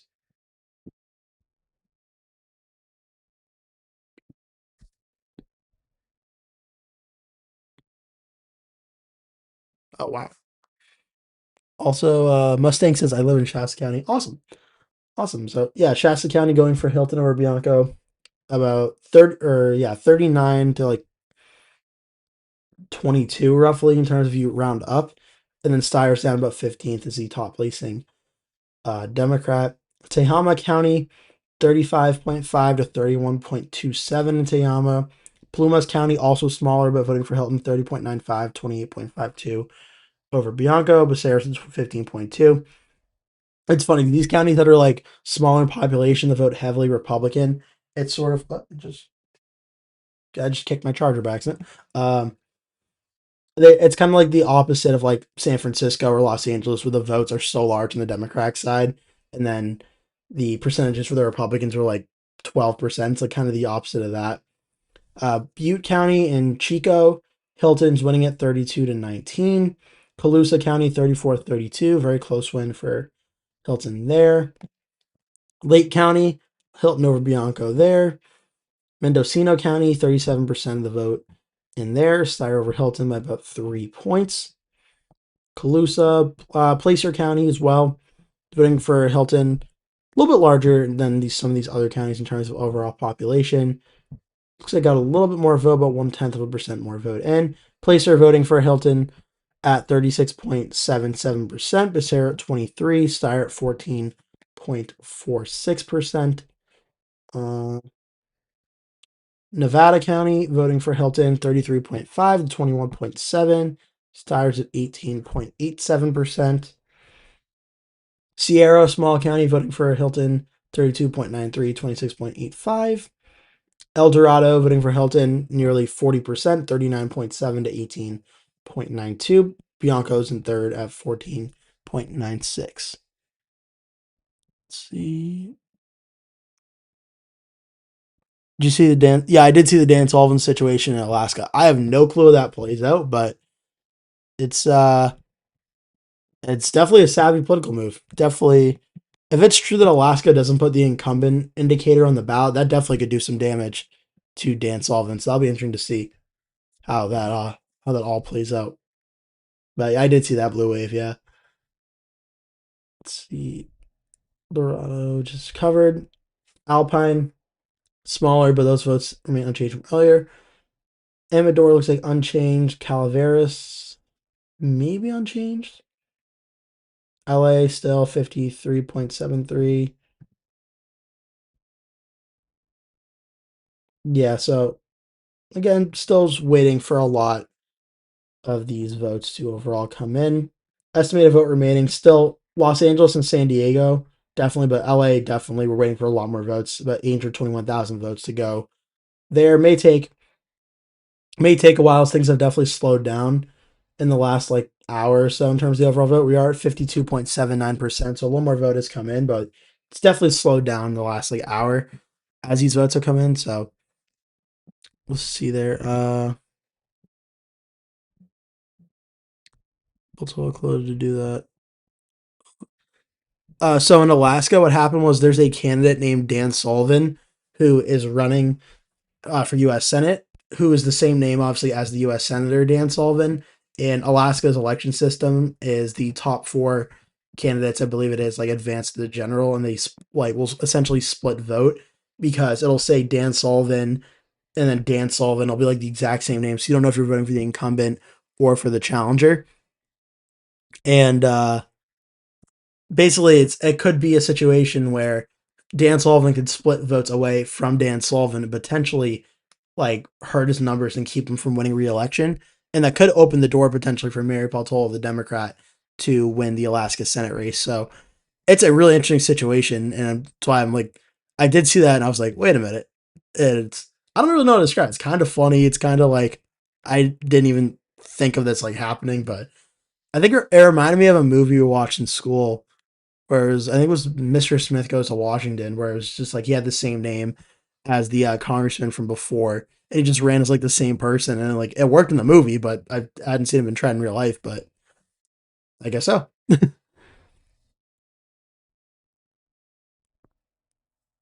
If the fake Dan Sullivan finishes first and the real Dan Sullivan loses, is Baltola more or less likely to win? I mean, I would think so, right? Like, I imagine if, I love who it's like the real Dan Sullivan versus the fake Dan Sullivan. Like, I don't know, it's just funny. That's like the fake Dan Sullivan, someone that's like lived for like 60 years or something, but it's just like, nah, you're fake because you're not the real senator. I don't know. I just think it's funny. Um, I mean, I'd imagine if the U.S. Senator Dan Sullivan gets blocked out, maybe I don't know if he gets blocked out of the top four, but I'll probably get if he got blocked out of like the ranked choice voting. I'd imagine Mary Peltola would win, but I don't know. I wonder if like the U.S. Senator tries to sue the state of Alaska's election law or something to like make the incumbency on the ballot like or something like that or something like that. I don't know, but it is. It's I don't know. It's funny. Okay, so Mustang says it's Dan J. Sullivan and the incumbent as Dan S. Sullivan. But you got to think also like for voters who like don't pay a ton of attention and will just show up to vote, be like, I know Dan Sullivan's name, I'll vote for him. How many of them are going to know his middle name? So it'll be a big enough like impact where it's like, wait, which Sullivan do I vote for? Yeah, no, Blue Wave, I'm with you 100%. Who's going to know his middle initial? I'm with you. What if Dan Sullivan is able to beat Dan Sullivan, and then Dan Sullivan realizes that Dan Sullivan was a fake candidate who thinks that Dan Sullivan would lose, and Dan Sullivan drops out? Oh my god, Blue Wave, that's funny. I'm reading it, I'm just like, oh my god, this is too funny. Yeah, I don't know. I'm very curious to see how that plays out. That is definitely. I mean, I have no clue how that plays out. Honestly, I don't know if you. I don't know if Dan Sullivan, the U.S. Senator Dan Sullivan, can get like incumbent put on the ballot or for Alaska law. I don't know if it allows that, but he might need to have any chance of like something like that maybe not happening. But yeah, I'm not sure. But it's a good question. It's a very good question.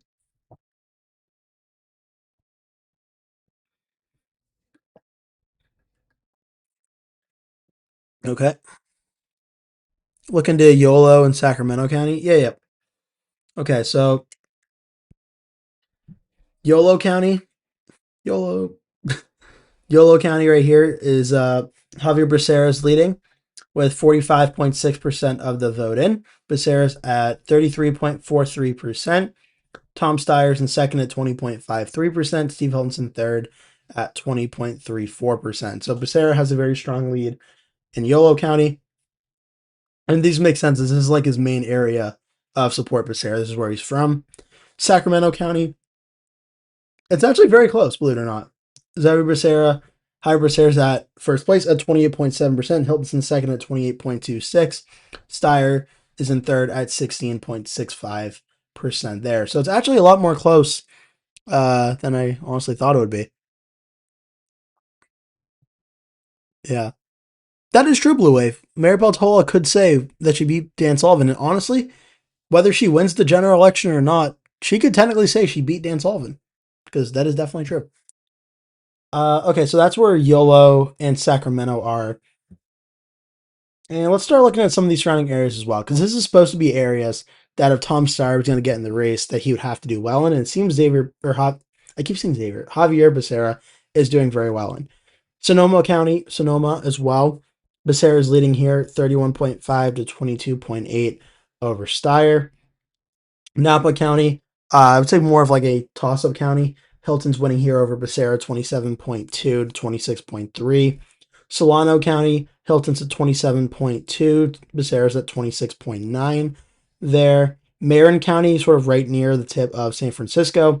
Marin's going for Becerra 28.5. Steyer's in second place here at 28.05. See, this is an example in Marin County of an area where that Tom Steyer is doing very well, and that if Tom Steyer was able to do this in more of these counties, like in Contra Costa, for instance, or in Alameda, if Steyer was able to match these numbers in all these areas that Becerra is winning, he would have a stronger chance of getting in the top two. But Becerra is just consolidating too many votes here.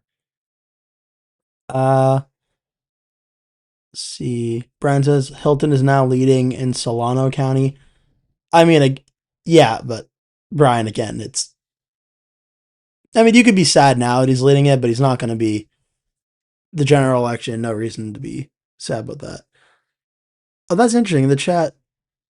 Oh, okay, I see. If I hover over it, it's in Japanese symbols. If I hover away from it, it's in English.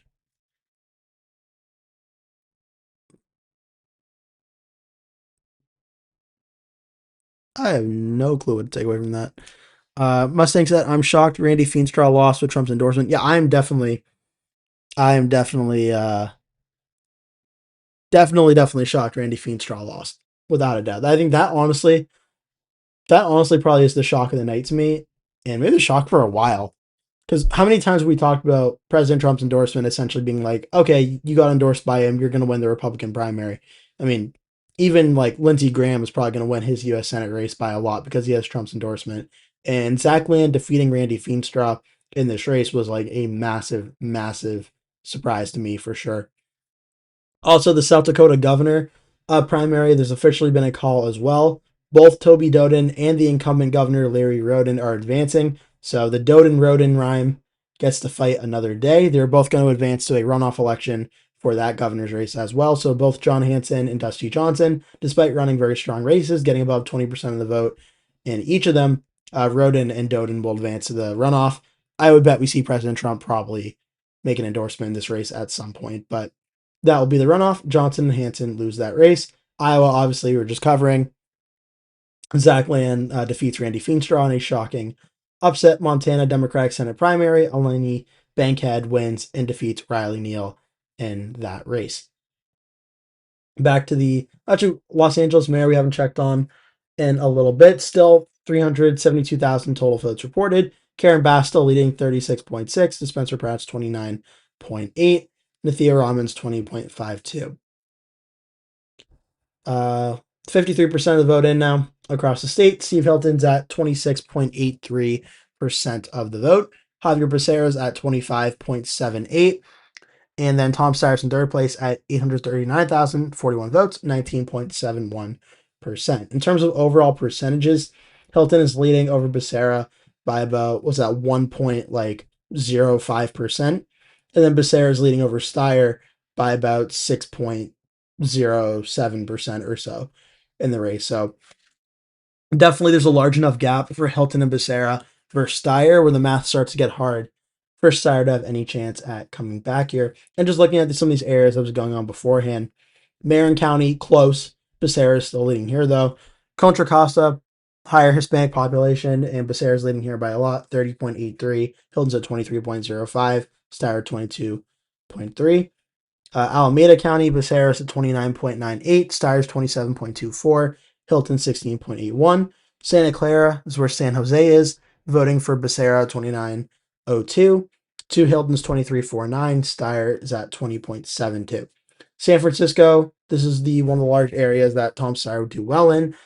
Honestly, sadly for him, probably one of the only areas for him to do well in, but he's winning at 31.96%. Becerra's at 24.72. Matt Mahan's in third at 13.11.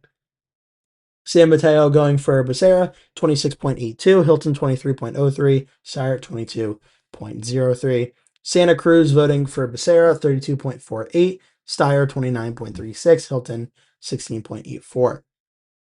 And then Santa Clara, which I think I already covered, but I'll just do it one more time. 29 for Becerra, 23.5 Hilton, and 27.2 for Steyer. Moving down to Central California, San Joaquin County, where Stockton is going for Hilton, 29.6, Becerra, 22.87, Steyer at 15.31. Stanislaus County, 43% of the vote in here. Hilton is leading 33.35 to 23.61, 17.82% for Chad Bianco there. Amador County coming in strong for Hilton, 40.14 to 21.25. Calaveras County, 40.23. Bianco, 21.29. Becerra in third place there. I'm definitely going to butcher this name. Tuolumne County, going for Hilton, 37.75. Bianco's 18.54. Mariposa County, going for Hilton, 33.5. Bianco, 24.6. Steyer, 15.95.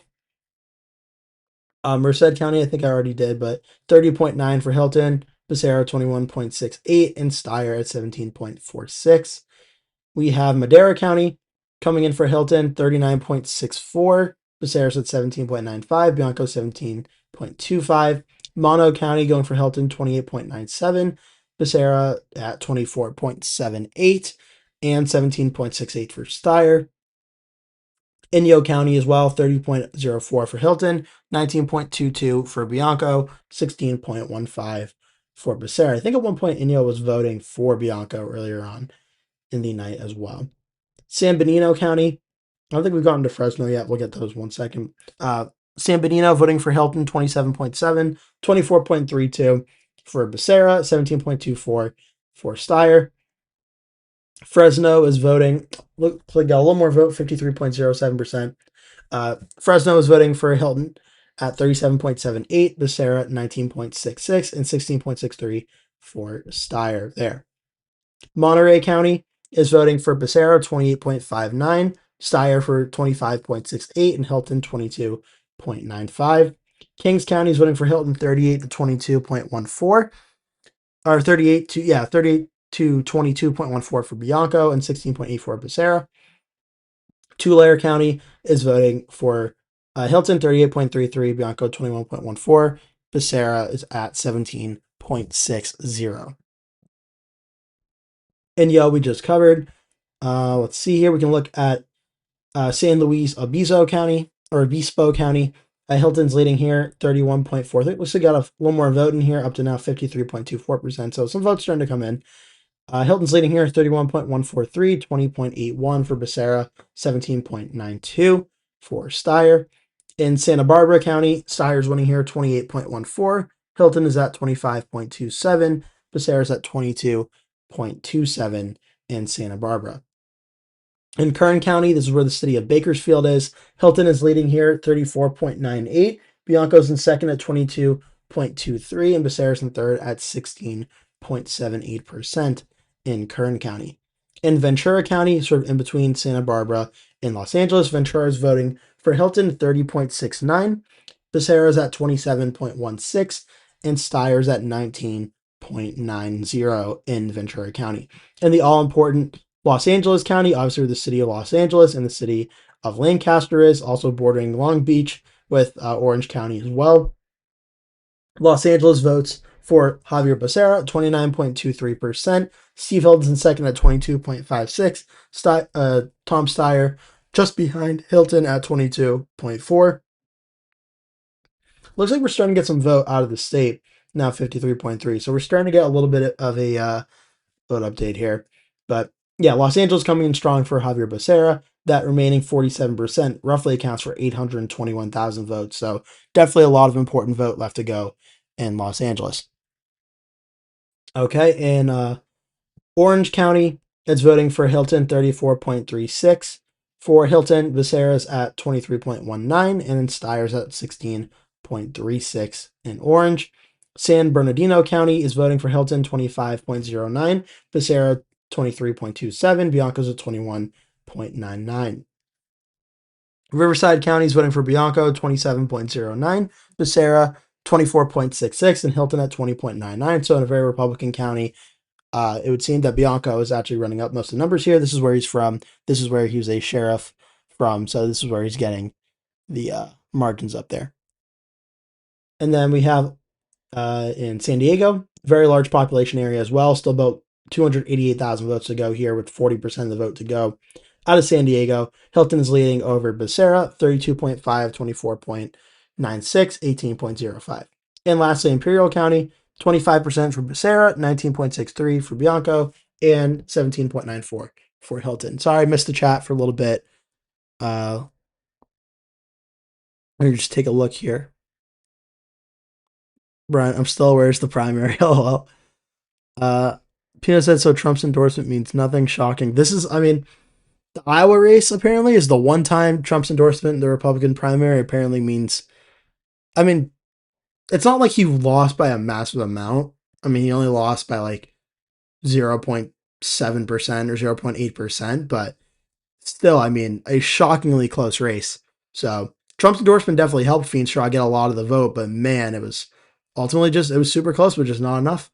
Feenstra fell a little bit short to Zach Land in a very, very close race. I look away for a second. We got a little more vote out of California. The plan is working. Trust the plan. I also thought Riley Neal would win. I definitely did too. I thought she would win the Montana Democratic Senate primary, but I want to make sure I get the name right. Alani Bankhead does end up winning, and she'll be the Democratic candidate in November, along with Seth Bodnar taking on the Republican Kurt Alme, the appointed successor, well, Republican primary winner and appointed successor of Steve Daines. Blue Wave says, do you think the Democrat in Montana would drop out for Bodnar? It's a good question, Blue Wave. That's definitely. I gotta go. That's a nice comment. Okay, yeah, that's a good question. I think it's definitely possible. I don't know if she will because, well, I'm not sure what the future holds there. But I think the Democrats' best chance in that race is definitely dropping out of the race and giving Bodnar a 1v1 matchup versus Kurt Alme. Not sure, but if that'll happen, we'll have to wait and see. Blue Wave said, I gotta go. Wish me luck. Good luck, Blue Wave. Uh, oh my God. Oh, I just read his joke. He said, I'll leave you with this. Why is beef made of calcium oxide? Or what is beef made of? Calcium oxide. Oh my God. Oh my God. Lots of Latinos in Stockton. Shocker that Hilton is winning there. Hmm. Because it's C-A-O. It's cow. Oh, jeez. Good night. Good night, Blue. Oh, that's funny. I mean, again, it's 1:19 a.m. on the East Coast. I'll take the joke. I'll take those jokes there. Um, yeah, so that's where things are in that portion of the state. We covered a lot of the counties there. Still about 47% of the vote to go across the state of California. In terms of overall vote numbers here, we'll start from the highest end and work our way down. We did get some more votes out of Kings County, who I think was around like 78% in. It's now at 84.96% in. So 17,000 of those votes, 17,583 votes are in. Still about 3,112 votes remaining out of Kings County. Hilton is winning here. This is a very Republican county. Kings County is voting for Hilton over Bianco, 37.8 to 22.03. So it's a very heavily red area. It's expected to go red in the general as well, but coming in strongly for Steve Hilton there. Amador County has 79.52% of the vote reported in, so still about 3,400 votes to go there. Another county that Hilton is leading very large at 40.14. Bianco's got 21.25% in second place there. Another county in the general that'll likely vote red by a pretty considerable amount. Just given the vote numbers here, you're looking at roughly over 60% of the vote for the two combined Republicans. These two areas will probably vote red in the general by a good amount.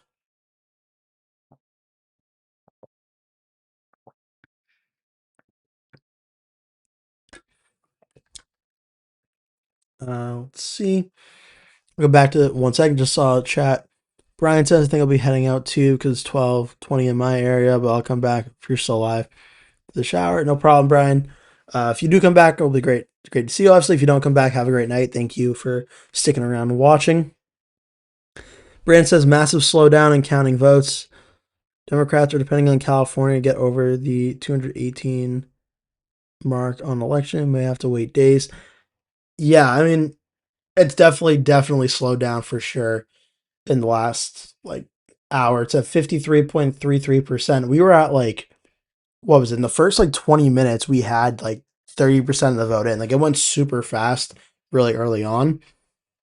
And now we're just waiting for the rest of the votes to come in. It might be a situation of it just takes like a while for it to come in. And I'll probably say it's now. It's 1:22 a.m. Eastern time. So what would that be in California time? It would be what, 10:22? Does that sound right?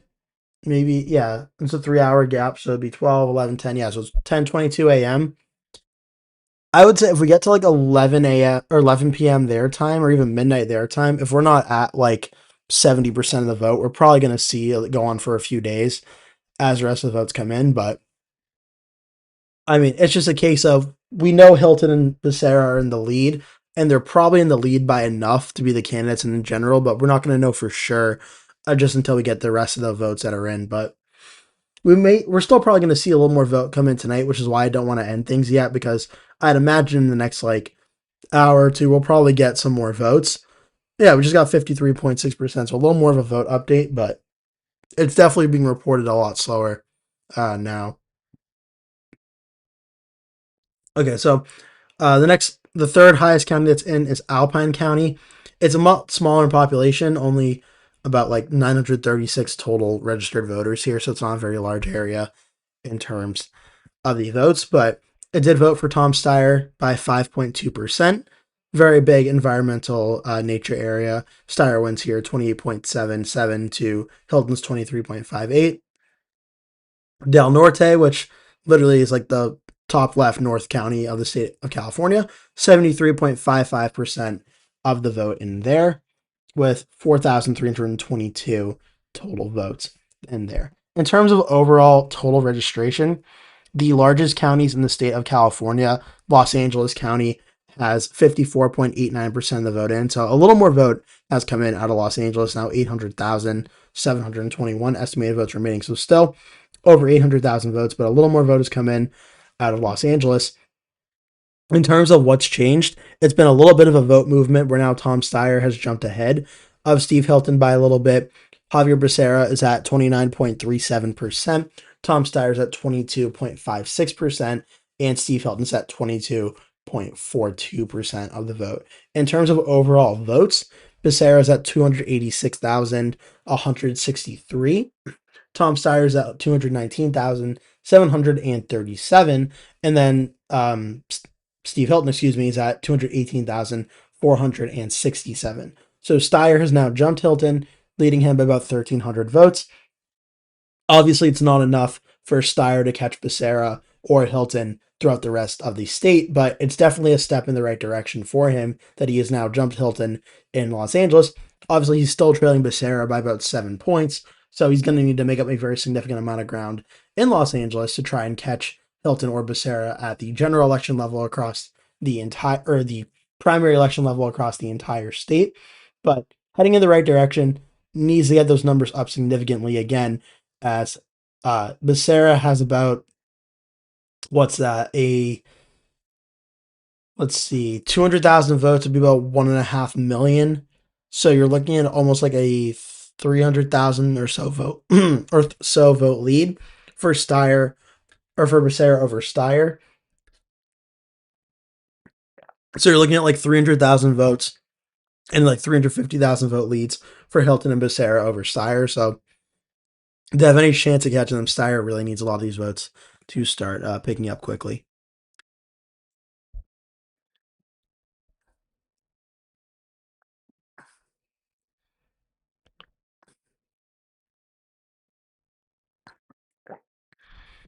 Sorry, I was drinking some water. Throat again, little little dry there. So that's Los Angeles. Even though it's got more votes in, that's still nearly 974,474 votes reported.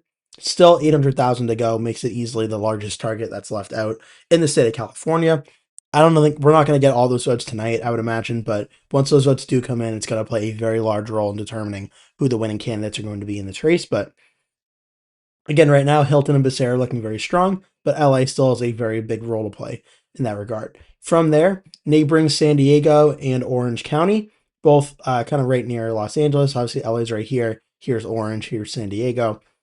These three areas make up a ton of votes here. Nearly 2 million registered voters in San Diego, 1.9 million in Orange County. Tonight, Steve Hilton is currently winning both San Diego and Orange County. If you were here earlier, you already heard me say this. If you're new to the stream, you did not hear me say it, but mainly this has to do with vote splitting, as these areas I can show you in the 2024 map LA voted for Kamala Harris by about 33 points. Orange County voted for Kamala Harris only by about 2.7, so it was very close, but it did vote for the Democrat. And then San Diego voted about 17 points for Harris versus Trump. But tonight, Steve Hilton is winning in these areas by a pretty large amount. When you look at the actual percentages, though, for instance, in San Diego, Hilton's getting about 32.5%. In San Diego, Hilton's getting about 34.36%. And then the other Republican in the race, Chad Bianco, is certainly taking a large amount of those votes away, too. If you add up the support of Hilton and Bianco and the other Republican candidates in the race, it would essentially amount for a very close race in Orange County and then a Democratic lead in San Diego. So I know if there's Republican voters watching the video and you want to see the Republicans do well, seeing this map with a lot of red certainly is good news. If you're a lot of Democrats, you're like, you hate seeing a lot of red places, you don't want to see red San Diego or Orange County, it could just be a case of the vote being split among all the Democratic and Republican candidates in the race there. But nonetheless, still about 288,000 votes to go from San Diego, 277,000 votes to go from Orange County. Both of them nearing about 60% of the vote in. San Diego's at 60.89, Orange County's at 59.98. So still remaining in that like 40% of the vote left to go in the state of California. Los Angeles, I don't remember if I said it, it's about 55% of the vote in at 54.89, so still 45% of the vote to go there. So in these three areas that have a lot of registered voters in them, still a lot of vote to go in these important areas. Riverside also neighboring right here to San Diego's very big area for votes as well, as it has about 1.4 million registered voters. So obviously a very large amount of votes to go there as well. It's more of a, I would say, Republican area as a whole, although it did only vote for Trump by about 1.3% in 2024. So it's actually like a 50-50 toss-up area. But tonight, Chad Bianco is winning here. He's getting about 27.09%. Steve Hilton is getting about 21% there. So those two Republican candidates are getting about 49% of the vote in Riverside County. So what that means, obviously, is it's a big area, one that Bianco and Hilton are doing well in. This is the area of the state that Chad Bianco is from, so it'll be interesting to see in the remainder 40% of the vote. Does Bianco continue to lead here? Does Hilton, having the endorsement of President Trump, maybe increase his numbers in Riverside? Or does Xavier Becerra or Tom Steyer maybe jump into some of the support in this area? I'd imagine we see Bianco and Hilton finish in the top two, seeing as Bianco is getting with about 60% and getting about 27%. That'll likely keep him in the top 2 to 3 vote getters there. So that is Riverside County. San Bernardino County also is very important as well. It is 1.234 million registered voters. There's still 102,000 votes to go in San Bernardino, 64.4% of the vote in there. And currently, Steve Hilton is leading in this county at 25.09%. Xavier Becerra is getting 23.27%, and Chad Bianco is getting 21.99% of the vote there. So in terms of what San Bernardino is looking like, it's a county that's very barely going for Hilton. But, I mean, look at the vote numbers there. Hilton and Bianco are combining for close to like 47, 48% of the vote in San Bernardino. So it's an area that we're most likely going to see Hilton Bianco continue to do well in the next vote dumps that we see there. But still, with Becerra being the main Democratic opposition there, that is good news for Xavier Becerra. In the next few counties, they're smaller in population than the previous five that we talked about in Santa Clara, Alameda, Sacramento, and Contra Costa, and even San Francisco. But these are areas that are very strong for the Democrat candidates. And right now, Xavier Becerra is doing very well in most of them. Becerra is leading over Hilton in Santa Clara by about 4.5%, with still roughly about nearly 200,000 votes to go in Santa Clara. Becerra has a lead over Steve Hilton, 28.73% to 24.24. In terms of overall votes, it's a lead of about 10,000 or so votes for Becerra over Steve Hilton. In Santa Clara and Alameda County, we're looking at a lead of Becerra over Tom Steyer. So this is a very Democratic county where the vote is being split a considerable amount at the top of the ticket, kind of similar to maybe Orange County or San Diego even, or maybe Riverside would be a better example in that regard in terms of the top two getting vote split. But Alameda is being split between Becerra at 29.98, Steyer at 17.24. Sacramento County, this is sort of the home base of Xavier Becerra. Becerra is winning here by 0.4% over Steve Hilton at 28.7 to 28.26. Steyer's in third at 16.65.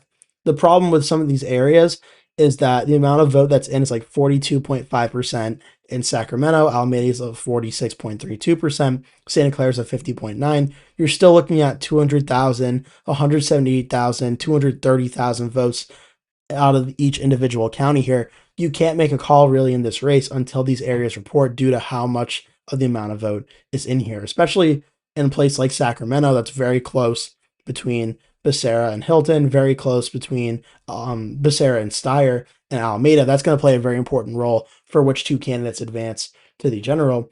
As right now, the leading two candidates are Hilton and Becerra. Tom Steyer is running about like 350,000 votes down. Then maybe 250,000 votes. The math might be off there. down of Becerra and Hilton. He's trying to get into the top two under the California law to advance to the general, but it's definitely getting tough to do so as the numbers get closer and closer to 100%.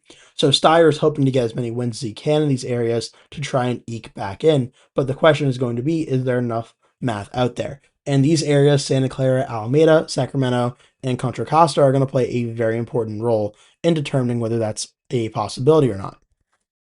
And Contra Costa, it's voting for Becerra over Hilton, 30.83. Oh, I just got poked by the mic.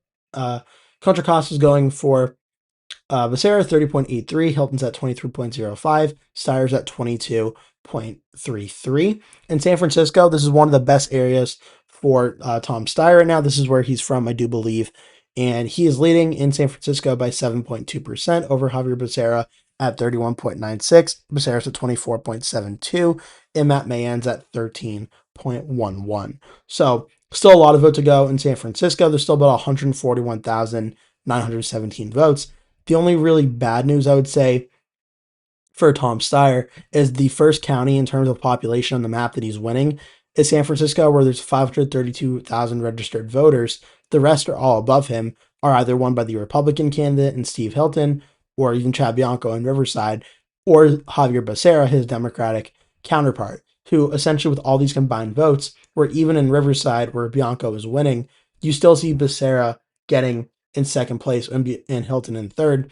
These amount of votes are adding up for Hilton and Becerra, where it's essentially just locking out Tom Steyer of the top two candidates right now. So that's kind of the reality of the race at this current point in time, is as we wait for more of these votes to come in and really get a clear picture on the race. At about 54% of the vote in, 53.93, is Hilton and Becerra are on their way to being the general election matchup in the 2026 California governor's race. We're just waiting as more results come in to be definitive about that. Steyer at 19.72% in this field of over 61 candidates in this race. Steyer is clearly the strongest candidate in third place behind Hilton and Becerra. Chad Bianco's in fourth place at 11.22% behind there. Katie Porter and Matt Mahan both fall under 5% at 4.494, and Matt Mahan's at 44.47. Antonio Vargas is at 1.31. So kind of similar to the election night video I did, where a lot of Porter and Mahan support does ultimately in the polls crater and coalesce around the leading two Democrats in Becerra and Steyer, as they want to guarantee a Democrat to take on Steve Hilton. The question would just be essentially which one would that end up being? The question is just, is there enough vote out there for Steyer to catch Becerra and Hilton? And the simple answer, there's a simple answer and there's a more complex answer. The simple answer between is there enough votes for Steyer to get Becerra? Yes, there is. Again, that like 300,000 vote gap or whatever that's needed for Steyer to pass Becerra or Hilton, there's definitely enough votes out there to do so. The question is going to be, though, is it the most likely thing to happen? And based on the current results that have come in right now, obviously the answer would be no, as Hilton and Becerra are finishing in first and second place in a lot of key areas. Now, I don't believe the map will say for sure. I don't believe on what amount of vote is early and maybe what isn't early. I don't know if it has that feature on this, but the only hope, or say one of the biggest hope for Tom Steyer at this current point in time is with each vote dump that comes in. For instance, in Los Angeles, there's still about 45% of the vote to go. Steyer's running strong here. He's in second place at 22.55%. With each vote dump, he gets progressively better and shrinks the lead that Becerra has, and also widens his lead over Steve Hilton in this race. That could be a potential sign for Steyer in Los Angeles is it if he can grow that. It's 54.15 across the state, so it's slowly inching up, but it's definitely slowed down a little bit. So it may be a while before we know for sure who's going to emerge in the top two in this race, but Hilton and Becerra are certainly the favorites. But for Steyer, he's definitely not out of the race. He's at 19.8%, about 6% down or so of Javier Becerra and Steve Hilton. But the question is ultimately going to be, is there a path for Steyer to get in? And it's going to be, once these votes come in, that will be a key indicator here. Looks like got a little bit more vote here. I don't know if it's anywhere that has really changed the margins too much here.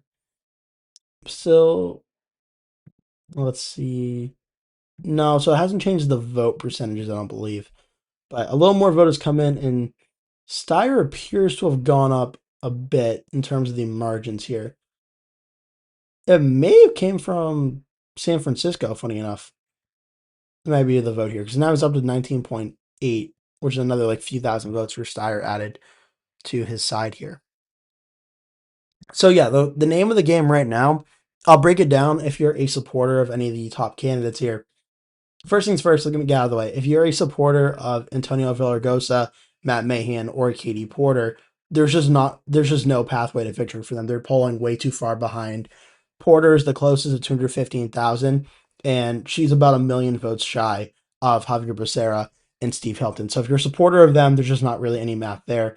If you're a supporter of Chad Bianco, at 487,000 votes, he's getting 11.19% in a multi-way candidate field. That's obviously a very large amount of votes, a large percentage of votes. But the leading Republican candidate, Steve Hilton, he's trailing by about 700,000 to even 800,000 votes in this, and then he's trailing the second place Javier Becerra, the Democrat, by roughly about the same margin of about 700,000 votes. So for Bianco, he's polling a very strong fourth, but he doesn't have a pathway of getting into the top two either, unless pretty much everything else that comes in goes massively away from Hilton towards him, and it's just not going to happen. So Bianco doesn't really have a pathway to getting into the top two either. Now, Tom Steyer, on the other hand, at this current point in time, it's a slimmer path, but he does have a path. 54.23% of the vote in. So again, it looks like a little bit more vote has come in. I think about 0.8% more has come in the state. And Tom Steyer at 19.8% of the vote does have a path to getting in the top two. But again, as I mentioned, he really needs all these votes that are left to come in, these 45%, to come in much, much stronger for him than have tonight. And that's going to be the question of if they come in by like similar margins, is there going to be enough of a circumstance for him to get in the top two? Based on where things are currently at, and I think the market odds show a good look at this, Javier Becerra is at 99% to advance. So it's looking very strong he'll advance. Steve Hilton at 84% is also looking very strong to advance. Tom Steyer's fallen down to 18%. So the odds, both on the current numbers and the market odds, are not on Tom Steyer's side to advance to the general.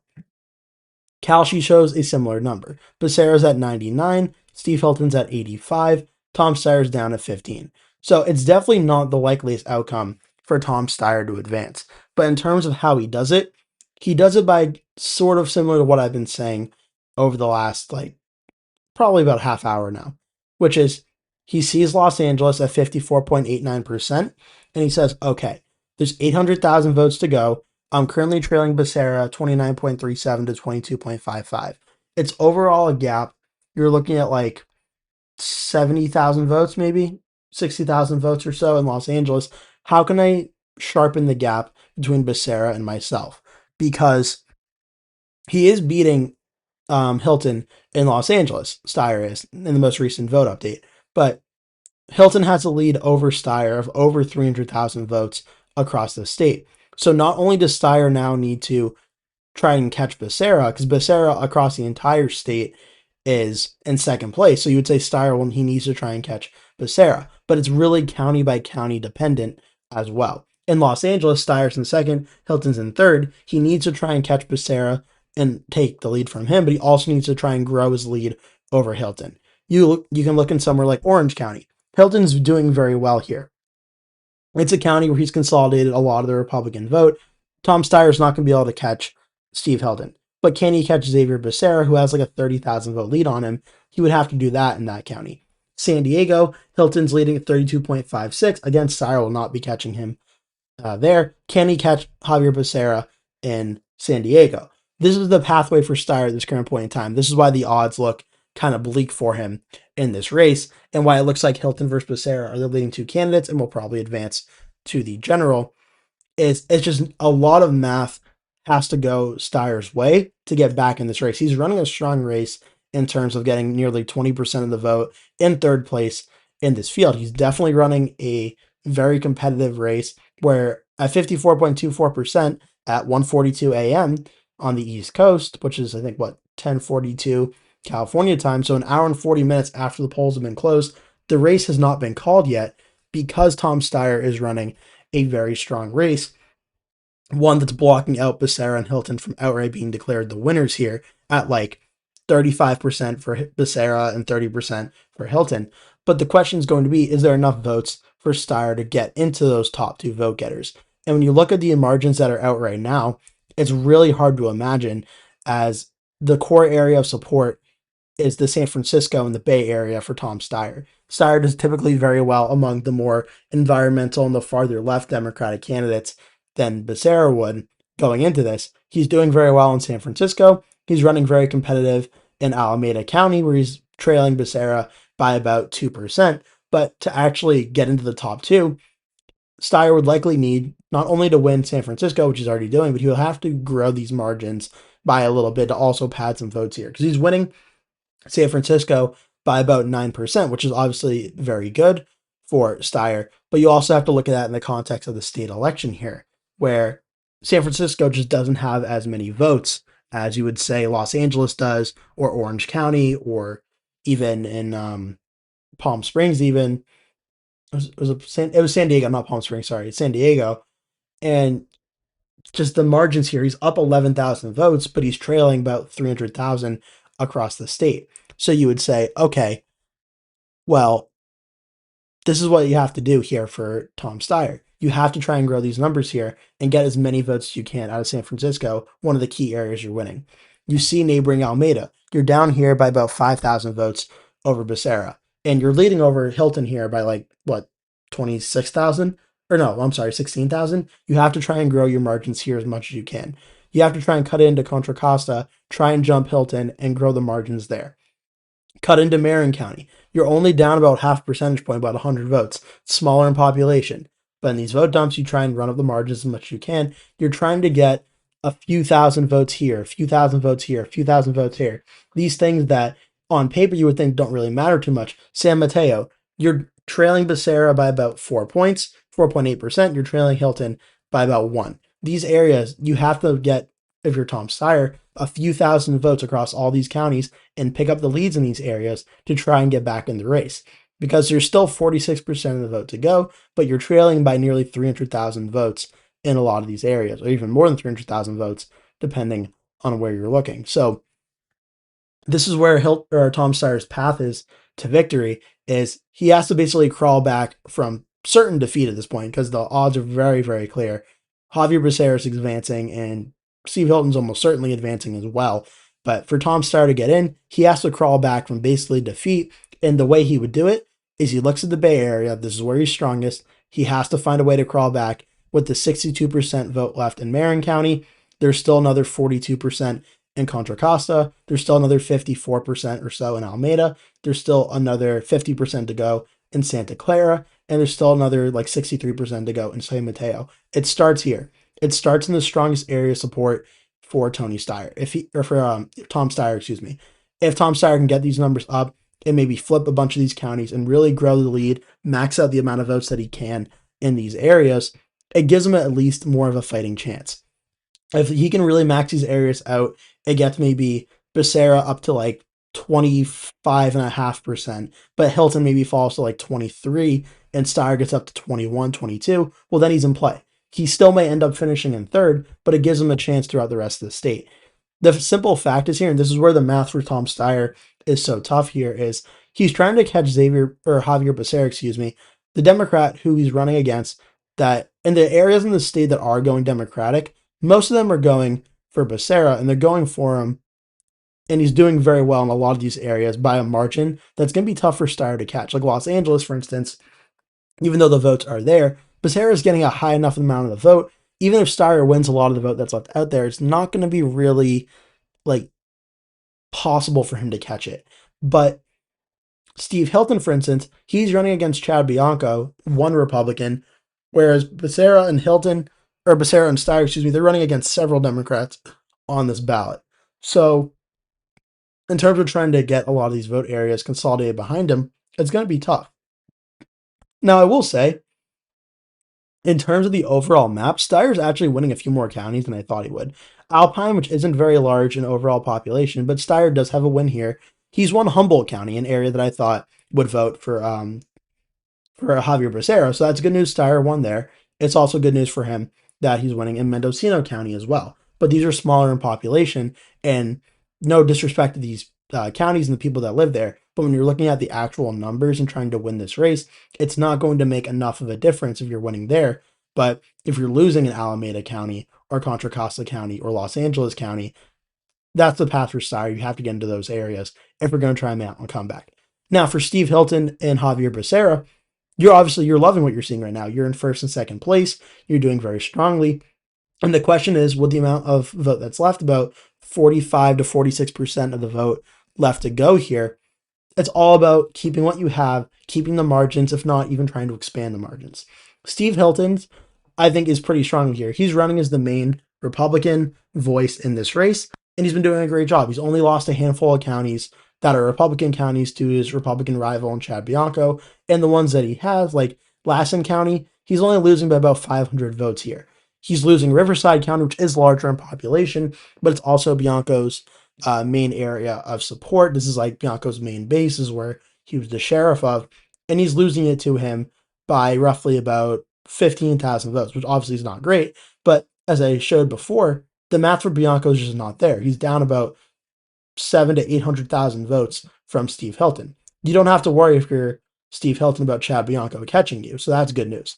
The news for Hilton that you have to be concerned about is in these areas with a lot of votes left to go. When you search by the amount of estimated vote, Los Angeles is currently voting for Becerra. And when you look at the amount of votes, 800,000, they outnumber basically San Diego and Orange County and Riverside and San Bernardino combined, pretty much equals Los Angeles. And then you also have Santa Clara, Alameda, Sacramento, and Contra Costa as well. So if you're Steve Hilton, what you're trying to do is you're basically trying to keep doing what you're doing and even expand on these margins as they come in, because he's leading Tom Steyer by a lot right now, and probably enough to ultimately hold on if these trends continue.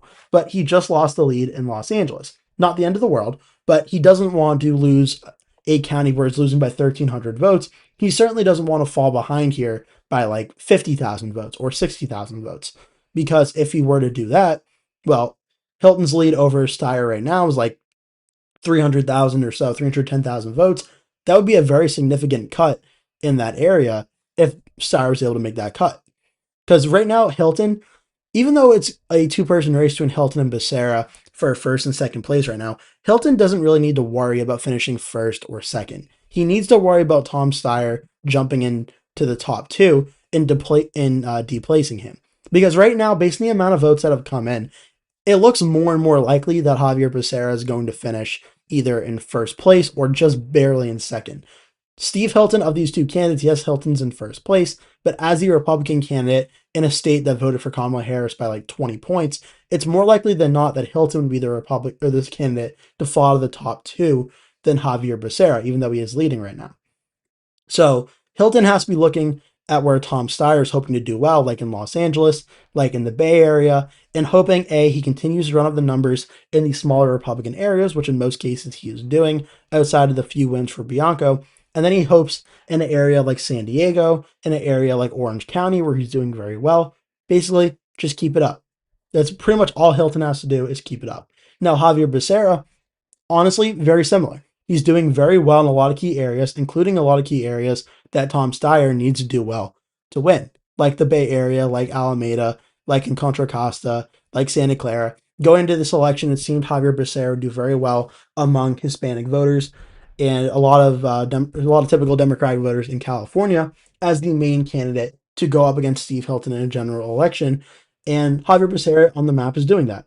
There's a reason he's leading Tom Steyer by like 6 points right now across the entire map. The only reason that this race is not currently called is there's still a lot of votes left out there. Again, 4.36 million votes are in. About 45% of the vote is left to go. You're probably looking at somewhere in the range of like 3 million or so votes are left across California. So there's just too many votes left out there to just say, yeah, we can call the race now. Hilton and Becerra won't fall out of the top two, because there's enough math out there if Steyer were to turn things around that he could catch them. But when you look at the percentages that Javier Becerra is running up in a lot of these areas with higher Democratic populations, including the largest county in the state by population, Los Angeles, where he's leading over Steyer by 7 points right now and over Hilton by 7 points. Becerra is running very, very strong here. And again, similar to Hilton, all he has to do, in the simplest terms possible, stay the course. That's all he really has to do. So you're looking at about 1:53 a.m. on the East Coast here for California, which is coming up on, I believe, what would be 2 a.m. would be, is it 11 a.m. or 11 p.m. I believe in California and West Coast time. So you're coming up on 11 p.m. in California. It's about 2 hours after the polls have closed in the state of California. And Steve Hilton and Xavier Becerra are leading. And Tom Steyer is running a strong third, but he's currently blocked out of the top two by roughly about 300,000 votes or so. So you're looking at this race and you're thinking, okay, where do things stand? The real question is, Hilton and Becerra are probably going to hold on and win. That's the most likely outcome right now. You're just waiting for those votes to come in to give you 100% certainty. Because is it possible Los Angeles and its 800,000 votes that come in could be enough of a split for Tom Steyer to get into the top two? Well, just 800,000 votes alone will tell you, yeah, it's a 300,000 vote gap between Becerra and Steyer, similar gap between Hilton and Becerra, just past another 50,000 or so. There's enough votes in Los Angeles to get Steyer back in this race if it can consolidate enough of them. But when you look at the amount of vote currently being split, where Becerra is leading Steyer by like 7%, it's amounting to about a 60,000 vote lead or so, or 65,000 vote lead. Is it likely that Steyer will completely erase Becerra in Los Angeles? Probably not. But they have to account the votes and report them to be 100% sure. Same thing with Hilton. Is it likely that Becerra comes in and just completely clotheslines Steve Hilton in Los Angeles and gets like 100,000 vote gain on him? Again, when you see the numbers being evenly as split as they are here, I would say probably not. It's just not going to be the likeliest outcome in Los Angeles. So it's sort of a tough situation in California right now because you're over half the vote in. You're getting close enough to the idea of you probably know which candidates are going to win, but you just need those final 45% of the votes to give you a 100% certainty that, yeah, it'll be Hilton and Becerra in the general election. And then honestly, once that's announced, the race is essentially over. I mean, no disrespect to Steve Hilton, but it's a state that Kamala Harris, in a year that Donald Trump did better pretty much everywhere across the country in 2024, 2026 will be a weaker election environment for Republicans than 2024 was, and Harris won the state by about 20 points. And again, that's even less. It voted for Harris by 20 points in 2024. Biden won it by 29 points in 2020. So no disrespect to Steve Hilton or the Republicans in California, but the governor's race essentially ends as soon as this call is made. Looks like we got a few more votes, like another 3,000 votes also have come in, 54.53%. So once those do come in, things are basically over. So the question is going to be, is it going to be Hilton or Becerra? And then when do we get these announcements here? Looks like we got a little more vote in that swayed things a little bit. 26.87 for Hilton, 25.77 for Becerra.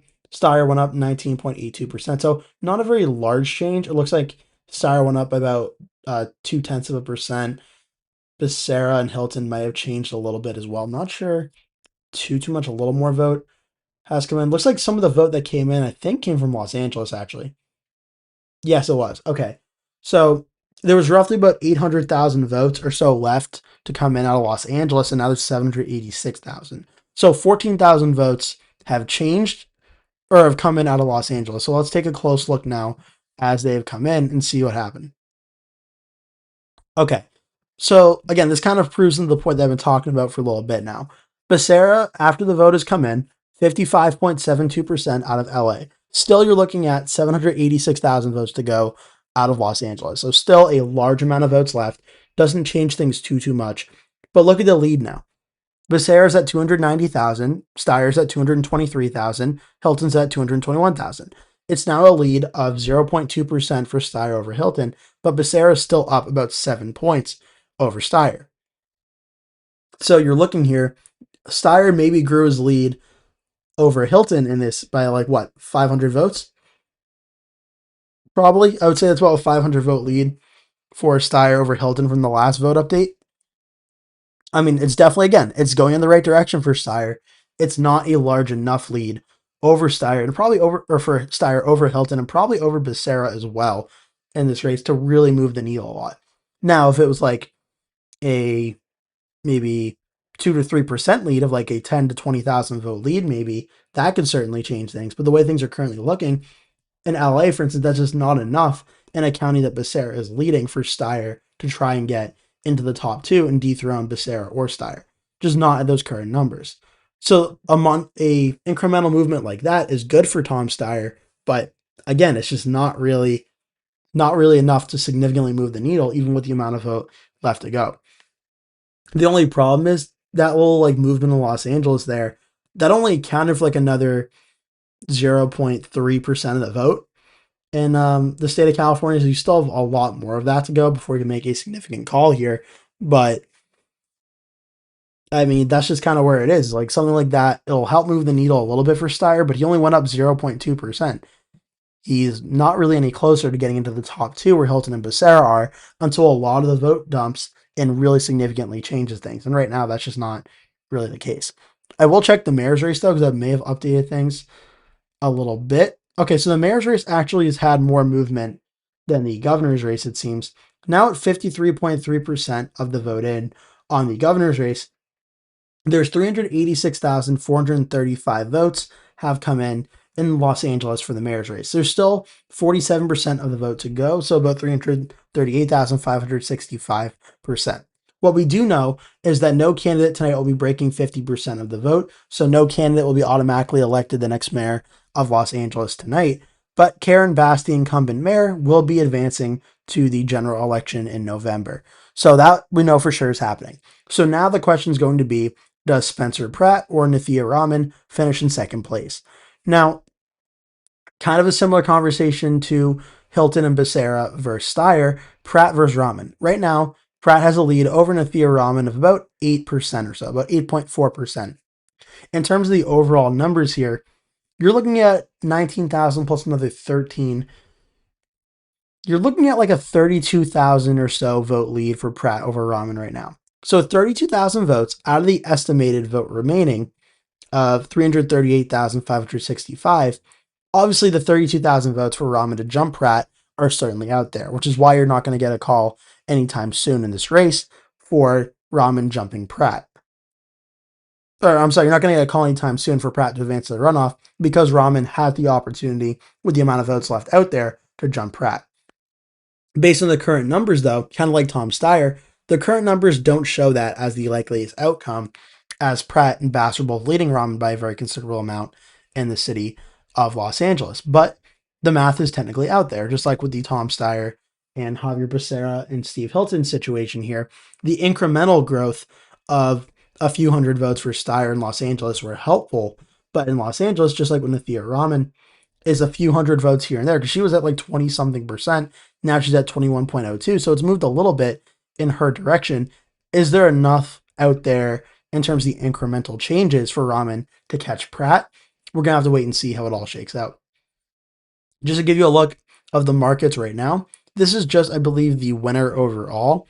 It's still Karen Bass's surge release results have come in. She's still the favorite. She's at 77% now to win in November. Spencer Pratt and Nithya Raman both are relatively even in their chances to win. Pratt's at 13%, Raman's at 12%, which is interesting because obviously Pratt has a much larger chance at advancing to the runoff, right, or to the general than Raman does. But even still, Pratt and her essentially have an even chance of winning as it's the makeup of Los Angeles. I mean, goes without showing, it's one of the most liberal cities in the country. It voted for Harris by about 33 points in 2024. Biden won it by about 44 points in 2020. It just doesn't elect Republicans. So this is a situation where Pratt and Raman essentially have even odds to win, even though Pratt has, I would argue, a much stronger chance at winning in the runoff here and advancing to face Bass in the general election in November. Raman still, even with the 7% deficit that she currently has, as a farther left Democrat, has a stronger chance of beating Bass in the general because there's more Democrats in Los Angeles than Republicans by a large amount. But again, we'll be keeping an eye on this as things develop there. The governor's race, I mean, pretty simple. Looks like we got another 0.7% as well have come in. Now Tom Steyer's at 19.83%, Becerra's at 25.73%, Hilton's at 26.88. So again, another incremental change. I think Steyer went up another 0.1%. Again, not a massive swing here. Kings, I think, still 84.96, still the leading vote getter in terms of most reported. So not a very significant, seismic overall change there. Estimated vote remaining, still got 279,000 out of San Diego. Sacramento. Oh, it looks like the vote came in out of Orange County because now they're down to 220,000. So it seems Orange County might have been where the vote came in from. And yeah, okay. So now 68.16% out of Orange County. Hilton's leading here, 36.6. Becerra is at 22.17, and Steyer's at 15.81. So it may have been a situation of Hilton's numbers have gone up a little bit. It also may have been a situation of Steyer's numbers may have gone up, or Becerra's. I feel like Becerra stayed relatively similar, so maybe not changed too much there. But that's where things currently are. Now, just as these votes come in a little bit more slowly, we'll start to get an indicator of how things are going. It does look like there's a little bit. Am I seeing? No, okay, so Becerra's still at 99%. Hilton's at 83. Steyer's up at 20. There's a little bit of a movement on the poly market side of Steyer going up a little bit. It's gone up like 2 points here. On the Kalshi side, it's similar. 81 for Hilton. Let's look at the last 6 hours. I am kind of curious on this. Okay, so it hasn't changed too much over the last 6 hours. Where the polls closed, and Javier Becerra is at 94.65% to win. Hilton's at 73. Steyer's at 40. Now we could look at around 1:36 a.m. and Becerra was at 98. Hilton's at 81.92. Steyer's at 15. So all this change really is more money on Steyer, though the results haven't changed too much. Although now there's 55.22% of the vote has come in. Okay, so some more vote has come in here. Los Angeles County seems to stay similar. Sacramento, I think, also seems relatively similar, though some more vote may have come in. Now at 55.22%. Hilton is at 27.15%. Javier Becerra, I think this might have been the change, went down a little bit. He was at 25.75. Now he's at 25.64. And Tom Steyer is at 19.75. So I think Steyer may have went down. Wasn't he at 19.82 or 83, I think? So he might have gone down a little bit. Okay, so a little bit of an incremental vote change there. Still 45%. So largely things haven't changed too much, but we've gotten a little more vote has come in the last 2 minutes or so. I'm going to take a quick little water sip here. I'm also going to read the chat because I haven't checked in a while. I just remembered. So let me see here.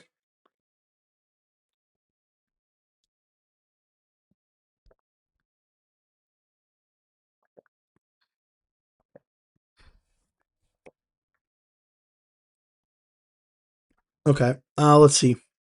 We have Mustang said a little while ago, I think the question is how heavily the late vote by mail breaks for Steyer and Becerra, and maybe lock Hilton out because mail vote is heavily Democratic in California. So that is a good point. That is a very good point. The early voting can actually show these stats here. The vote by mail and the ballots requested, the early voting ended up being relatively pretty split among Democrat and Republican. It was about 351,129 votes Democrat, 330,933 Republican. So the early vote ended up being a net 21,000 vote advantage for the Democrats. If what we're getting now is mostly early vote, it would suggest why Steve Hilton is doing so well.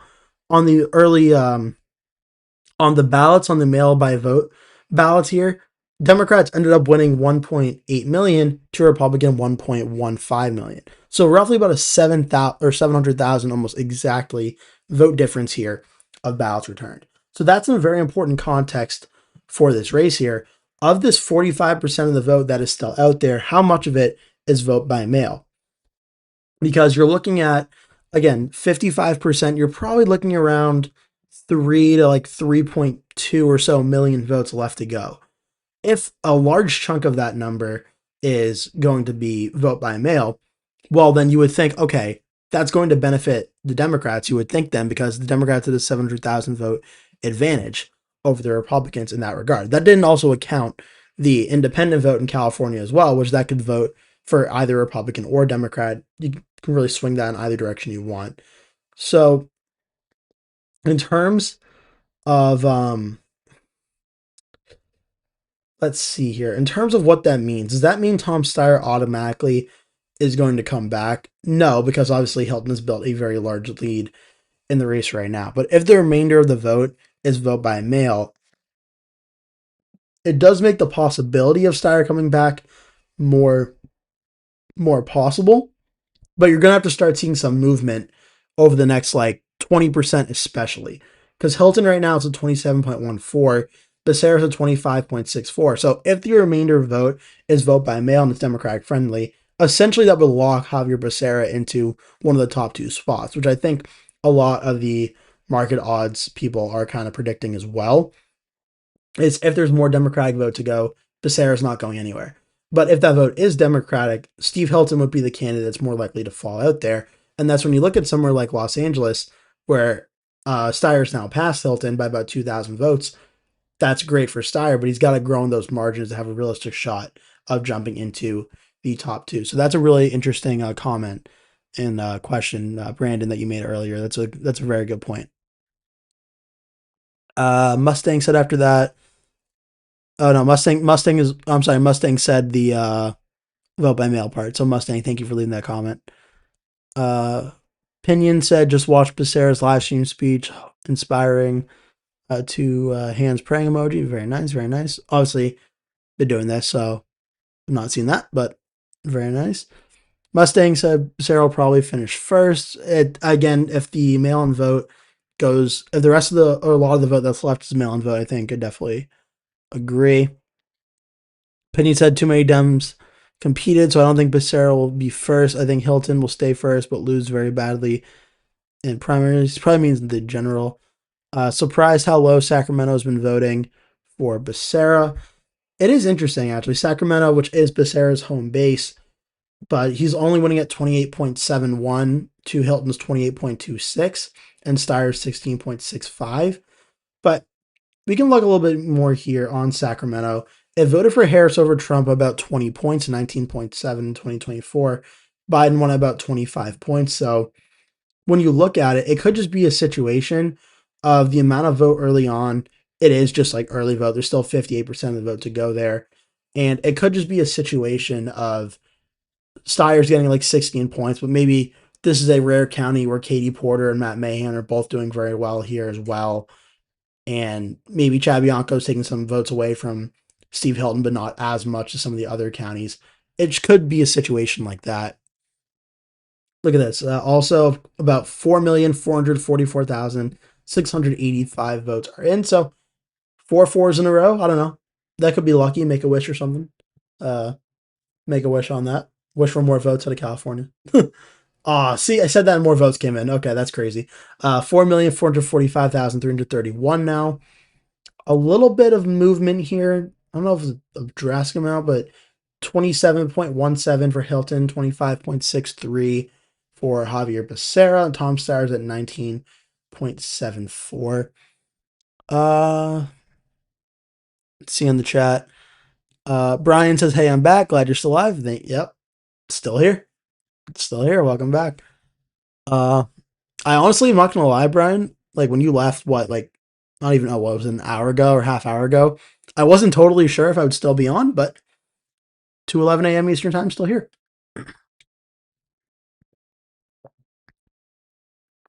Christopher said, Democrats overwhelmingly by twice as much voted mail-in last governor election over Republicans. Roughly 25-30% of mail ballots. No party preference, roughly 20 to 25% mail-in ballots. And then Pinion kind of echoes this, saying, I did watch CNN say Republicans vote early, so Dem votes could straggle in.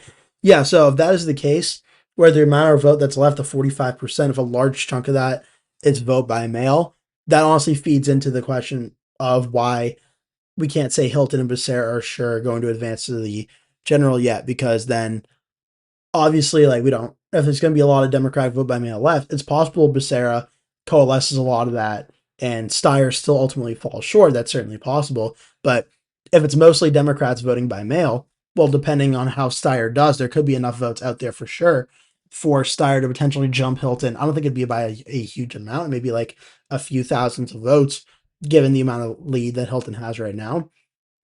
But there would be enough vote, and there is enough votes out there for Steyer to potentially catch Hilton if a lot of the vote that's left out there still vote by mail. So a lot of ifs right now.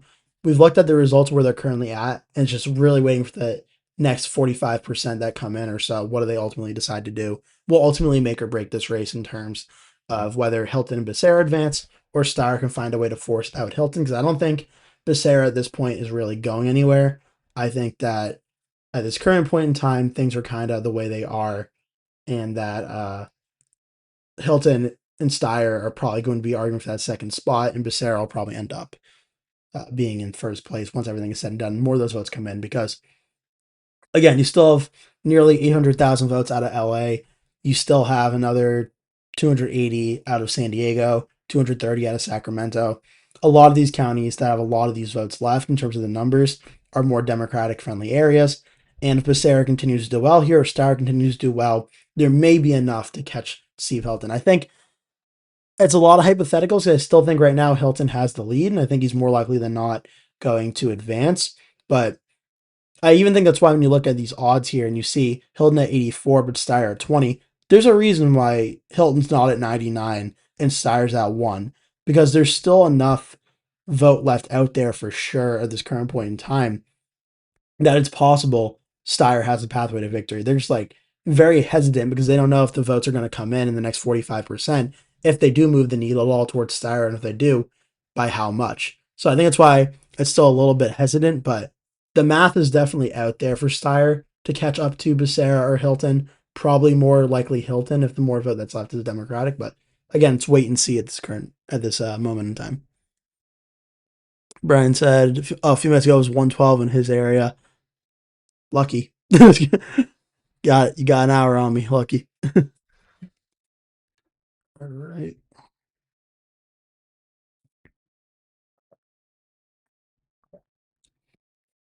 Also, it's been, let's see, we got nearly 4.5 hour long stream so far. Over 2,300 total views since I started. Over about 15 currently watching right now as well. So I do appreciate everyone. Obviously, from the East Coast, especially, it's 2:15 a.m. So I appreciate you sticking around to watch us.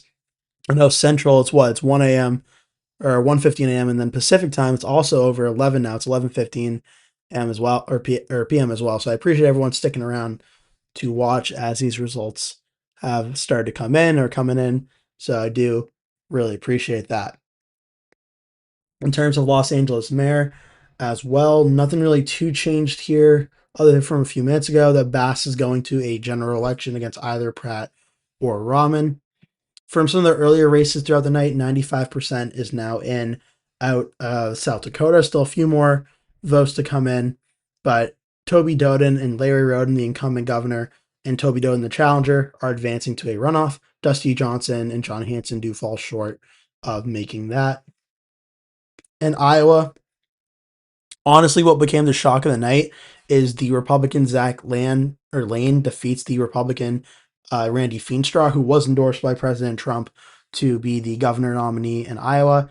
Feenstra does ultimately fall short to Lane, who I do believe is a farmer in the state of Iowa as well. So that's a big, big upset. Montana, Alani Bankhead ends up winning. Still, 71.6% of the vote in, but Bankhead wins against Riley Neal and will be the Democratic candidate in Montana. Let's see. Just loving your no BS stream, like all these news stations. Oh, thank you. I appreciate it. No, it's just, I mean, obviously, Brian's all said for some of this live stream. I was watching political excess live stream at the same time. Oh, that's funny. Honestly, I don't think I've ever watched them before, but I think that name does sound familiar. Brian said, I still hope Sand wins the general with Land. He goes, yeah, I mean, obviously it's June 3rd. The election's November, so obviously it's too early to say definitively for sure what'll happen in Iowa. Also, we don't know who really Zach Land is, so I don't know. We'll see how that develops. But Against Feenstra, I thought Sand was a very slight favorite. I don't think that really changes too much as of today, but again, we'll see how that goes over the next few months. I mean, it's 2:17 a.m. and we're here obviously like for the same reason. We're here to see the results come in. We want to see how this develops. So that's just it. We're waiting for the results to come in, trying to see how they come in where they could. We're at 4,446,122 votes out of California.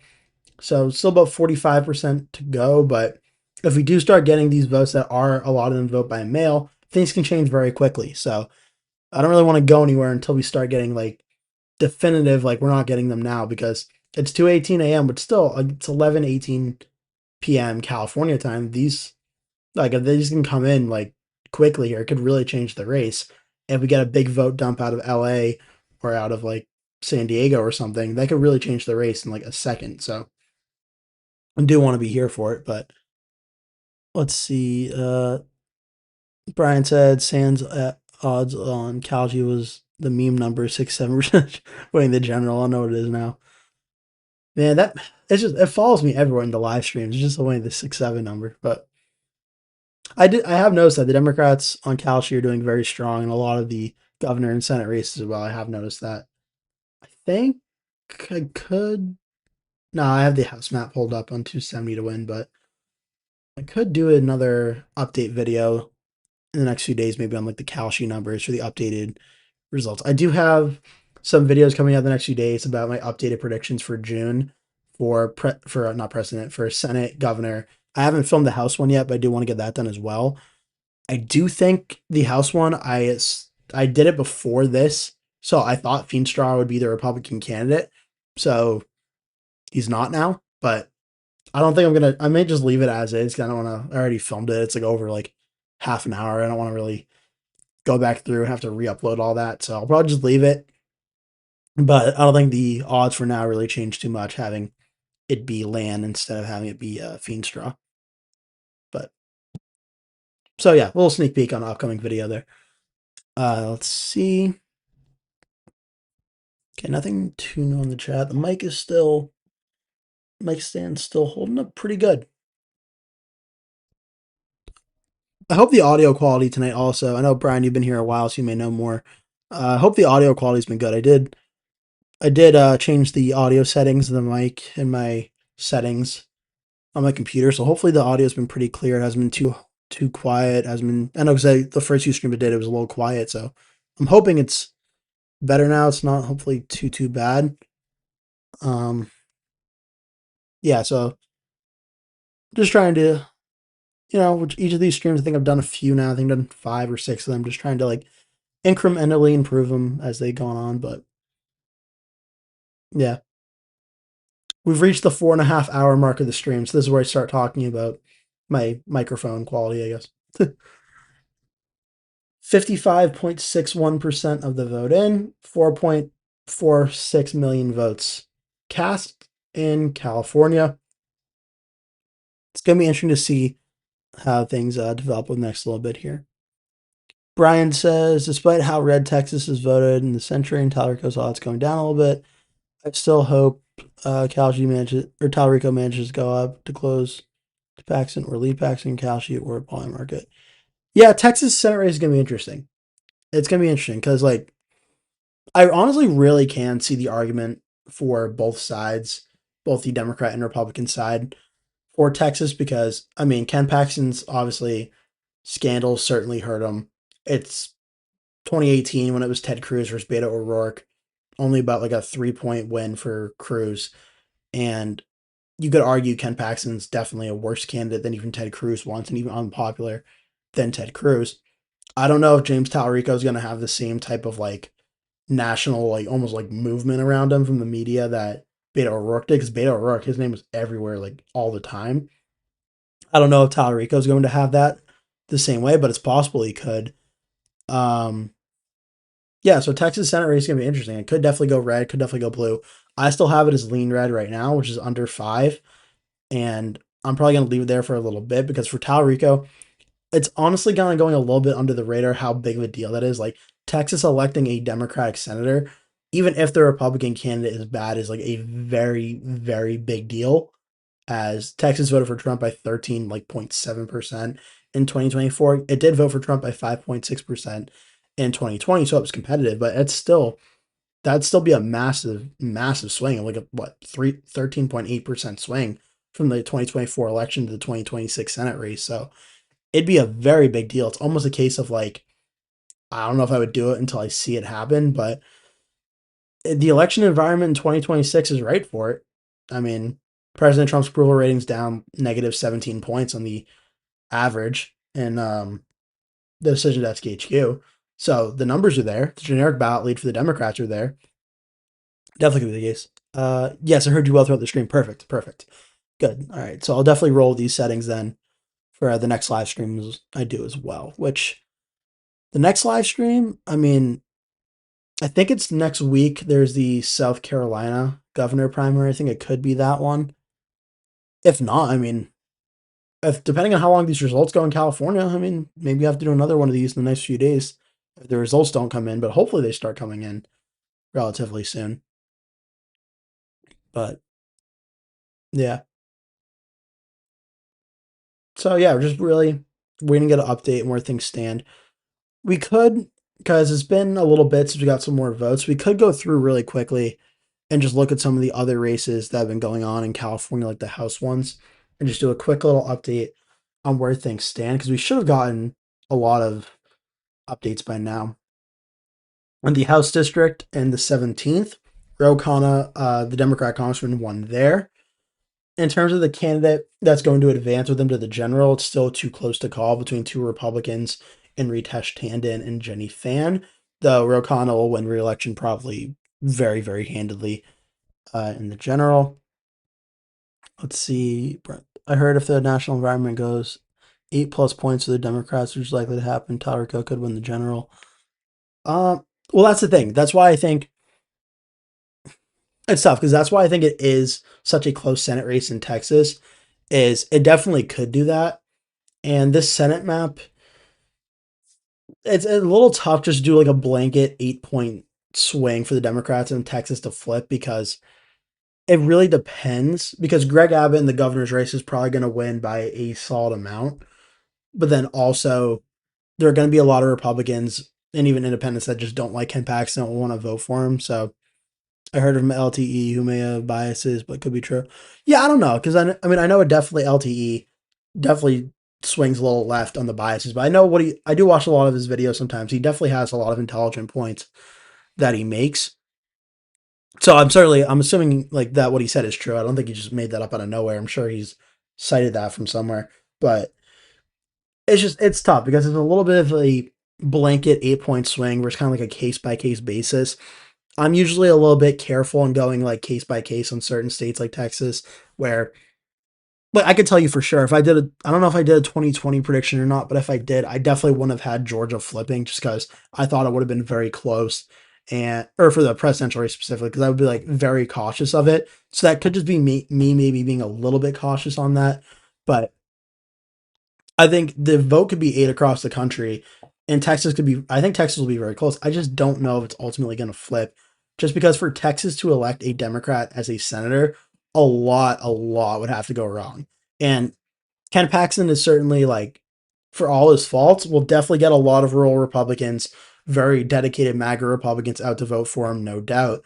And in the state of Texas, that even though President Trump's approval ratings are doing very poorly across the entire country, I'd bet they're doing a lot better in Texas anyway. I don't know if they're doing great, but I think they're doing a lot better.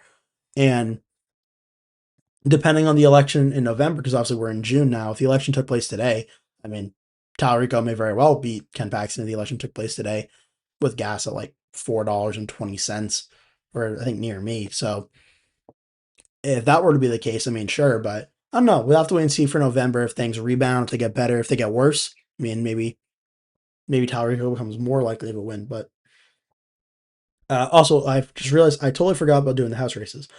California, Jim Costa and Kyle Kirkland advance on the 21st. The 22nd, Dave Valadeo advances. He'll be facing either Randy Villegas or Jasmine Baines. Still waiting on more votes there. The 23rd, Jay Obernolt will face off against Tessa Hodge or Pat Wallace. On the 23rd, the 24th, we have Salud Karabajal facing Bob Smith in that race. That, as the Democratic incumbent, will probably be a safe Democratic win. Raul Ruiz, or why am I having a hard time saying that? Raul Ruiz wins the 25th, and he'll be facing off against either Joe Malez or Ronald Huffman in that primary. That's the Palm Springs district. Jackie Irwin wins the 26th primary. She'll be facing off against either Sam Gallucci or Michael Koslow. Probably Sam Gallucci is leading right now by 11,000 votes. In the 27th district, Jason Gibbs and George Whitesides. Whitesides, the Democratic incumbent here, has 40.36%, though Gibbs has 43.61%. But there are two Democratic primary challengers in Roberto Ramos and Caleb Norwood combining about 15% of the vote. So if that's any indicator, we'll probably see a pretty reliable Democratic win in the general. In the House District 28, Judy Chu and April Verlado advance. In the 29th, Luz Rivas and Rudy Melendez and Angelica Duenas are fighting it out. In the race, Luz Rivas will be the Democrat candidate for sure, and maybe a Democrat or Republican opponent. We'll see there. Laura Friedman wins the Los Angeles Pasadena near district. She'll be facing off against Scott Myers or Cameron Tennyson. Gil Cicernos and Eric Ching will face off in this district of Los Angeles in the 31st. The 32nd district for Brad Sherman, he'll be facing off against either Larry Thompson or Jake Levine. Looks more like Larry Thompson will probably advance on that one, but again, no call yet, but probably end up being Larry Thompson. Pete Aguilar, 52.86% in the 33rd, and Stephanie Vargas and Tony Herman fighting on the Republican side to advance there. The 34th district, Jimmy Gomez is going to advance, obviously, the incumbent against Angela Gonzalez-Torres or Calvin Lee, the two Democrats currently leading as of the current point in time on this one. Whiteside's kind of a weird last name. Yeah, definitely. Yeah, it's not a very common one. There's this new website called County Line Forecast, which has Talarico 54 chance to win. It's now at 53%. I've never heard of that one before, actually. County Line Forecast. I'll check it out though. I'll put it. My other browser. I'll write it and I'll check it out after. I don't think I've heard of that one before. No, thank you for letting me know about it though. Jimmy, yeah. So this one, 34, 35, or no, I'm sorry, 36. Ted Lieu will face off against one of the Republican candidates here, but he'll likely win by a safe amount. District 37, Sidney Kamlager Dove wins here. Face off against either Republican Baltzar Fidelizo or Democrat Samantha Mota. House 38, we have Hilda Salas, Pedro Casas advancing to the general there. Ken Calvert's race in the 40th House District. This is Ken Calvert and Young Kim. These are two Republican incumbents whose districts were merged. They're running against each other. Looks like right now, Ken Calvert versus Young Kim for the general election could be the matchup. So probably a Republican either way if they could swing that, though the Democrats aren't running too far behind Esther Kim Verrett, Lisa Ramirez as well. So I'll have to wait and see how that works out there. Mitch Clemens, facing Linda Sanchez, Republican Democrat, in this race. There was two Democratic candidates splitting about 22% of the vote away from Sanchez. That could be a reason why it was more competitive here. Let's see. I first heard of a new website on X, formerly Twitter. Okay. Gotcha. Robert Garcia. This area has to do with LA, with Long Beach and near Irvine. Robert Garcia advances the incumbent. He'll face off against Brian Burley or against Noah Von Blum, two Republicans running a close race there. 43rd District, Maxine Waters, obviously a very well-known congresswoman. This is Torrance, Hawthorne, Compton, Inglewood, obviously African-American big area there. She'll be facing off against either Republican Christian Morales or Mayoral Raman. There in the 43rd District, Derek Tran, the 45th, a very, very close district in 2024. I know it got redrawn to be more Democratic friendly, but this was one of the closest races in all the United States last year, or in 2024. I remember covering this for a few weeks. Tran gets 49.54%. Two Republicans in Chung Vo and Chi Nguyen running for second place to advance in the general. So definitely a Republican will face off against Tran, but definitely a very close race there. The 46th district, Lou Correa will face off against Republican David Pan. The 47th, Dave Min, Democrat representative, and Jenny Rue will face off in the general in the 47th. 48th, Republican Jim Desmond will be facing off against probably Mamie Wilpert in the general. 49th District, Mike Levin, the Democrat, will face off from probably Armin Kurdian, the Republican. 50th District, Scott Peters, Democratic incumbent, will face off against Steve Cohen. And this district, a lot of Democrats are splitting the vote as well, but this looks like a pretty competitive district near San Diego. We have Sarah Jacobs and Ricardo Cabrera in this district advancing to the general election. In House 52, Juan Vargas and Jeff Bell, two Democrats facing off in this district as well. Then we're back to the governor and lieutenant governor area as well. Okay, so we just covered some of the House races for a little bit. Shall we go to the map and see if any more votes came in? Okay, a little bit.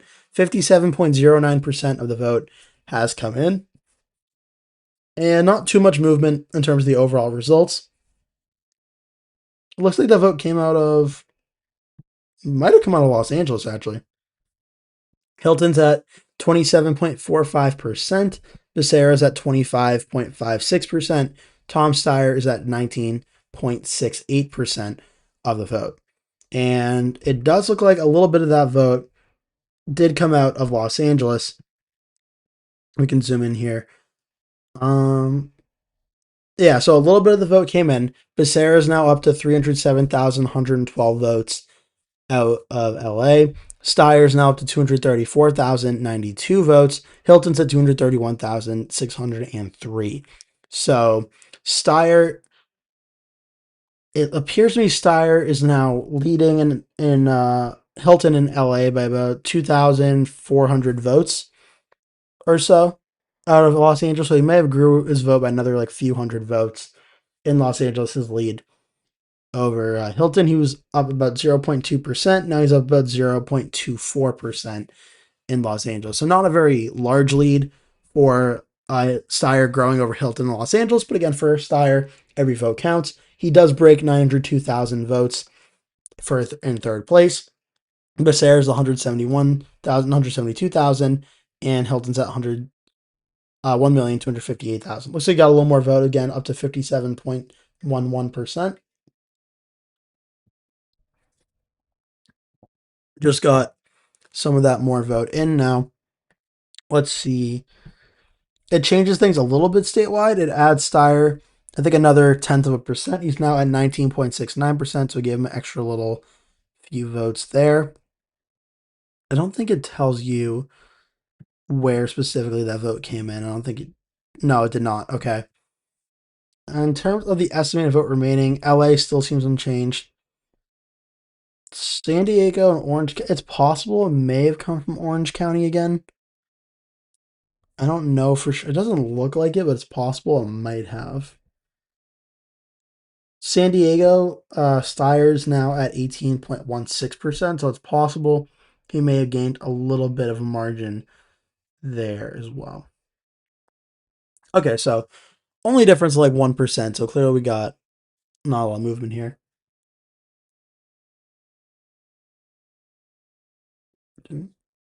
Yeah, Brian, I mean, yeah, it does definitely seem that way. Oh wow, did I miss all your comments?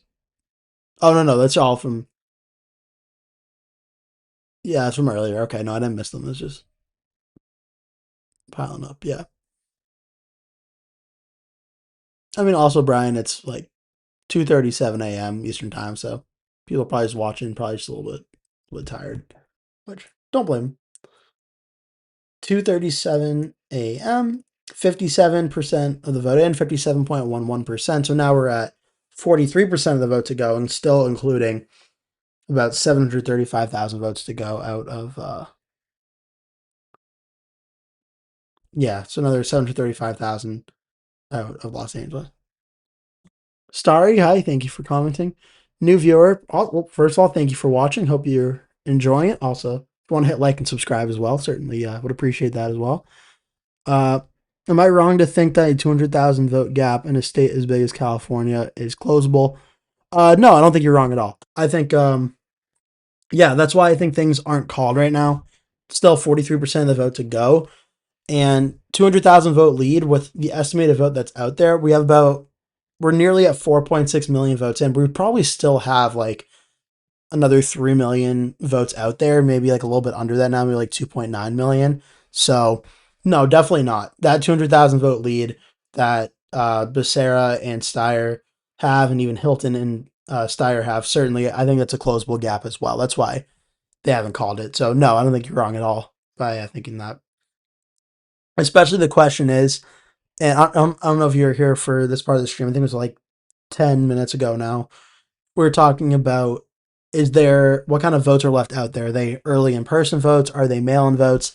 The consensus was they're mail in votes. And if that's the case, Democrats had a very large advantage on mail in votes than the Republicans did. So that would mean that there's enough votes out there for Steyer potentially to jump above Steve Hilton if he can get a large enough percentage of those votes. Just to show those numbers again, just to be clear here, the overall ballots and early voting numbers, the Democrats ended up finishing early voting above the Republicans, about 21,000 votes. But when it came to ballots returned, this was the mail-in vote, Democrats ended up being up about 700,000 votes.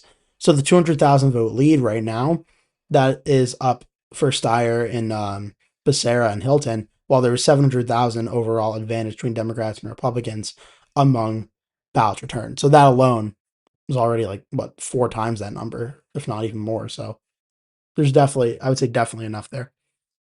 It looks like a little more vote came in. 4,590,000 votes now, 57.15. A little bit of movement. Hilton's at 27.46, Becerra 25.55, 19.68 for Steyer. Let's see what the vote came from. Doesn't look like it's out of Los Angeles. Let's see. Also, do have the poll up in the chat as well if you want to vote. We have, wow, in over 4 hours, we have over 103 votes on this on who you think is going to advance the general. 61% lead for Becerra and Hilton. Becerra and Steyer at 17%. Steyer and Hilton at 14%. I think it's 8% for any of the other choices or combinations. Definitely doesn't seem like any of the other candidates are going to be advancing right now. But in terms of the full view, where things are, Hilton's at 27, about 0.5. Becerra's at 25.6. Steyer's at 19.7. Chad Bianco's in fourth place at 11.2. Katie Porter's at 4.8. Matt Mahan's at 4.3. Antonio Villaraigosa's at 1.3. Tony Thurman's at 0.7 about. And then the rest of the candidates all half a percentage point and Betty Yee or less from there. So a lot of candidates are running in the race, including Eric Swalwell, who dropped out of the race but is still on the ballot, getting about 0.4% of the vote as well. Now we got 57.26% of the vote. So it looks like we got another 8,000 votes have come in the state. In terms of where things have moved, doesn't look like it moved too much, I don't think. But definitely another 8,000 votes came in. But Hilton is now at 27.47. Becerra 25.5 and Steyer 19.68. So not a lot of movement, but still some more votes have come in. Brian says on Kalshi, the odds of Dems winning any state riders in Texas is now at 49.6. Used to be at 52, 59, 56, 51. Interesting. So any statewide race, that would be governor, Senate, lieutenant governor, attorney general. That's not accounting for like Congress or state house or state senate or anything, right? Well, that's actually interesting because you would assume I mean, I could be completely wrong because I haven't done a ton of research on the down ballot races, but I would assume that would mean essentially that I'll be riding on the Senate race, right? Because the governor's race, Greg Abbott's probably not going to lose the governor's race. Lieutenant governor and attorney general, I have a hard time imagining the Democrats winning there. So it'd probably be, do you think James Talarico is going to win the Senate race would be my bet on that. Unless, again, I'm missing something where there's a really popular Democrat down ballot that I'm not familiar with. Oh, Texas Railroad Commissioner. Yeah, okay. So there is a down ballot race that I was not familiar with for sure. They have Texas Railroad Commissioner election. That honestly sounds like a ton of fun. Like I don't even know where to begin on that. That just sounds fun. Yeah, that's crazy. Interesting. Okay, so it looks like got a little bit more vote. Again, now at 57.31% of the vote, up over 4,602,000 votes, which was up about 4,000 votes from before. Things have changed a little bit. Becerra has gone down about 1/10 of a percentage point. Looks like Hilton's gone down a little bit, 27.49% as well. And maybe I thought he might have went up. I thought he went down, but now I'm not totally sure. Bianco seems unchanged, 11.19. Porter and Mahan seem relatively unchanged as well. In terms of the overall vote that's left, still another 735,000 out of Los Angeles, another 260,000 or so out of San Diego, 230,000 out of Sacramento. Santa Clara, a little bit under 200,000 votes left to go there. Orange County, another 185,000 left to go out of Orange County, and then Alameda County as well, 167,000, 165 out of there. Did that vote come from Alameda County? I feel like it might have. Or maybe Riverside. No, Bianco's still above there. That doesn't sound right. San Francisco looks right.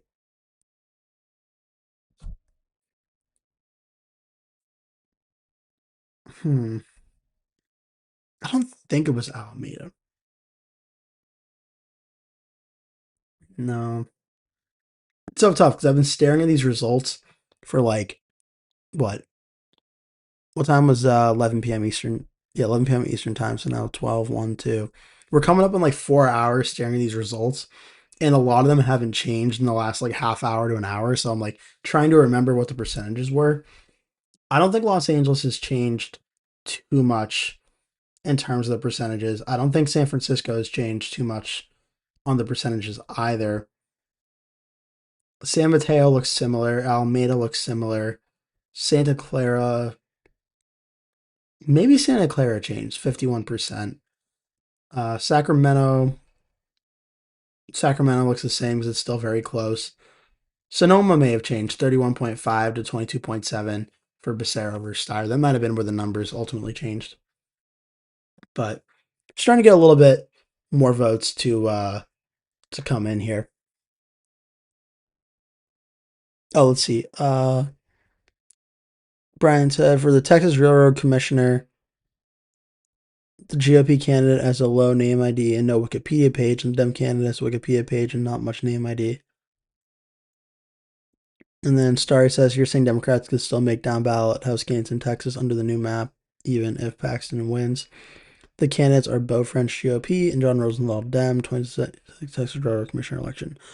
Okay, so for what you're saying, Brian, the Democrats' best chances then at a statewide win would then be the Texas Railroad Commission, and then it would be the James Talarico, probably in that order. James Talarico race, probably in that order. Um, actually, Star, you do raise a good point. Is even if Talarico at the top of the take, I don't know who'd be at the top of the ticket, would be Senate or governor, but either way, even if the Democrats don't win the Senate race at the top of the ticket, there is the potential for down ballot for like House races to go better in Texas on the new map as well. That certainly could be a thing as well. I know there's two very competitive races, and I want to get the right district numbers. Yeah, the 28th in Henry Cuellar's district and the 34th in Vicente Gonzalez district as well. I mean, those are two very important races that down ballot effects could have a very huge effect on, and maybe even make the 15th district or the 35th or the 23rd competitive as well. So yeah, for sure, that's obviously very in the House, obviously very important as well.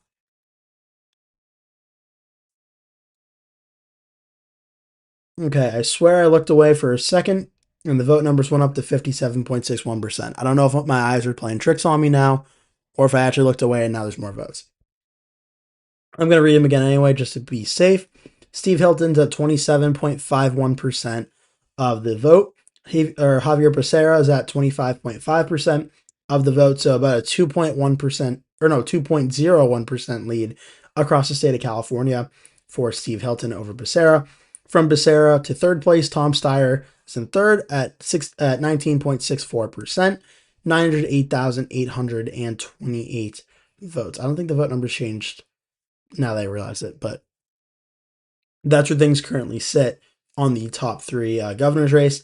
Again, the rules are for governor in California, the top two vote getters advance to the general election. Does not have to be a Republican or a Democrat, it could be any combination of political party, but just happens to be a Democrat and Republican in the top two right now.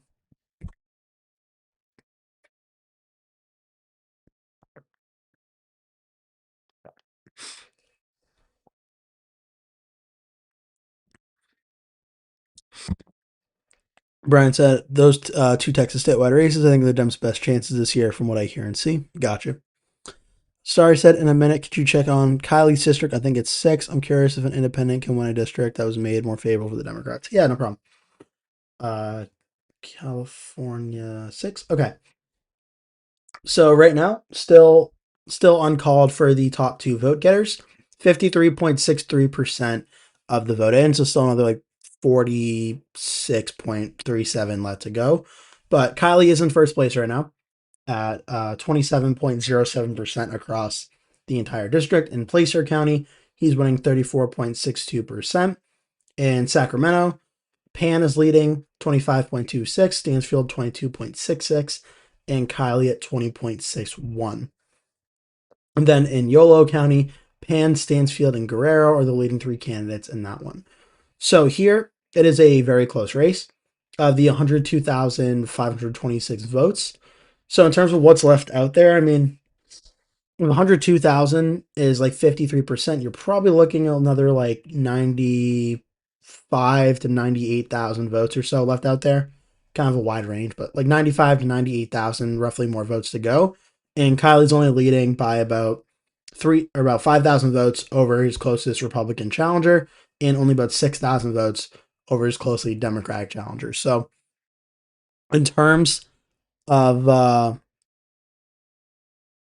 so in terms of what's overall in this race, I think it's still definitely a little bit too early to say if Kylie, Stansfield, or Pan are going to advance to the general and which combination of the two or the three, but definitely is possible to see there. Okay. Steyer, y'all said started 905,000 before I checked. Okay, so 905,000. And now he has 908, so more votes came in. Oh, cool. Okay, perfect. I'm telling you, every time I look away from the map, I don't know what it is, more votes come in. I don't know what it is. It always seems to happen. I mean, maybe I should look away from the map more often.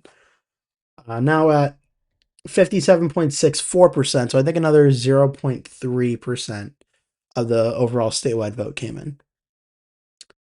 50, yeah, so about 4,628,979 votes, about 4.629 million have come in. Hilton's at 27.52, Becerra 25.5, Tom Steyer 19.64.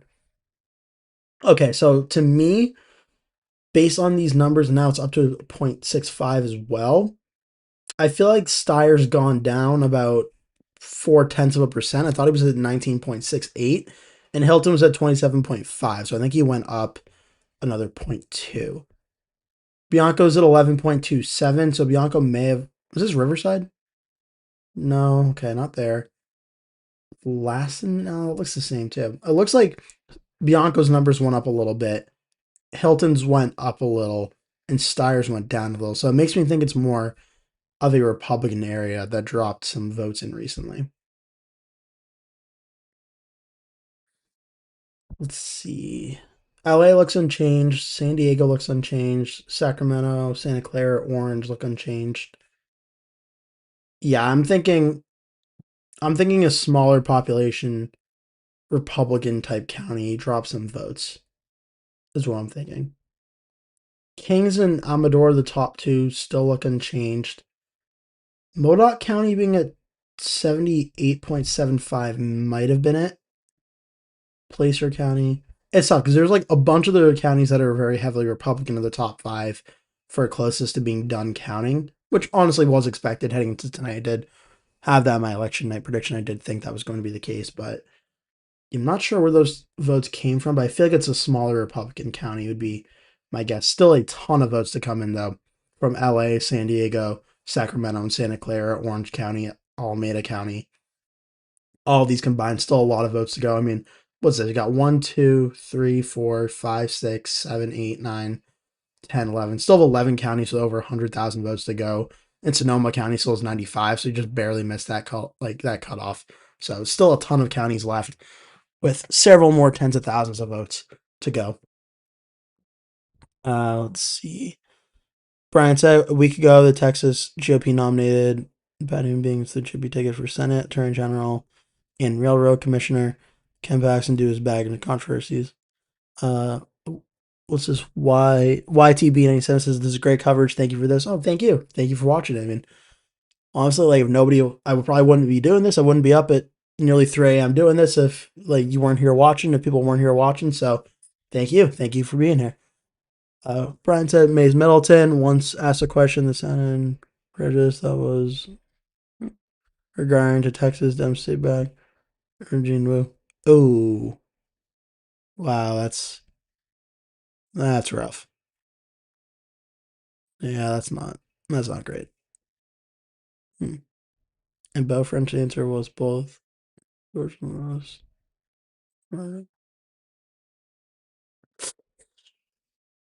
Yeah, that's not great either. Oof. Well, honestly, Brian, this could be a case of we're gonna find out how Republican Texas really is. Maybe, like if all of them win and win by a large amount, it might be a case of party over everything in a regard like that. Maybe that could be something going on there. I don't know. Yeah, definitely. Yeah, those statements are eek. Oh boy. Okay. Oh, I should. I don't think there's been any more update in the mayor's race, but I'll check as well. 55.13%. I feel like that feels pretty unchanged. 36.46, 29.16, 137. I feel like that's pretty similar to what it was earlier as well. It's funny, I changed the map and nothing, no more votes popped up. That usually doesn't happen. Oh, say more votes, Kimmy? More votes, and again, because Steyer's at 909,000 now. Oh, so now there was more votes, I just didn't see it. Ah. You know what? Close enough. Is there a version of identity politics? I mean, could be. I mean, certainly making statements like that, it's definitely not going to help. Like, man, man. Mm.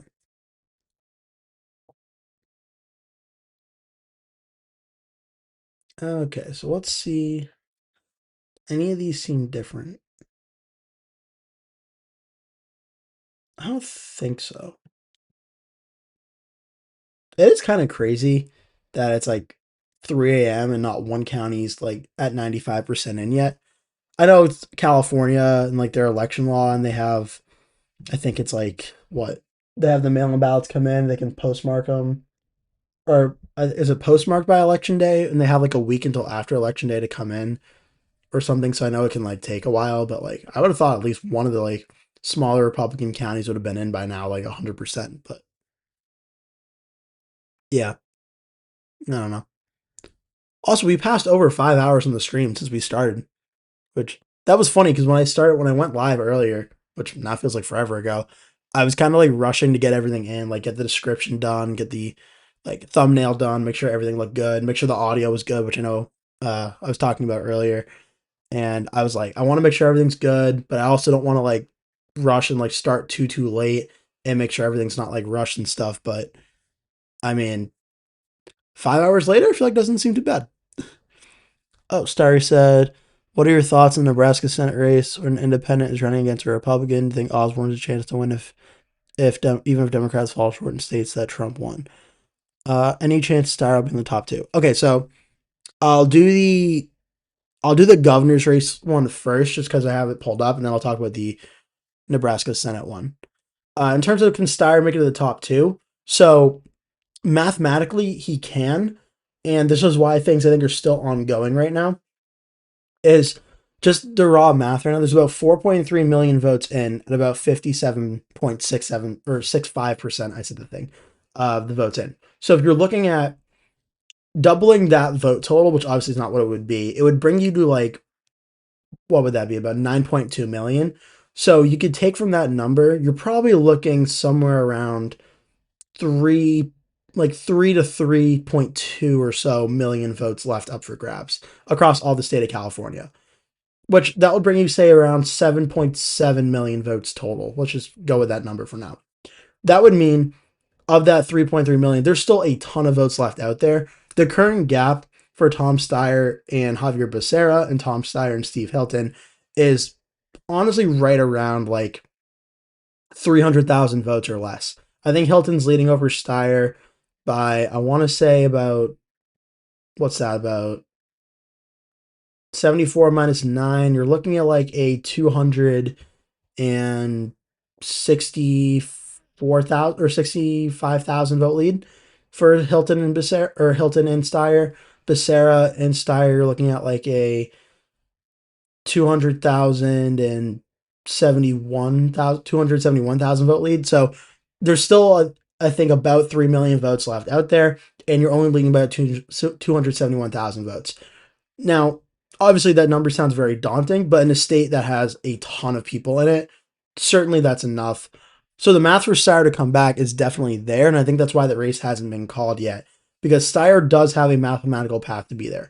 Now, the issue is based on what we've gotten thus far in the election, in terms of like all the vote we've had, the numbers don't look great for Steyer, because even in areas that he's doing well, we can look in the Bay Area. This is the area of support I've mentioned for Steyer. He's winning in San Francisco. That's good. That's his home base.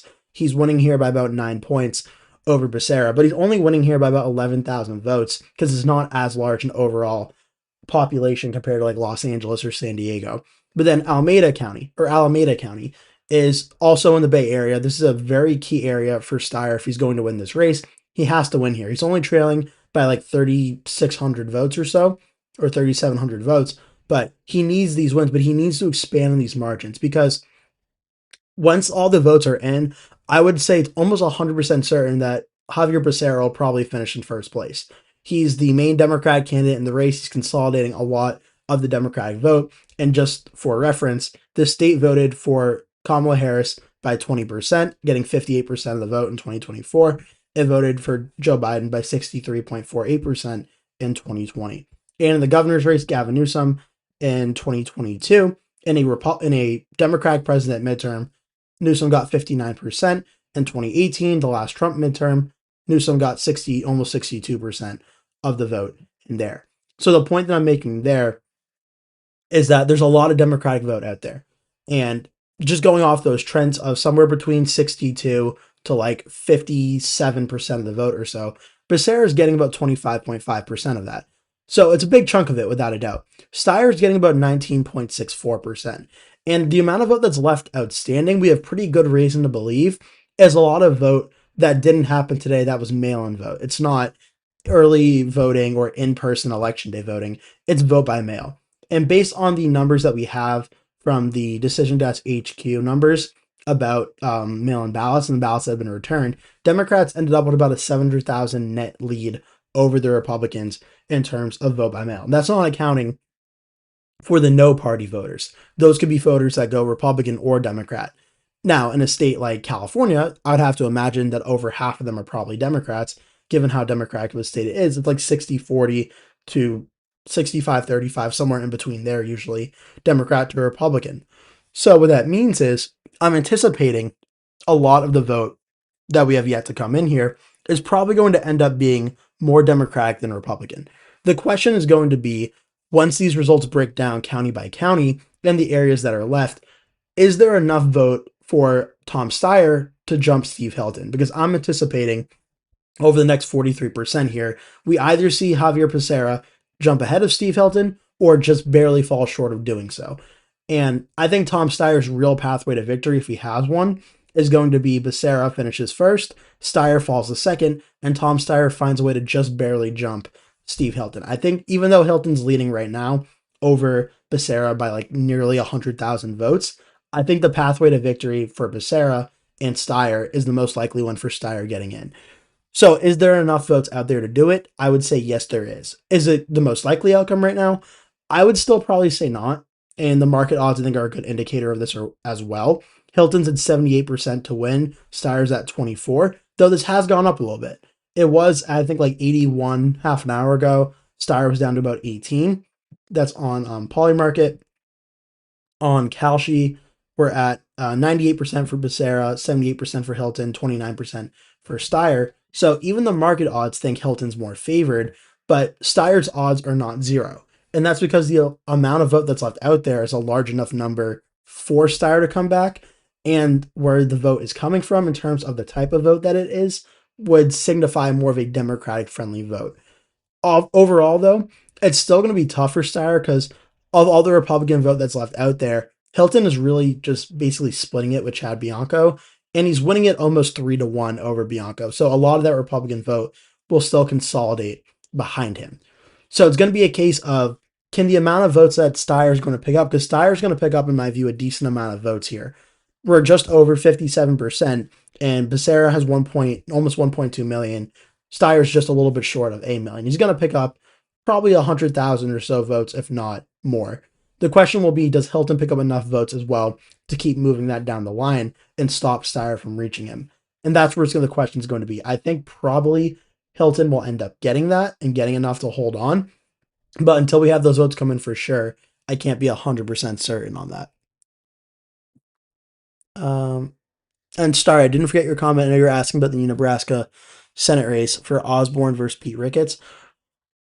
I think right now, I want to make sure I had this right. My last prediction, I had it listed as lean Republican, which in my rankings is anything that's 5 points and under now. It's going to be a close race because it was about a little bit under a 7-point race in 2024. Now, in a more blue election environment, it gives the option of, well, can Osborne win against Pete Ricketts? I think Pete Ricketts will take Dan Osborne more seriously than Deb Fischer did. And even though the polling at this point is early, I think he's a better candidate than Deb Fischer is.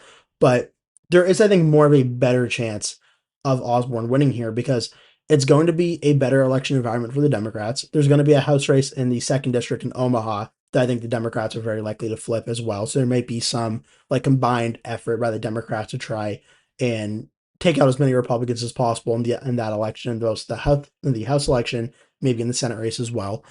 I do still think Pete Ricketts is narrowly favored to win, but I mean, if election day happened and Dan Osborne eked out a narrow victory, would I be like, oh my God, I can't believe this happened, I'm completely shocked? I wouldn't say that either, because I do think it is a realistic possibility that could happen. Looks like we just got a little bit more vote, 58.02%, about 5,659,724 votes now. Hilton's at 27.59, Becerra's at 25.46, and Tom Steyer's at 19.61. I don't think it came out of LA. LA's number looks the same. San Diego's looks the same. Orange looks the same. So I don't think, again, it might have been another small handful of votes. I don't think it was anything enough significant to really change too much here.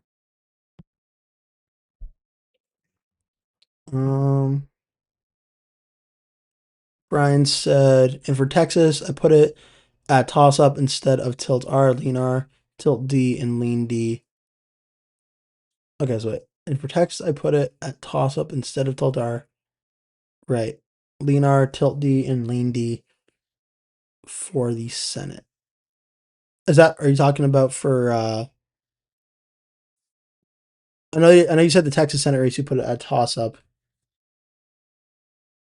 Are you talking about for the Senate overall as Tilt D? Is that what you're saying, Brian? Also, YTB says watching from Monterey County, California. Oh, awesome. Okay, so, well, since you're from Monterey County, let's take a look here. It is currently at 69.16% of the vote in Monterey County. Becerra is at 28.56, Steyer's at 25.52, and Hilton's at 23.19 out of Monterey, California, Monterey County. Still about 31% of the vote to go there, but certainly a county that's very close between Becerra and Steyer. And one of the areas, actually, Becerra is running pretty strong in second place at 25.5%. So if he was doing that better across a lot of these counties, it could just be a type, maybe a better night for Steyer, maybe. 3:07 a.m. looks like got a little bit more vote updates. We might be getting a little more vote coming in here as the thing just updated. Brian said no, just toss up instead of the rest that I listed. Oh, okay, I got you. Okay, so you were just saying toss up over them. Okay, I got you. I mean, yeah, you could definitely make the argument. I mean, technically, I'm a little bit more lax in the toss up term. Like, I think anything, I want to say anything 5% or under, I just put in toss up now. And then I go from there for lean Republican or Democrat to give the ranking. But yeah, anything I think is 5 points or under, I put as toss up or battleground. So Texas is definitely in my toss up rankings on my map because, again, it falls under the 5 points. So I definitely put it in toss up.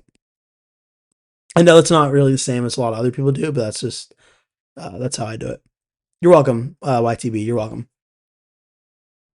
Starry said, I feel like Zach Land's narrow Iowa win in the Republican primary might indicate the Plains region is interested in new anti-establishment candidates right now.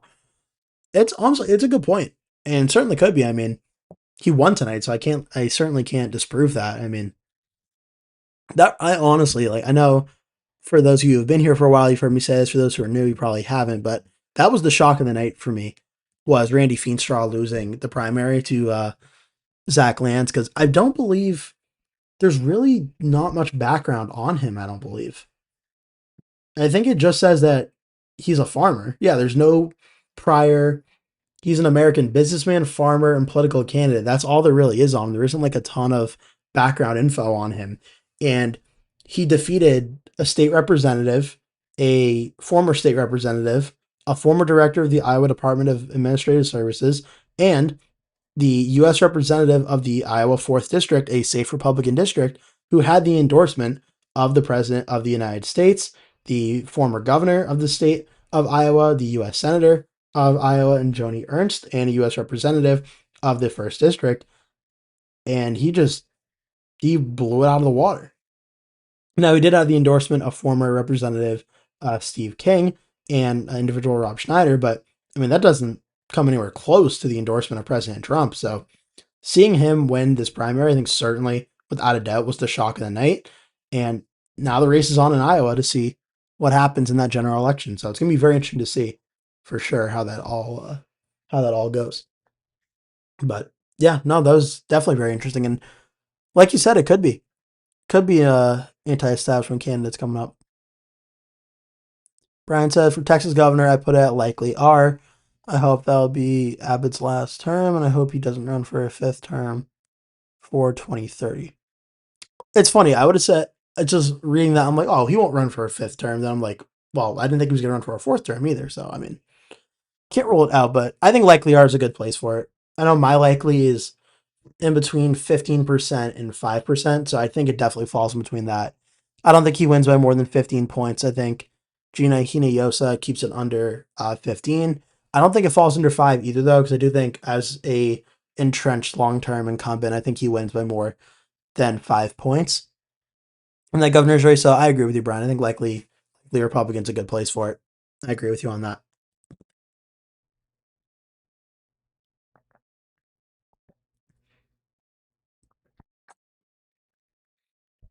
Okay. Let's see. I don't think any more votes have come in. If they haven't, hasn't been a ton. 58.03%. So still about 42% of the vote in. I am kind of curious. I do want to see the market odds here. So Poly Market still set or 99% for Becerra. Hilton's at 78%. Tom Steyer's at 24. Let's see the last day how it's changed. I'm definitely not checking the odds right now too because I'm not anticipating looking back at the page in like 5 seconds and seeing more votes pop up. I'm definitely not doing that for selfish reasons or anything. Okay, so June 2nd, obviously yesterday, election day, around 10:46 p.m. Eastern Time. Hilton was at 73.5, Steyer's at 38. As the results started coming in, Steyer's results crashed down, probably peaked in terms of the low, probably around like 13% here. Now, Steyer's gone back up where it says he's at 24%, Hilton's at 78, which Hilton's at 73.5 at 10:52 p.m. He fell to 77 at 12:41, and now Hilton is at 76.5. So this is arguably the lowest Hilton has been and highest Steyer has been probably in the last few hours here. On the 6 hour map, it may not look as drastic, but yeah, it seems as time has gone on, Steyer's odds are increasing a little bit, and Hilton's are slowly starting to go down a bit on the poly market side. On the Kalshi side, it's pretty similar. Yeah, it's pretty similar on that side too. Okay, let's see if it worked. Ah, wait, did it work? Yeah, it did. 58.3%. It was on 58.03% before. Okay, so if I just do that like 100 more times, we should get 99% of the results and we should be good. Okay, so 58.3% of the vote now in, and we got some movement. Not a lot of movement, but a little bit. We got Hilton at 27.63%, Javier Becerra at 25.44%, Tom Steyer at 19.6%, 58.3% of the vote.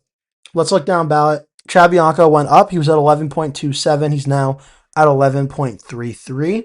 Katie Porter is down at 4.76. Mahan's at 4.27. Okay, so Bianco's numbers went up. It looks like Hilton's numbers went up as well. I'm thinking this is one of those. It's either Riverside, which looks pretty similar. Lassen County may have been what changed. 42 to 32. That doesn't sound too far off either, though. Let's see here. I don't think anything's really standing out. Did any counties come close to being in? No, this all kind of checks out. It all looks similar to earlier. But there's definitely been like another 0.3% of the vote definitely came in there.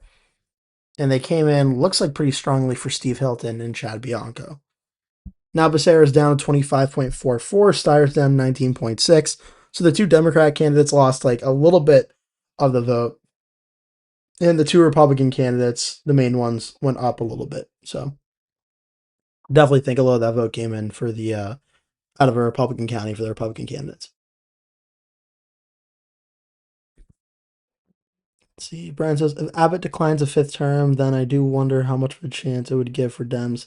If Talrico wins the 2026 general and a presidential Dem candidate wins Texas in the 2028 presidential election, it's a good question. I mean, I think honestly, I wouldn't be too shocked if Texas kind of it might be a little bit of a stretch, but it's kind of like Georgia in that scenario, where if Talarico wins, it could be like the same shockwave of electing like Ossoff and Warnock was in Georgia, where you try and run a Democrat in Texas in what would that be 2030, with like just the main goal of like, okay, what could you do? Like what can you do? Like what candidate can you run to try and get a like for sure Democratic win? Could that even be Talarico? Like if he runs for governor, if he doesn't win, he just serves out the rest of his Senate term. He could try that. It could be someone, a name we've seen run before, maybe Beto O'Rourke or I mean Jasmine Crockett, maybe Colin Allred. Could be something something like that. Maybe honestly, one of the Castro brothers, Julio or Julian or Joaquin, could maybe make a run of that. Let's see. Starry said based on rough math, it looks like roughly 26,000 votes came in. Yeah, I mean, oh, more votes came in. I was looking. It was 50. It was 58.3. Now it's 58.4. So more votes came in when I was checking the chat. It looks like. Okay. So now about 4.69, 4,690,000 votes. Steyer's percentages haven't moved to 19.6. Becerra's still at 25.4. Hilton's at 27.63. Bianco still looks the same. So maybe the vote number, the percentages didn't change, but the numbers did there.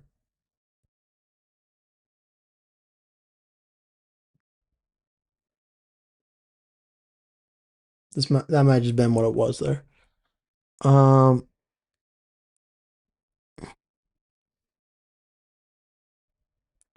let's see.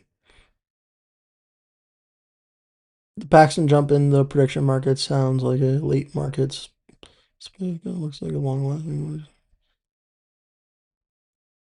I think Georgia too. Yeah. Honestly, this Texas Senate race could play a very big role for the future of Texas as well. Also, we just got a lot more vote in, didn't we?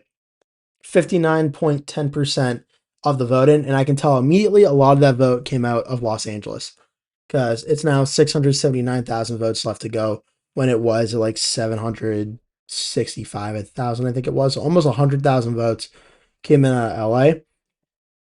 Across the entire state, Hilton's numbers took a little bit of a hit, down at 27.58%. Becerra's back up another 0.6% at 25.5%. Steyer's at 19.62%. Bianco's down to 11.29%. So that vote that came in LA made a pretty big jump here. And this is what it did. So Becerra is now at 29.58% in Los Angeles. Tom Steyer's at 22.46%, and Steve Hilton's at 22.31% of the vote in Los Angeles. In terms of overall votes, it looks like it translates roughly to about a 80,000 or so vote lead, maybe a 77,000 vote lead for Becerra over Steyer, and then a 1,700 vote lead for Steyer over Hilton. So even though Steyer's numbers went up a little bit statewide, I don't think Steyer grew his lead over Hilton that much. I think it's more of a Steyer's numbers went up, Hilton's numbers went up, but across the rest of the state, it may just be moving a little bit in Steyer's direction. Let's see. Jacob says, is it allowed for them to keep counting ballots after today? Is that why we're not getting the results? Isn't that fraud? They're not saying that aloud. Good question. I mean, it's technically, I get what you're saying, but it's also not because that is their official election law. So on paper, technically, they're following the law, but I do get what you're saying. I think the California election law, it has to be postmarked by today, but they can count it till up to a week after. So I haven't looked it up 100% to be sure, but I think that's how it works. But I think that has to be postmarked by today, and it can come up to a week after, I think. But again, don't 100% quote me on that. Could be wrong on that. Brian said Paxton leading Talrico by 18 points or a bit more in the prediction market reminds me of when Cornyn was leading way too high in the markets after the March primary. It could be. I mean, we saw the volatility. We saw Cornyn was leading over Paxton by a lot, and then ultimately we saw what happened. Paxton ends up winning, but YDB says yes, it has to be postmarked by 8 p.m. today, election day. Yeah, okay, so no, if that's their, it's not fraud. If that's their official election law, if that's how they have it written down in the state's laws and the state's constitution, then that's how their election law is. That's nothing fraudulent there. I mean, if I want to get into the specifics of it and stuff, I mean, obviously, guy have your own opinions and stuff, but on the books, that's how they do it. That's how they do it. Um, what was I saying? Oh, Paxton, yeah. Um, yeah, it definitely could be. I mean, that's the thing is it's the beginning of June, the election's in November, very volatile type of election in the midterm. So it's It's going to go on for a while. Obviously, we don't really know who's going to win. You can make an argument right now for like 10 Senate races that can go Democrat or Republican, honestly, at this current point in time. Like from Nebraska to Georgia to Iowa to Texas, like Alaska. Like there's so many Senate, New Hampshire, even Maine. There's so many Senate races you could argue either way right now that honestly you could have good points to it where you could be right, honestly, in several respects. So yeah, so definitely. I can't say for sure Talarico won't win in Texas. Like just like I can't say Mike Rogers won't win in Michigan 100% either. It's just like it's so volatile. We're so still far out. Never really know. Even before the Trump endorsement towards Paxton, Paxton's managed to take the lead in the prediction markets. Well, that was interesting with Paxton because I was kind of early on the train of I thought like once Paxton first announced his run, I kind of assumed Paxton was going to win that primary challenge. And I thought so because I figured that Cornyn was viewed as a rhino senator and someone that Trump would never consider even endorsing. So as time went on, I figured Trump would eventually endorse Paxton, but when he never did it like super early, I kind of just figured like, oh, so can Cornyn maybe actually pull this out? But I did always think that Paxton was ultimately going to do it, unless Trump endorsed Cornyn and kind of just like threw a wrench in all of that. But he did ultimately end up winning, and now we're going to see in the general election how it all ultimately will shake out. But yeah. So 59.11% of the vote in California, still 49% to go, and some more votes out of Los Angeles. So let's check the mayor's race if they got any more votes in. They did. Okay. So now 57.5% of the vote in is in the Los Angeles mayoral race. And kind of the similar trend from earlier. Karen Bass advancing to the general still, we know that. Spencer Pratt has gone down a little bit. Nithya Raman has gone up a little bit. Pratt is now at 29.07. Raman is at 21.64.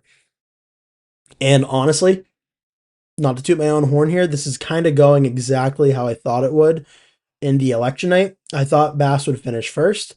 And I thought as the night went on, Spencer Pratt's support would slowly slip as more mail-in Democratic votes came in. And if Nithya Raman's numbers would go up, Pratt would slowly go down until things all ultimately like ended. I think I ended up having Pratt win by like 2% or 1% over Raman, like a very close number. So Pratt's still leading Raman by like, what's that, 7.4%, I think it is, or 8.4%. So we're going to see how it ultimately all goes down with the final votes, but things are kind of trending relatively where I thought they would. Though the markets look like Nithya Raman right now has jumped Spencer Pratt. I don't know if this is more they think that Bass is certain to beat Spencer Pratt in the general election, or if they think Nithya Raman is going to jump Pratt in terms of making it there. I don't know what really the case is there, but it looks to me it's trending in the way of Pratt's numbers will continue to go down as more Democratic votes come in, if they count the mail-in votes, and then Nithya Raman and Pratt are going to be very close. Will Pratt end up falling behind her? We'll have to wait and see, but I think it's kind of going the way as expected on that regard. Another 0.1% of the vote in there. That changes the entire race. No, I'm just kidding. 27.58% for Hilton, 25.5 for Becerra, 19.62 for Tom Steyer. YTB says when they count mail-in votes, I'm not sure if they're also including the mail-in ballots that were dropped off in person to polling locations.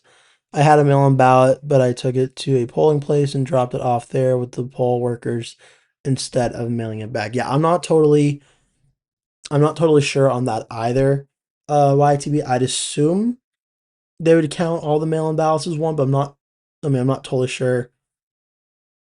I mean, they could honestly if you bring your mail-in ballot like to the election day place or whatever. Maybe they just count it with the election day votes. Honestly, I'm not too sure how they do it. I know every state and every town is like different across the United States, so I'm honestly not totally sure on that. But it's a good point though. Yeah, it's a good point. So 59.12%. Still with 61.7% of the vote in, Los Angeles still has about 680,000 or so votes left to go. And that's still a massive amount. Obviously, crucial for Tom Steyer, but if this vote dump was any indicator how it came in, though, it didn't really do a whole lot for Tom Steyer there because, excuse me, Steyer, he's in second place, which is good for him, but Becerra is still leading there by a very large amount, and he's only separating himself from Steve Hilton there by like less than 2,000 votes in an area that Hilton's leading across the state by 400,000, I think, over Hilton over Steyer right now. So Steyer needs to open up a little bit of the gap there in a lot of Democratic areas, including LA, to have a chance at catching Hilton, and that's not the best numbers for Steyer over Hilton there that he would like to see. I'm sure he'd like to see a much larger margin there. Let's see. Oh, this is fun. How I wish Texas, my birth and home state, would vote in presidential elections from 96 to 24. Bush winning Texas in 2000, in 04, Obama winning it in 08 and 12, Trump winning it in 16, Biden winning it in 20, and Trump winning it in 24, not by 13 points by a lean margin. Clinton winning it in 96. That is always fun. I always see those videos and those like Instagram and Twitter posts of like how I wish my home state voted, how I would have voted. And then I'm just like, I don't know. I've never like really stopped and thought about that, but I'm just like, I don't know. I like seeing it. I'm like, oh, that's interesting. But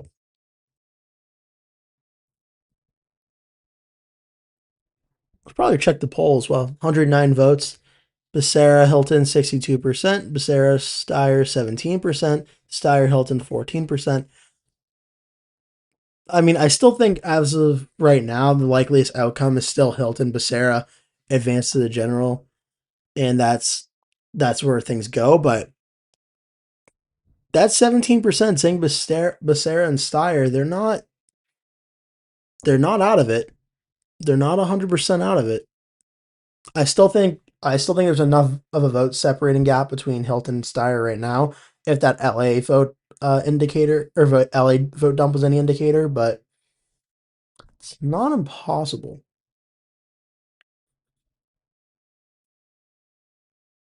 I thought more vote came in out of Orange County, but I don't think so. That looks about right. More vote out of LA mayor? Nope. Still the same there. Okay, so that is that. Oh, I don't think I looked at the California down ballot. I did the House already. I don't think I did the lieutenant governor and attorney general ones in a while. Okay, so let's check that out. Lieutenant governor in California. Oh wow, this is very close as well. 13 more candidates. Wow. Okay, so Gloria Romero is at 19.83%. Fiona May or Ma is at 19.53%. So literally, these top two candidates only like a 30,000 vote difference, or not even. Oh, I'm sorry, 14,000 vote difference there. Josh Friday is in third, 13.7. So he's roughly about 250,000 back or so of Friday and of Fiona Ma. Michael Tubbs in fourth place, 11.02. Interesting race underway in the lieutenant governor for California. Attorney General, it was called earlier today. A decision was made at 11:08 p.m. Eastern Time that Rob Bonta would face off against Michael Gates in the general. Secretary of State was called at 11:11 p.m. Make a wish. Shirley Weber 54.6, Donald Wagner 41.17. I'll check U.S. House 6 again for YTB for I think it was YTB, right? Who wanted to see. Still no call yet, but still a very close race underway there. Those are updated numbers there. Let's see. Caleb says, thank you for staying up so late to cover the elections. You're welcome, obviously. Again, if guys are here to watch it, I'll do it. If guys aren't here to watch it, I probably wouldn't be doing it. So thank you for being here and thank you for watching. And honestly, thank you for taking time to comment and say that. Obviously, again, if you really like this and want to see more of these, I try and do these when there's primary elections and general elections and stuff. So hitting like and subscribe would go a long way in helping me and helping the channel as well. So I really appreciate that. Brian said, I think all those would happen if Texas was a voting state by having Most of its voting age population voting, just like the other voting states. I mean, yeah, it's just like, what is it? Most of the states don't vote. It's like 50% or like just barely over 50% of registered voters. So not even like, it's not even half the state voting. It's like half of registered voters voting. It's like never like that full amount. YTV says, I voted for Michael Tubbs for lieutenant governor. Nice, nice. I'm already blanking on what amount of vote I said he had.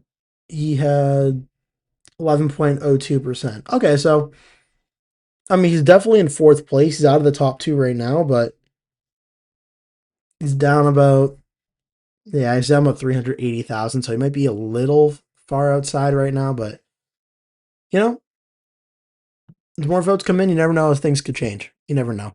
But, gotta wait and see how it all goes. I think this is definitely, I know Brian, I've been here for, I think, all the streams. I think this one might definitely be setting a record for my longest stream so far. We're coming up on 5 hours and 44 minutes, or 45 minutes, excuse me, since the start of the stream. So I think this one might definitely be setting a record. I don't know if I'll be doing a 6 hour long stream again, but I think this one definitely might be setting an all time channel record when everything is said and done here. Let's see. He said he's an anti-poverty nonprofit director and former mayor of Stockton, California. Now that I see the results, it doesn't look good for him. There's almost 6 hours. Yeah, almost 6 hours. I mean, it's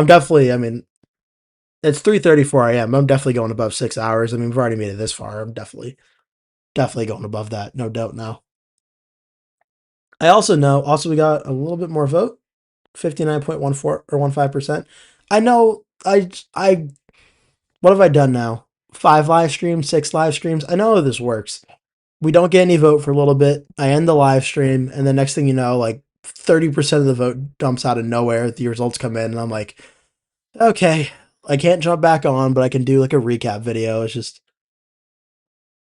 yeah, it always happens. I just remembered mentioning the record in one of your past live streams. Oh, did you? Which one was that? Was that the? I want to say it was the Tennessee House election was my record for that one. I want to say it wasn't the last one I did because I mean I'm still kind of annoyed at myself because I ended the last one because I had to take like a break for like a few hours to like go eat food and stuff, and it was doing so well, and I should have just kept it going, just ate later. Like I'm still kind of kicking myself over that one, but that was the Massey versus Ed Galrine one. But that's all right. Nothing you do now. But yeah, I think the Tennessee one was my longest at the time, but I think this one's definitely breaking this one. So 59.15%. Hilton's at 27.58. Becerra's at 25.5. Steyer's at 19.62%. Okay. So 3:35 a.m. Eastern time. We're 3 hours back on the West Coast. So what would that be? They're at 12:35 a.m. on the West Coast now. So might get a little bit more vote, but you're probably not going to get too much more once you reach like what's that? 1 a.m., 2 a.m. on the West Coast time. Well, 2 a.m. on the West Coast time would be like 5 a.m. I don't know. I don't know if I'll be here at 5 a.m., but yeah, I don't know if I can commit to being here at 5 a.m., but it would be, how often does the vote come in at like 2 a.m. in the California race, where they usually take up to a week for the early mail votes to come in? I don't think that means, and YTB can correct me on this because I know you're from California, just because it can be postmarked up to today and be counted like a week from today, that doesn't mean that like they have to wait a week to report them, right? Like, can't they report them at any time and just count more as they come in, or does that mean they have to be like wait a week for it to come in? I don't know if I'm remembering on that. When does the count stop? Sounds like the California elections associations are taking forever. Yeah, I mean, I know. Kind of the earlier comment was asking about this. Or I'm from Cali. It's really random, to be honest. Sometimes it can go up to 2 weeks. I don't know this one though. They can, yeah, okay, so yeah, YGB says they can report them at any time. They don't have to wait. Okay, so that's why I'm unsure because they don't have to wait 2 weeks to report it. And earlier in the night, I remember the votes were coming in very quickly. I'm assuming those were election day and early voting in person votes because they came in like really quick. Like within 20 minutes, we had what I say it was like 20% of the vote in or close to like 15 or 20% or something like that of the vote in. Like it was moving really, really quickly. And then we got to, I want to say it was like 1 a.m. our time and it kind of just, it broke 50% and it kind of just like came to like a halt. So I'm starting to think most of the vote that's left out there, the remainder like 40% is probably vote by mail. I mean, we could probably, if we really wanted to go through the math and look at it, we could probably tell like vote by mail if you added up the vote by mail numbers and then the early in vote numbers and then just did the math by that, I could probably figure it out. But I'd imagine we're reaching a point where the like there'll still be a few more vote dumps every now and again, but there'll probably be mostly vote by mail that's left. But I thought we'd get to like 65% tonight before we'd get to that number. But we still got another 6% to go from that standpoint, but we'll see. Again, as I was saying a few minutes ago, we're already at 5 hours and 50 minutes on the stream, so I'm definitely going for a little bit more because I mean, if I'm breaking my channel record, I'm breaking my channel record. I'm not trying to like set it by like a second and like okay, like I'll try and break it again. I'm like no, I'm gonna keep going. I'm gonna make it like a hopefully unbreakable one. And if the remaining 41.85% is vote by mail, that should in theory at least boost Steyer.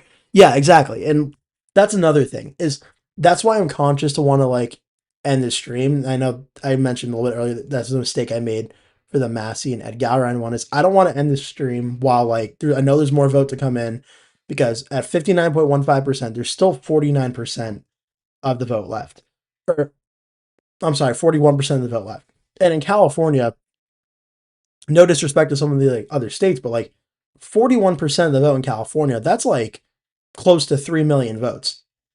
So I don't want to be like, oh, well, I can probably like go, there's not that many votes left, but it's almost 3 million votes. That's a lot of votes in a state like California. Now, at some point, I don't know if all the votes are going to come in, but like as I was talking, it just jumped up to 59.24% as I was talking. What was it? It was at 59.1. I think it was 59.15. Yeah, it's up to 59.24. So like I don't want to like end it because I know there's gonna be a little more votes here or there as they come in. Let's take a look here. I don't think it was LA. No, it wasn't LA that came in. Hilton is at 27.6, so his numbers seem to go up a little bit. Becerra is at 25.49, and Steyer's at 19.63. So as these votes have come in, it hasn't changed the numbers too much. Like Hilton and Becerra are still leading in the top two, and Steyer's still about 6 points back. So nothing's really changing too much of that. But we'll see. We'll see how as they come in more if things change significantly. But kind of like YTP says, as the rest of the votes are counted, if they are mail-in votes, that should heavily shift in Steyer's numbers in favor. I don't know what the best comparison I can think of is sort of the Kerry Lake and Katie Hobbs race, where as more votes came in, like the lead got smaller and smaller, and ultimately just ended up being like a little short for Lake against Katie Hobbs. I kind of feel like Becerra and or either Becerra and Steyer or Hilton and Steyer may ultimately be that. Where the more vote that comes in, it's definitely good news for Tom Steyer. But the question will be, does it like ultimately is it enough to take the lead? I'm not sure if it will be. It might be. There's a possibility it could be, given if it's more democratic, but Steyer will have to do really well. And Becerra can't do like exceptionally well in those vote by mail numbers either. If today was any indicator on how Becerra was doing, if this was mostly in person, Becerra's been doing very strong, consolidating a lot of the Democratic vote, and Tom Steyer is going to need to break that trend in the vote by mail numbers if that is going to be a way for Steyer to try and come back and win the top one of the top two spots. This is the second time tonight I hit my microphone.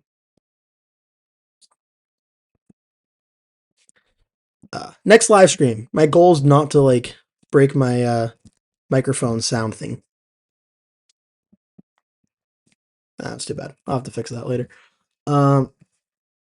Let's see. Nevada Coconut said, "I'm mostly like waiting on the votes for Ellie Mayer. I really don't like Raman Mayer one time. She was extremely rude. Rubbed me the wrong way."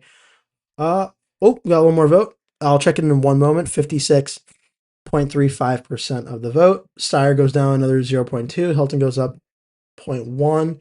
Becerra then goes down 0.2 as well. For LA Mayor, no change really. Yeah, I don't believe a change really since last time, where it's 57.5% of the vote. Okay, my microphone, I think, should be fixed now. Yeah, so we can check the screens lined up. Okay. Sorry, I just gotta be careful about whacking that. 57.5% of the vote in, and Pratt's at 29.07, Raman's at 21.64. I think it's going to be similar to the Steyer numbers. As more of the votes come in, I think it's going to just update and get closer and closer until all the votes are in. Then we'll have a good indicator of who's going to be the second candidate. I don't think we're going to know for a little bit on the LA Mayor race either.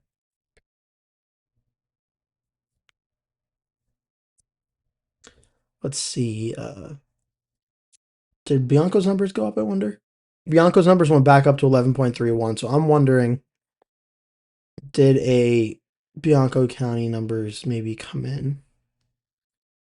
Nothing too crazy though, so maybe not.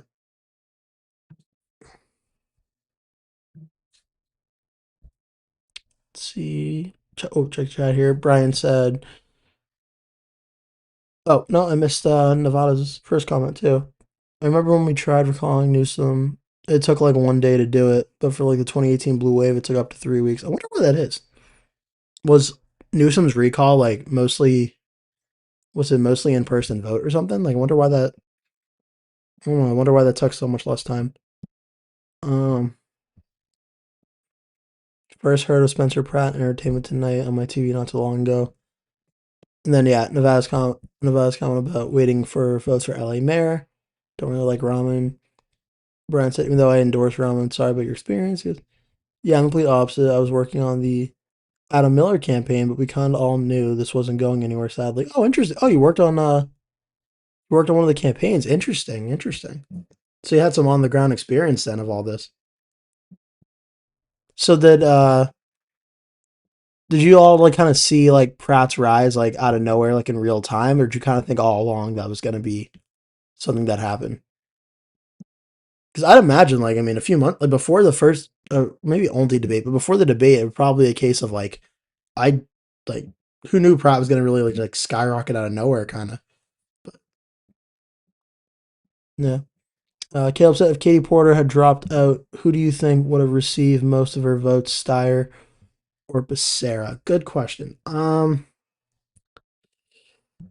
Well, this is tricky because when I recorded my election night prediction at the time, I think Porter and Mahan were like at 8 to 9% in the polls. And what ultimately happened for me was I split their support essentially in half because I banked on a lot of their support going to both Becerra and Steyer. I think I gave most of Porter's support to Becerra because I viewed Becerra as like the, I don't want to use establishment because I don't, it's not like a, like, it's not a word, establishment not really the word I mean in terms of like, oh, this is who everyone like supports, but I would kind of viewed Becerra as like the establishment Democrat, as the one that would like consolidate most of the third party, or not third party, but like third candidate support that would go to like Porter or Mahan or Villaraigosa. I thought if they were to split away from the candidate and support the winning candidate, it would be a candidate that I thought the Democrats were most sure about winning the general election.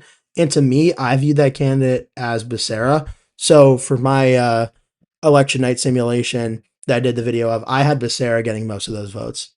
So to answer your question, I would say, sorry, I would say that probably, or was it Caleb? I'm sorry. I would have said that it would have gone to Becerra, would have been my guess. And I just realized I did not do the best job at fixing the mic. I just realized that, but I think it's fine. I'm looking just to make sure the sound thingy is good. I think it's all right. Just want it lined up so I'm not like, missing it, not making the purpose out of it, not being wasted. Based on the estimate, Stark said, based on the estimate of the votes and votes remaining, they're estimating roughly 8.7 million total votes when everything is counted. Okay.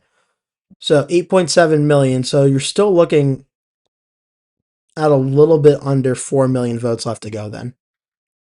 I mean, really technically, you're getting like 3,900,000, or is that wrong? Is it 2,999,000? That's probably what it'd be. It probably wouldn't be. Or no, it'd be 3 million.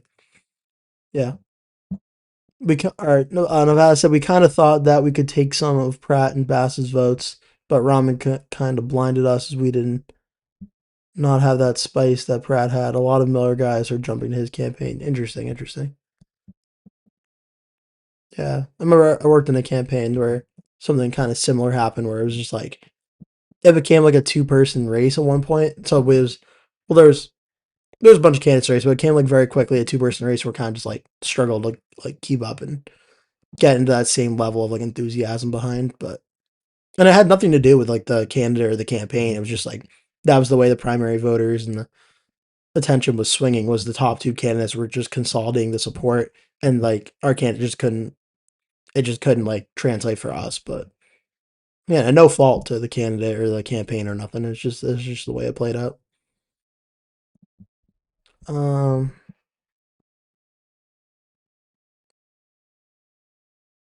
let's see. Did other people have the same negative interaction? He goes, at least at the place I was, my former high school, it was mixed in the crowd. This is when she was running for city council. I don't live in her district. To me, Becerra sounds anti-establishment, and Steyer sounds more establishment than Becerra, but that may be me. Yeah, I don't know. It's kind of tricky because I've always like when I thought of establishment versus non-establishment, I always just considered the more far left candidate as not establishment, and the more like not moderate, but the like less far left candidate, I consider the establishment one. I'm not really sure that's the best way to look at it, but that's how I always considered it. And I know Steyer's always been more vocally like supportive of farther left like policies like the Green New Deal and environmental stuff, and I know going after ICE really hard. So I always figured he would be more considered to be the outsider candidate and the establishment candidate would be Becerra, but because Becerra also, I think, what he worked for the Biden administration. He has the background as the was it Attorney General, I believe, of California. So that sounds more establishment to me. But I'm again not could definitely be wrong. Um, Nevada said I voted for Mahan just because Becerra for me has a iffy track record, and Steyer just comes off as not real and just fluff. Even though I never honestly the whole time I live in Texas, just how I feel. Yeah, no, I got you. I got you. Holding my breath on joining Pratt. I need to see more of these experts he will work with. I hate Bass, but I worked with Caruso last round and he had more of a plan. I do, honestly, that's a few things I was thinking there. I was wondering about this. If Caruso ran this time around, I wonder if he would have a better chance of beating Bass than, say, Pratt or even Raman would. Because he would, I know he's formerly a Republican, but he was a Democrat when he ran last time. And after everything that happened the last few years, I wonder if he would have a better chance this time around at beating Bass in the election if he decided to run. And the other thing I wanted to say is, Mahan. I was surprised, honestly, Mahan didn't do a little bit better in terms of consolidating support after the first debate. Because I thought from the stuff that I read after the first debate, I thought he had a pretty good debate performance. I was a little surprised that once Swalwell dropped out and the debate happened, I kind of thought he would consolidate a lot of the support, and it ended up going to Becerra. So I don't know. That could have just been me, but I kind of thought he would have done a little bit better, Mahan, at consolidating more support. But I don't know if he'll ever become governor of California, but I bet this isn't the last we've heard of him, though. He definitely seems like a maybe California rising star type of Democrat, Mahan. If I lived in LA in 2022, I would have Crusoe Brent. Yeah, I mean, it was decently competitive, wasn't it? I know the first round was like a 7 point gap. I don't remember what the runoff was, but the first round I remember it being like a 7 point gap. Even though I may not agree with him being a rep in the past. Yeah, I don't know. I mean, I just see Cruz. I feel like may bring more like experience in terms of being mayor, but obviously that didn't happen. But I think Caruso knows that the way the city is right now, it's just not worth it. If Pratt wins, it's an uphill fight and it's going to be Howard, I think he'll run next election with less to manage. Interesting. Interesting. Based on the rough math, looks like Steyer would need to win just under 34% of the outstanding vote to finish no lower than second. Hmm. See, this is where it's tough because with roughly the vote that's left out there, which is what, 41% or so, him winning 34% of the vote, that would leave only 66% of the vote left from there. And even with it being mostly Democratic vote by mail, you got to figure Hilton's probably getting like somewhere between 10 and like 20%, somewhere in that range. So you cut that, and then let's go with that. 34%. Hilton say gets 20. That brings him up to 54%. Then there's 46% left. What is Becerra getting of that number? Is Becerra getting like, I don't know. If Steyer's getting 34%, is Becerra getting, he's been getting better than him all night. Is he getting like 40% and the 6% rest of it is just like split? Like, I don't know.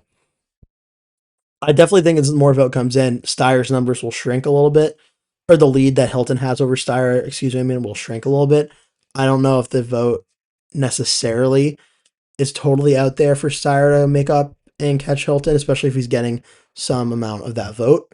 But we'll wait and see, obviously, as the votes come in and see how it goes. But I think it might be a little tough, for Steyer to make those numbers up, but I think it would be, possible. So I just want to make sure. I keep like messing with my mic. I should really just leave it alone, but there we go. Okay, I think that's better now. As I continue to like mess with it.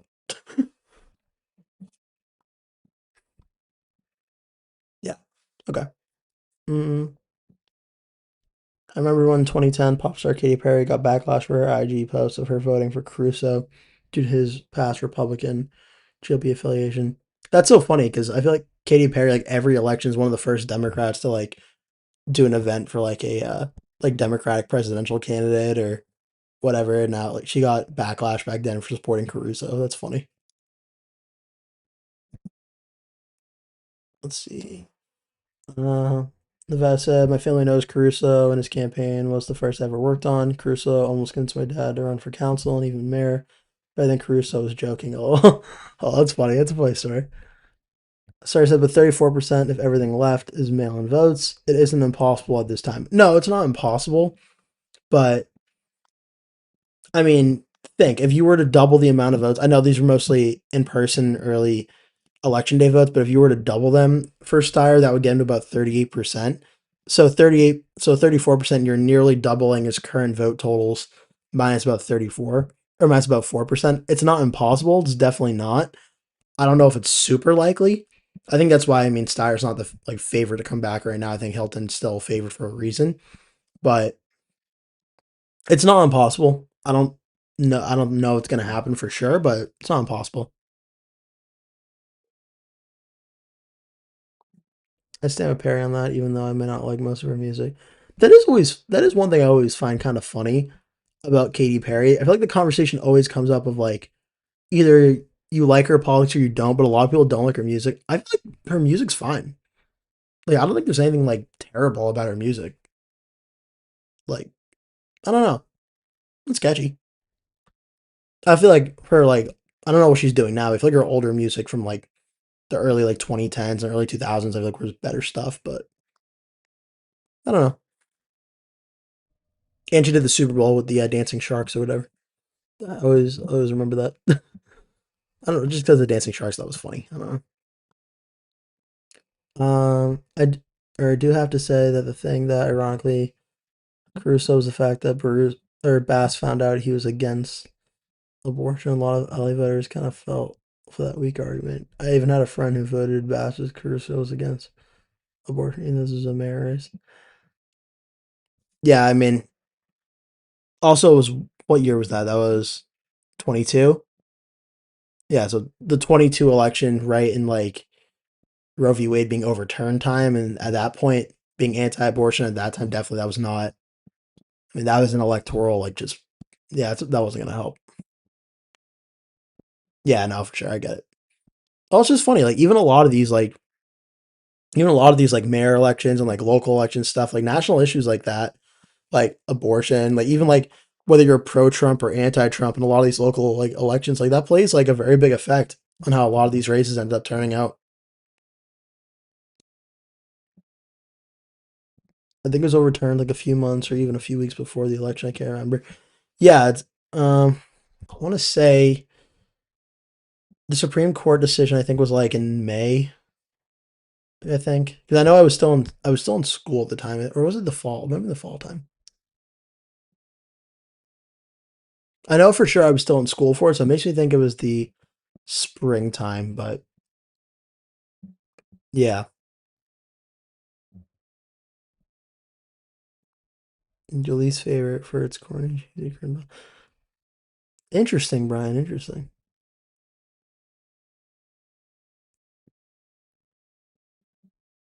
See, I'm a different opinion on it. I feel like I hear it and I'm kind of just like turn my brain off and listen and be like, oh, this is fun.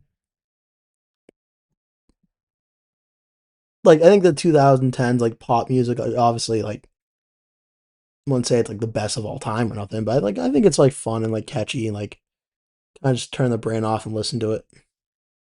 But I mean music, right? Everyone likes what they like, so definitely no problems with it.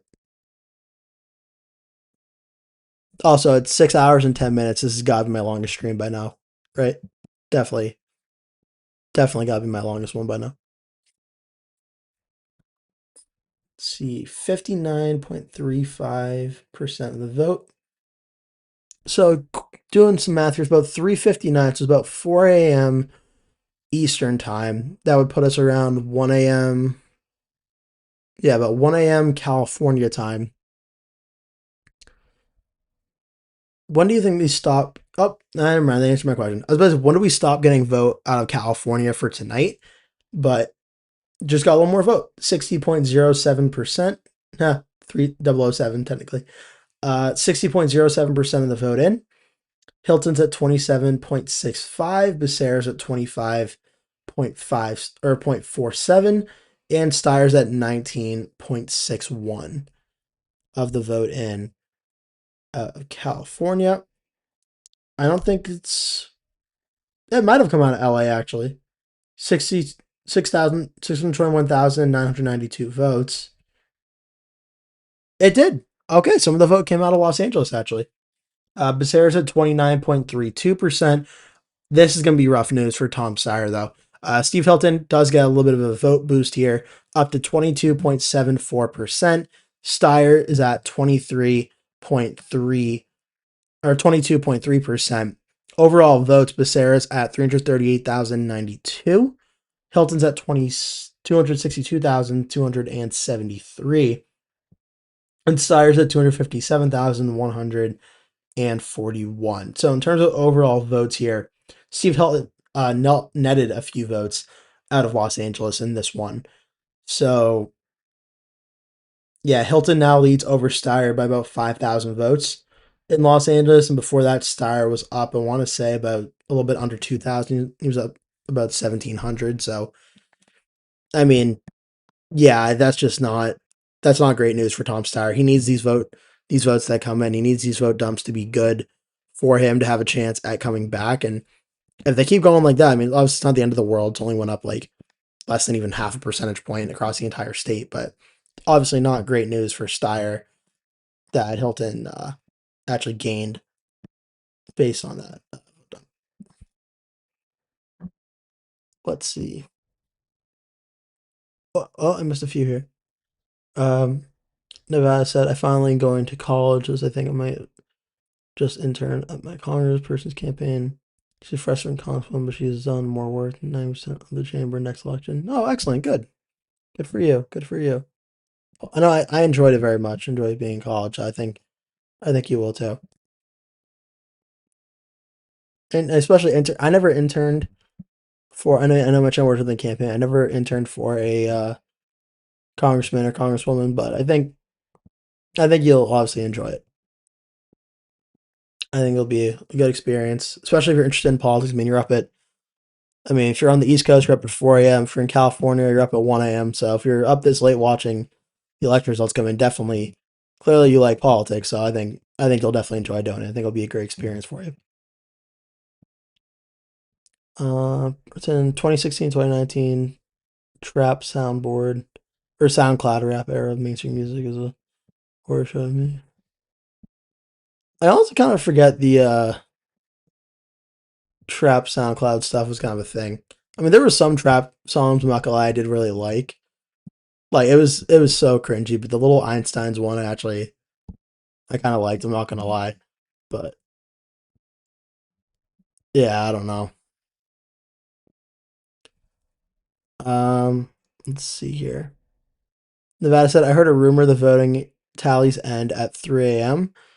Okay, so if that's California time, that would be in 2 more hours, which would bring us to about 6 a.m. Eastern time and 5 a.m. Central time.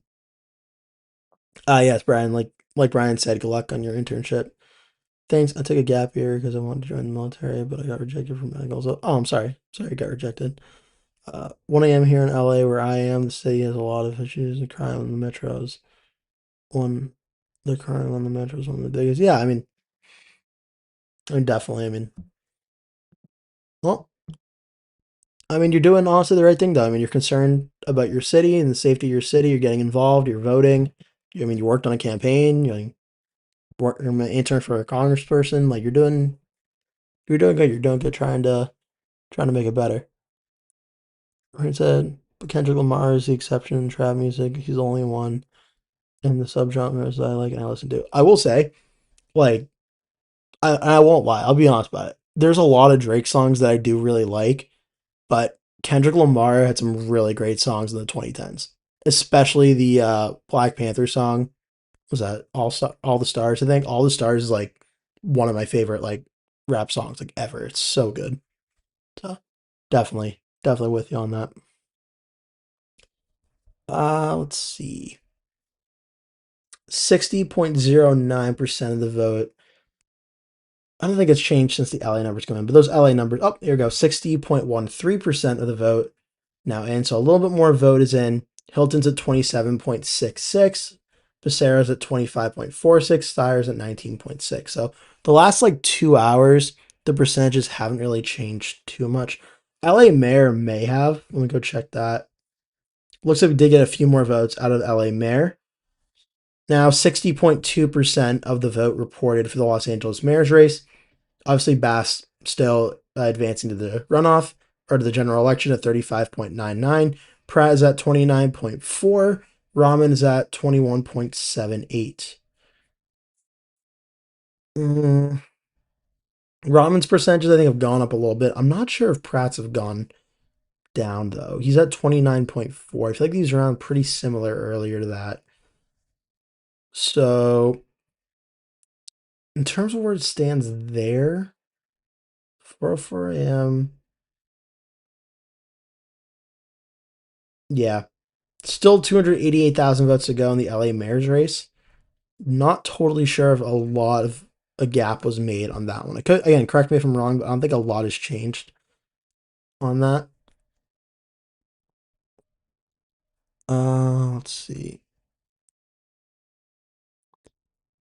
The thing that got me into politics when I was walking down the street, I saw a homeless guy eating a rat. I just wanted to know. Oh, that's bad. Yeah, I could definitely see how. That's so crazy. Oh man, that's oh. And they sent our last mayor like near something. He became the ambassador or something for some reason.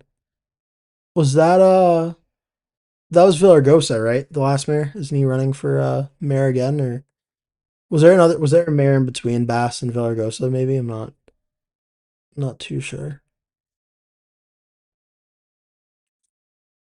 0 people, by the way, support Bass. I really thought this was gonna be a Pratt versus Raman race. And for Christmas. That is, it is interesting though, because like I don't know, because Karen Bass is the incumbent, so obviously being the incumbent is no joke. It gives you a certain degree of like financial support in a race and name ID. But the polls like early on showed like there was real appetite for someone different, and I mean even still, she's in first place. She's getting about 36% of the vote, but for an incumbent getting 36%, it's still not like a unbeatable amount. I don't know because obviously Spencer Pratt is he is a registered Republican running in Los Angeles, so he does have that going against him in the city, and it's going to be probably tough for him to break that. I mean, I'm sure he'll get a lot of independents and Democrats that don't like Karen Bass in the direction of LA. They may like end up voting for him. I don't know if it'll be enough to win, but if it was Bass versus Raman in the general election, you may very well see Karen Bass lose in that race because she's still only getting about 36%. Pratt's getting about 29.4. Raman's getting 21.78. So it does seem across the entire electorate. I mean, there's about 64% of Los Angeles voters that don't want Karen Bass to be reelected. So you could definitely make that argument. Let's see.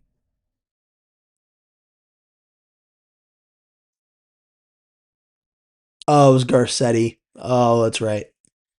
But I totally forgot about him.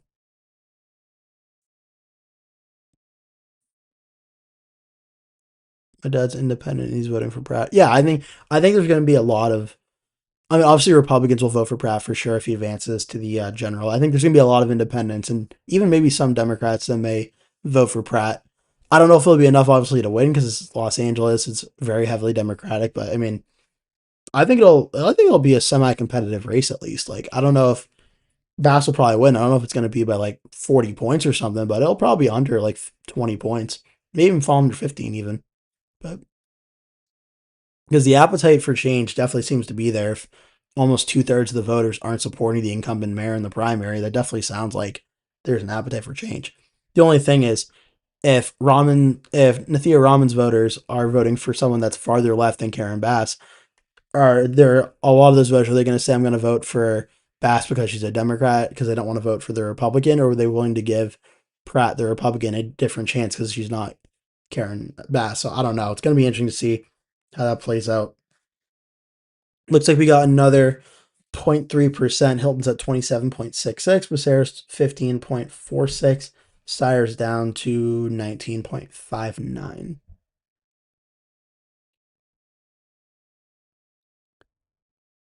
Vass says a lot of Pratt people said that if Ramen gets in, they'll vote Bass, or at least that's what I've seen. Yeah. Enemy of my enemy is my friend type of deal just to prevent Ramen. Yeah. I feel like that's what a lot of I mean it's a lot of what elections are. A lot of sometimes is like enemy of my enemy is my friend. So like if they might they might vote for who they view as the closer to their candidate in terms of like policy. And for Pratt voters, it may be Bass. For Robin's voters, it may be Bass. So like, I don't know.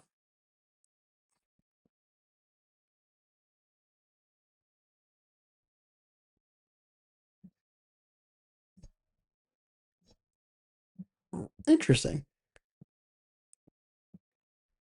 Portion of the song by Pratt's wife, which was a corny, goofy electro pop song.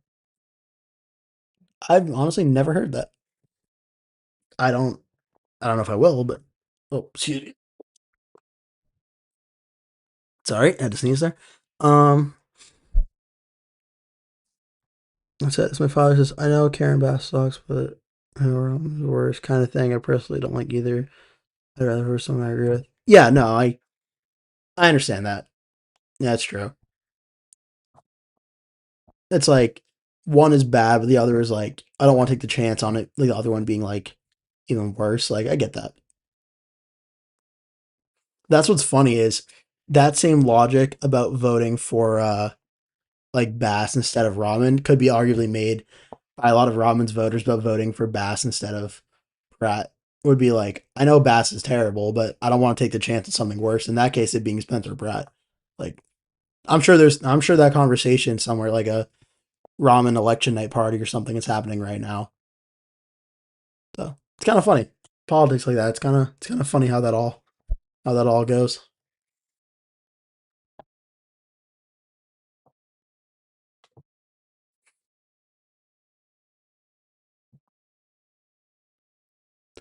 There's also quietly been another 23 minutes since the 6 hour mark. I also don't think any of Rahman's voters will vote for Pratt. Lowell. I think most will sit out or just vote for Bass. Yeah, I mean, I definitely agree. I mean, it's just I can't imagine someone farther, like more Democratic and farther to the left than Karen Bass saying, "I'll vote for Spencer Pratt because he's a registered Republican." I know he is trying to bring change, so he may like, get a few votes here and there, but I don't know if it's going to be like anything like if they did vote, I think it'd be something like maybe like 90-10 Raman to Pratt, probably like something like that. Although I know Pratt didn't he make like a Twitter post or an Instagram post or something trying to get them like saying like that he has the chance to beat Bass and they should vote for him. Like obviously I know it probably won't do anything, but I don't know. Could be a Bernie deal where we saw a lot of Bernie pros and supporters not vote for Hillary in 2016. It definitely could be. The only difference for that is obviously like, and I know you know this is that happened across the country and like a lot of key swing states, and Los Angeles isn't really a swing state or swing city. Like it's Democratic like powerhouse.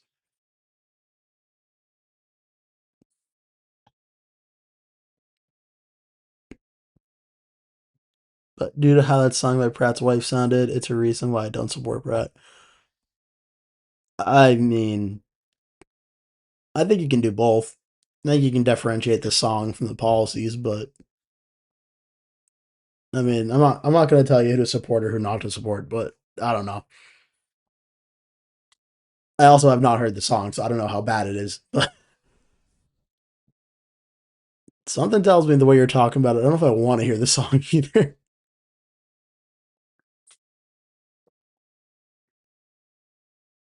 Yeah, I don't know. I don't know if I want to hear the song.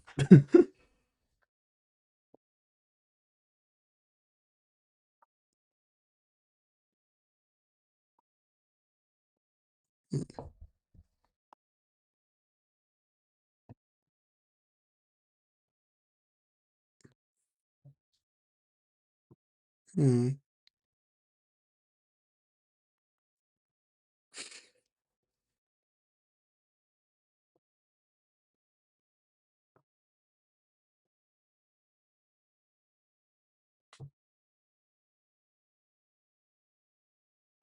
Hmm. That's a good point. It's a good point, Nevada.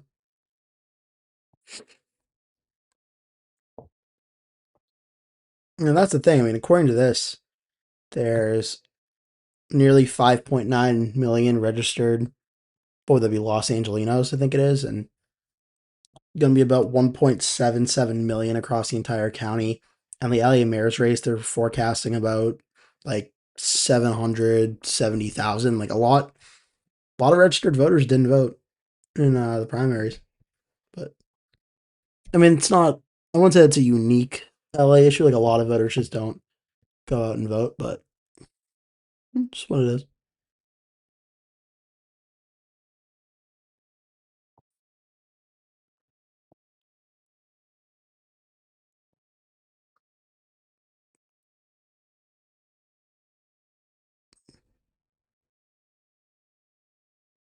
Mm, I hear you.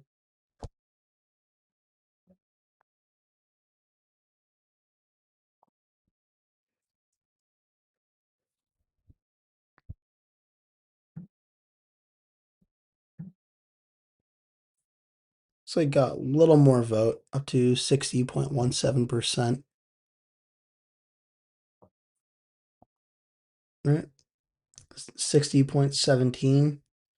27.66% for Hilton, 25.46 for Tom Steyer, 60.17% of the vote in.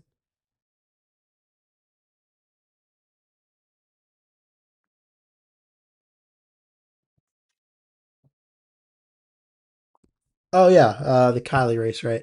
Um okay, so Votes don't look like they've changed too much out of that race. With about 54.86% of the vote in, Kylie's at 26.89%. Stansfield, the Republicans at 22.09, and the Democrat Richard Pan is at 21.24.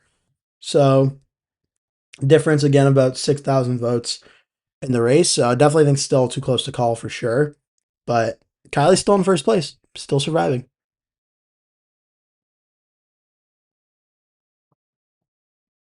Let's see. If Hilton actually ends up holding first place, Becerra would still be favored in the general in that scenario. Yeah. No, I think the only way, honestly, that I think the governor's race could be considered competitive is if Becerra and Steyer both advance, and then you have two Democrats running against each other. That could lead to like a under 15% vote split. But Hilton versus Becerra in 2026, a Trump midterm year. I mean, if the California governor's race is under like 15 points, I'd be absolutely shocked. So yeah, it's going to be a that'll be a safe Democratic win if it's Becerra versus Hilton.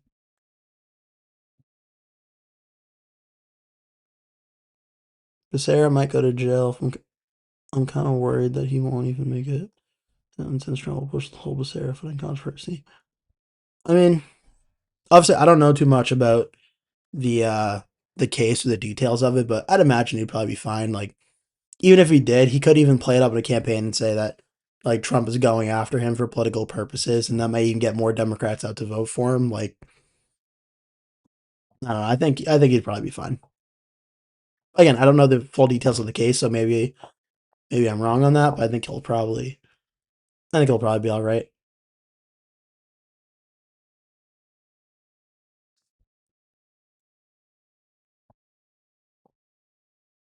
Now that being said, there's still the potential Tom Steyer could 40% of the vote to go could get into the top two there. So we'll see.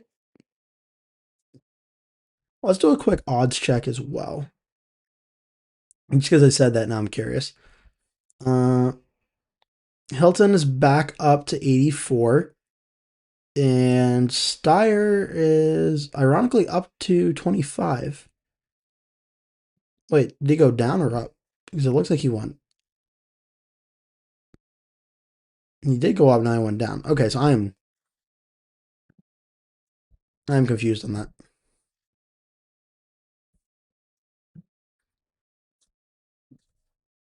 So we're still really just waiting on that final 40% of the vote in terms of is there enough vote out there for Steyer to try and jump ahead of Hilton and Becerra? I don't know if we're gonna get that tonight. It's 4:20 a.m. We're probably not, but we'll see.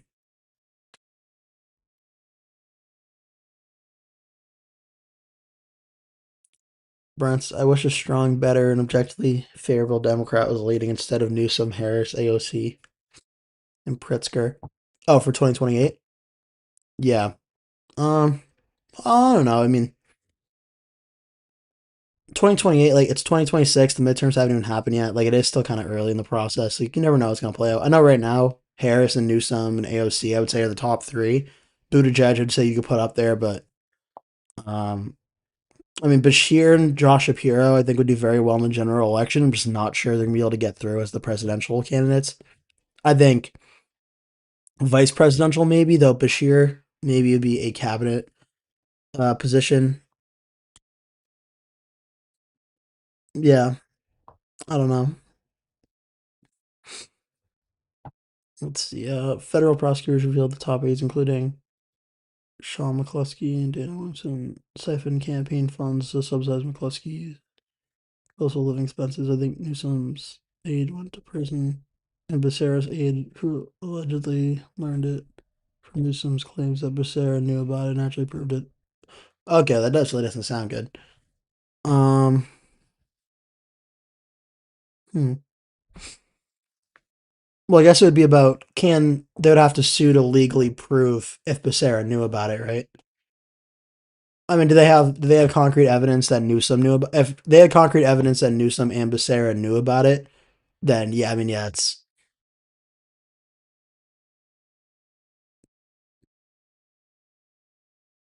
But Newsom's aide, I don't think said Newsom knew. Yeah, so if his aide never said that if Newsom didn't know, there's a good chance Becerra didn't know either, or that's at least what they could say in the defense. And if they can't prove it, like the burden would be on the federal prosecutors to prove that in that scenario that Becerra or Newsom knew. I'm not totally sure they'd be able to prove that in that scenario then. And those four would have red waves or red leaning environments in the midterms. Yeah, I mean, yeah, for sure. And what would that be? That would be a 2030 midterm. So that would be the 2024 Senate map. So you'd be looking at Dave McCormick's seat in Pennsylvania would be a toss up seat. But then you would have Wisconsin with Tammy Baldwin to be toss up. You would have Michigan with Elisa Slotkin, which would probably, it could be a toss up. I mean, Slotkin would probably hold it, but probably in the same category. Baldwin is like toss ups that could flip, but probably wouldn't. Montana would stay red. Ohio, I would say, would stay red. Nevada and Arizona would be toss ups, but or is that Mark Kelly? Or is that Ruben Gallego? That's Ruben Gallego. Might be a toss up, might not be a toss up. You could argue both ways in that one. But Becerra's aide apparently said he did know and actively approved it, but who knows? Yeah, I think Trump, of course, get the red Kelly. I mean, yeah, it's a good point. I mean, he may try and do it anyway, whether it's true or not. I mean, who knows? But I will say the one guarantee is if that did happen, I'll probably have to make a YouTube video about that. If that did happen. And I don't know. So what would happen in that regard then? If Becerra had to drop out for some reason, would Hilton just become the governor like automatically? Or would they have to like could would they just be able to like appoint a candidate or do like a special primary or something? Or would Hilton just become the governor? I mean, unless Tom Steyer finds a way to sneak in here in the next like week or so, then ultimately, yeah. And though who knows, but Hilton auto wins, yeah. But rumors say they're ready to impeach him if it does happen. Impeach Trump, impeach Hilton, or impeach both? Well, honestly, probably in that scenario, probably impeach both.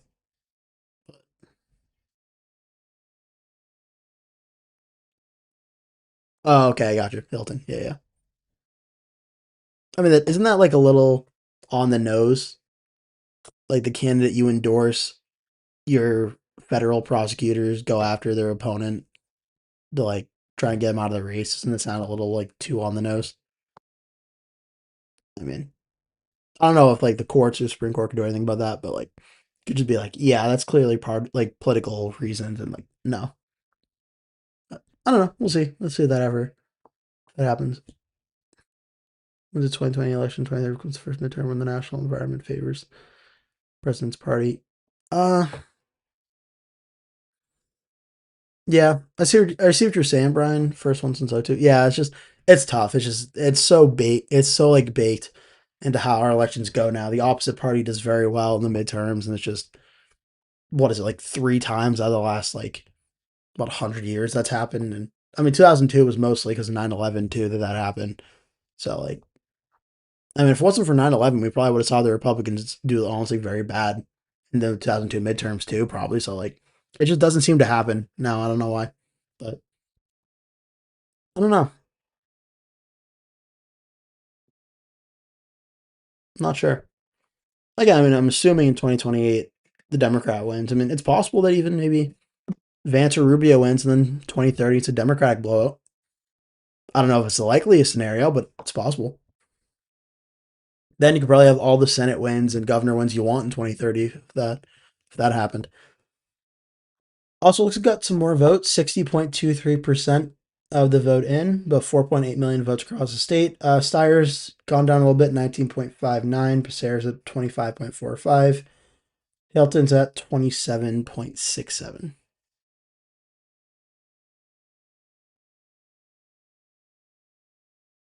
It's hard to tell tonight, but I feel like the Prop 50 stuff hasn't really helped as much as they hyped it up or hyped up it would, but we'll see in November. Which Hmm. I don't know. It's hard to tell because I know this is the primary election. I know the Prop 50 stuff, the redoing the congressional map. I'm sure it'll play in the general election when there's higher turnout. It may have a bigger impact because this is only the primary, but not sure. Probably too early to say. But yeah, we'll see. We'll see how that all plays out. I think it'll really depend on which way Dems want to go. The Dems are still kind of in like a civil war right now, post 2024. Yeah, definitely it does. Definitely does feel like that, but it honestly, I think that's. I do agree that the Democrats are like that in the primaries and stuff. I think once the general comes around, I think a lot of them will like coalesce around the Democratic candidate.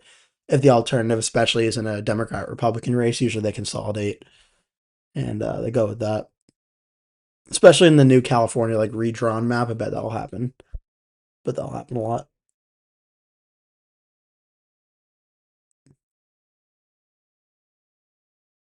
Got a friend of the DNC who says they're really wanting to avoid a new someone for the primary. Mm, I could see it. I could see it. I don't know. It's interesting because like in 2028, the way I kind of view it right now is like Trump's obviously his numbers aren't great, so it gives whether it's Vance or Rubio, because I'm assuming it's one of those two. It gives them like a pretty big step back. That's like you have to deal with obviously everything going on now, the prices of everything now, the economy not doing great. So it doesn't put them in the strongest position for 28. But then you also have like whoever the Democrats nominate, if they do nominate someone like Newsom or Harris or AOC or someone, I'm sure there's going to be a ton of stuff Republicans go after them on. So I don't know. I still think the Democrats are slightly favored, but it's 28 so far away. Like I'm kind of not sure how it's gonna go.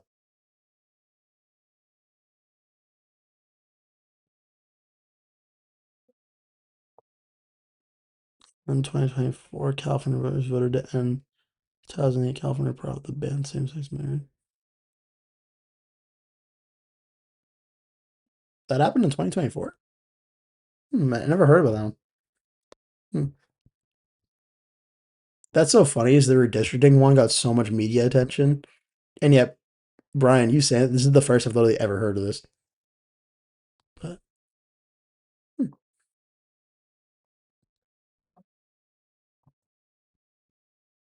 we got 60.23%, 430. I'm thinking we got.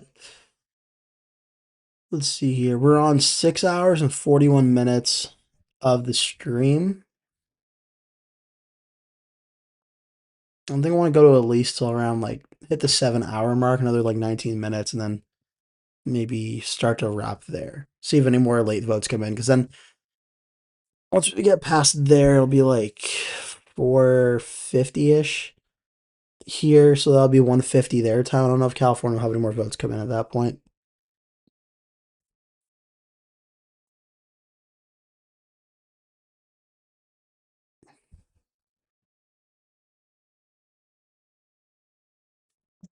Said from the way it looks, they don't hate the idea of AOC, but it's very shaky.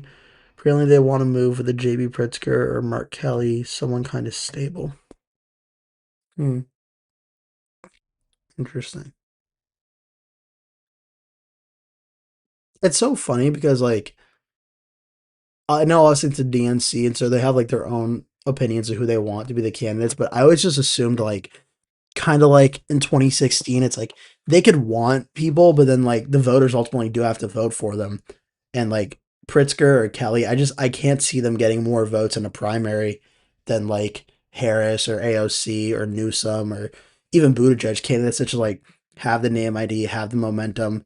Pritzker does have a lot of money, which is good, but like I feel like he doesn't really excite voters to get out and vote for him the same way. Like even like Bernie did in 2016 or 2020, he got a lot of younger voters out, like interested in the race and out to vote. I just don't know if like those candidates like Pritzker or Kelly could do that and get them to like counterbalance a candidate like AOC or Harris. I mean, it depends honestly too. because AOC, we don't. I mean, it's always I've always assumed AOC was running, but it's not impossible that she doesn't run, and she decides to run for Senate in New York instead. I mean, maybe Schumer decides to retire. It's an open race. AOC runs and basically is handed the nomination instead. Maybe she does. Maybe she decides to do that. But to be fair, this is the same guy who told me the DNC believed that Harris was a candidate who was guaranteed to lose, and kind of was just ready to fall back. I hope Shapiro runs though. Yeah, that's an interesting point. Um,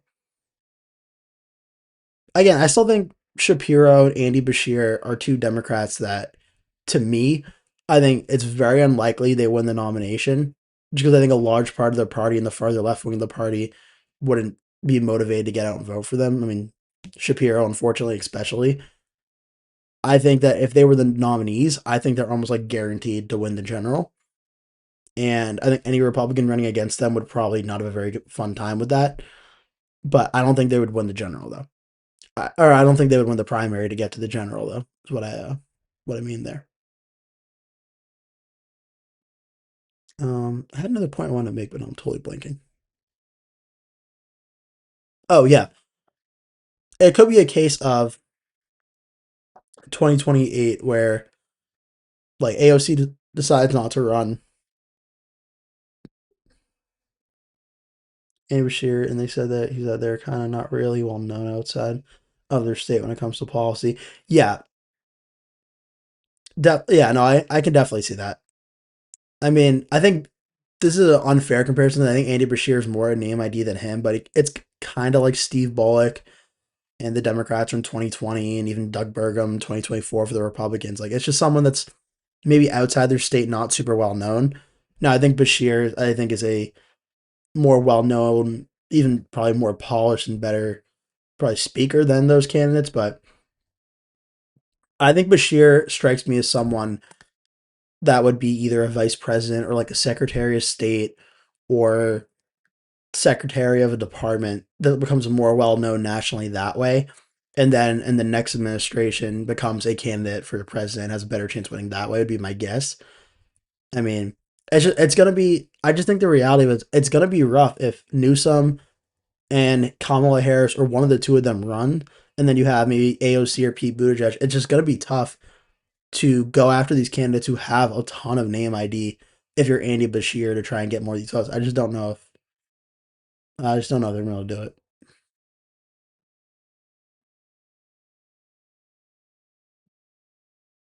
Yeah, I don't know. I think Bloomberg's time's probably done as a presidential candidate, but I don't know. That is always funny. Whenever you talk about the next election, there's always like topics of like, oh, what about this candidate? What about this? It's like, okay, what about Al Gore again? It's like, I don't know if he's running again. Like, I don't know. Oh, so got a little more vote, 60.74%. Steyer's 19.57, Becerra 25.42, and 27.72 for Steve Hilton.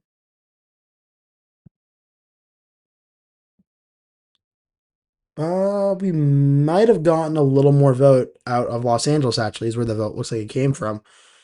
Becerra's at 29.13, Hilton's at 23.07, and Steyer's at 22.16. So it looks like Hilton's leading over Steyer in Los Angeles now about 10,000 votes, about a 1% lead for Hilton now. So I hope these votes that are coming in for Tom Steyer's case are not mail in votes, because if they are, they're coming in pretty strong for Steve Hilton in Los Angeles. So that's a good number for Hilton there. He improves in his margins statewide. He's now leading over Steyer, Hilton is, by about 400,000 votes. And Becerra is leading over Steyer statewide by, what's that, 300,000 votes, looks like right now. So Steyer's going to need a lot of these extra mail in votes to come in and come in really strongly for him if that's going to happen. But yeah. So I got a little more vote as it came in. Let's see if the LA mayor's race has any new numbers as well. Looks like we got a little bit up more votes, 61.24%. Karen Bass is at 35.84%. Spencer Pratt's at 29.59. and Nithya Raman's at 21.81. Still 280, nearly 281,000 votes left to go in this race. So still another 281,000 votes left out of LA. And Spencer Pratt and Nithya Raman trying to advance to the general will take on Karen Bass. We'll have to wait and see how the votes come in, who ultimately ends up doing that. Let's see here. When it comes to Gretchen Whitmer, he told me that she's kind of seen as a pushover, and Booker's already seen as dead campaign before he even getting to the DNC. Interesting. See, Whitmer, again, I think Whitmer kind of falls for me in the same category as Bashir, Shapiro, as people that would be very good at the top of the ticket as a general election. I just don't think she's any shot of getting there. Again, I think she's someone because she represents a swing state in Michigan, so being a VP could be a bonus, but she'll be out of office for what 2 years at that point by the time the election takes place. So cabinet position will probably be more likely for Whitmer than a VP post. But Brian's interesting that Raman was leading in the markets for a while. Is on poly market she's at 16, Pratt's at 11. She's back up there. Yeah, yeah, it's interesting. You can look at Kalshi as well. And she's still leaning over Pratt on these numbers. So the charts don't show that. That's weird. Hmm. Yeah, I don't know what's going on there. That's weird.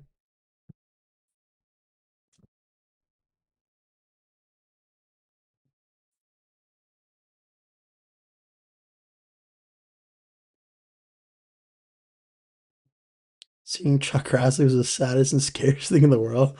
Oh man. What is he? He's like 90, 91, I think, or something like that. Like he's up there. Up there for sure. We're also about 9 minutes away from breaking the 7 hour mark on the live stream, so definitely stay on. Maybe I meant a one market. Oh, okay.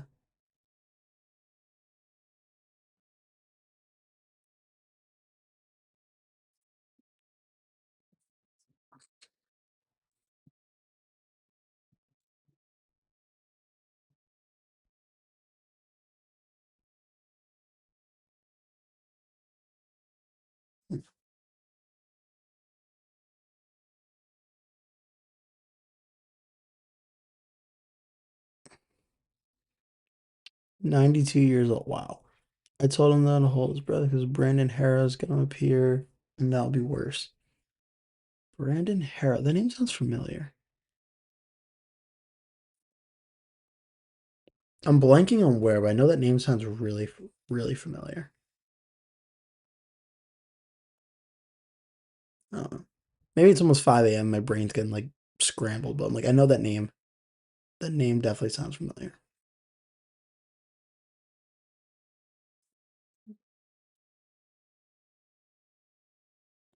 Calci kind of sucks, and so I'm not correct the price to get into the. There's just a low but payout high, something.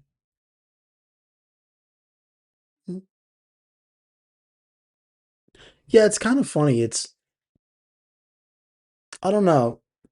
My take on that on Calci is kind of just like I like using it as like a way to convey it along with like polls to see what it looks like. The overall details of like actually like doing that and like putting the money on stuff like I wouldn't personally do. Like I don't think it's something that like I would want to do, but I still think it's kind of like a nice little kind of like polls a nice little like extra tool to use in like analyzing elections. Like I have no clue if it like actually like if it's like as good as polls or anything like that. Like I don't know about that, but I think it's something like I think it's something just to use as like an extra tool to kind of make analyzing elections a little A little fun, we'll spice it up a little bit. Harrison. Oh, geez. Oh, that sounds terrible.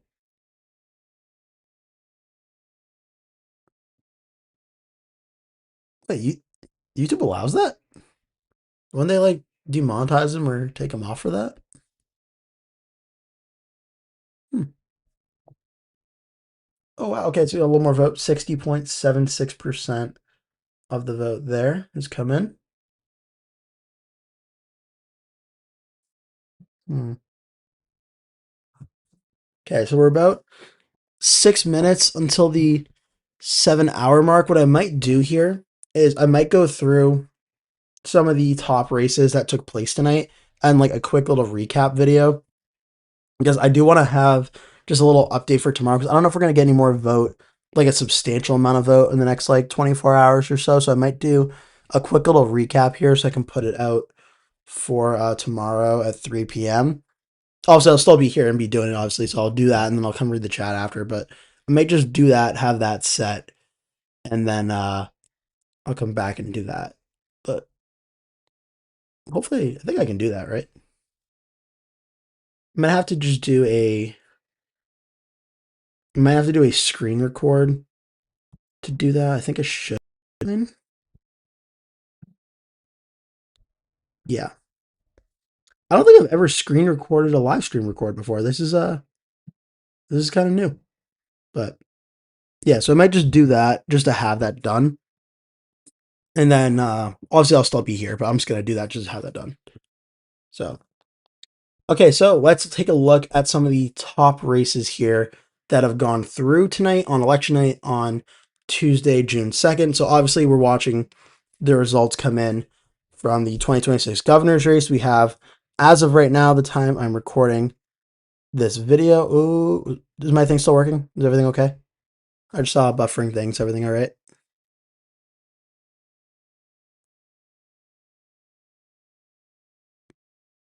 Is it better now? Is everything okay now? Yeah, so I think what I tried to do, yeah, I think I messed it up. Okay. Let me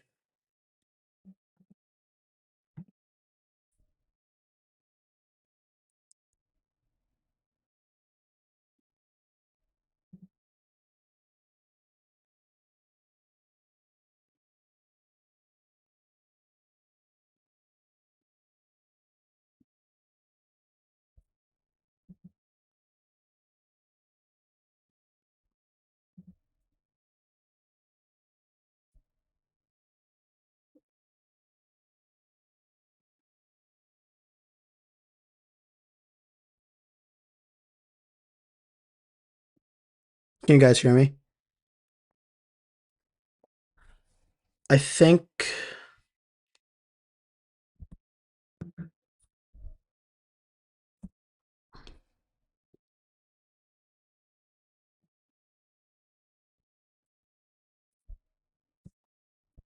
we'll just make sure everything's okay.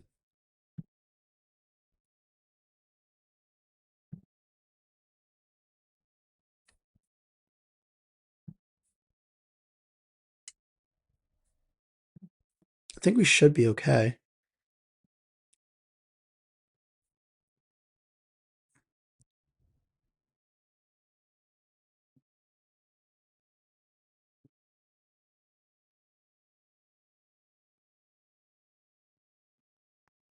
Okay.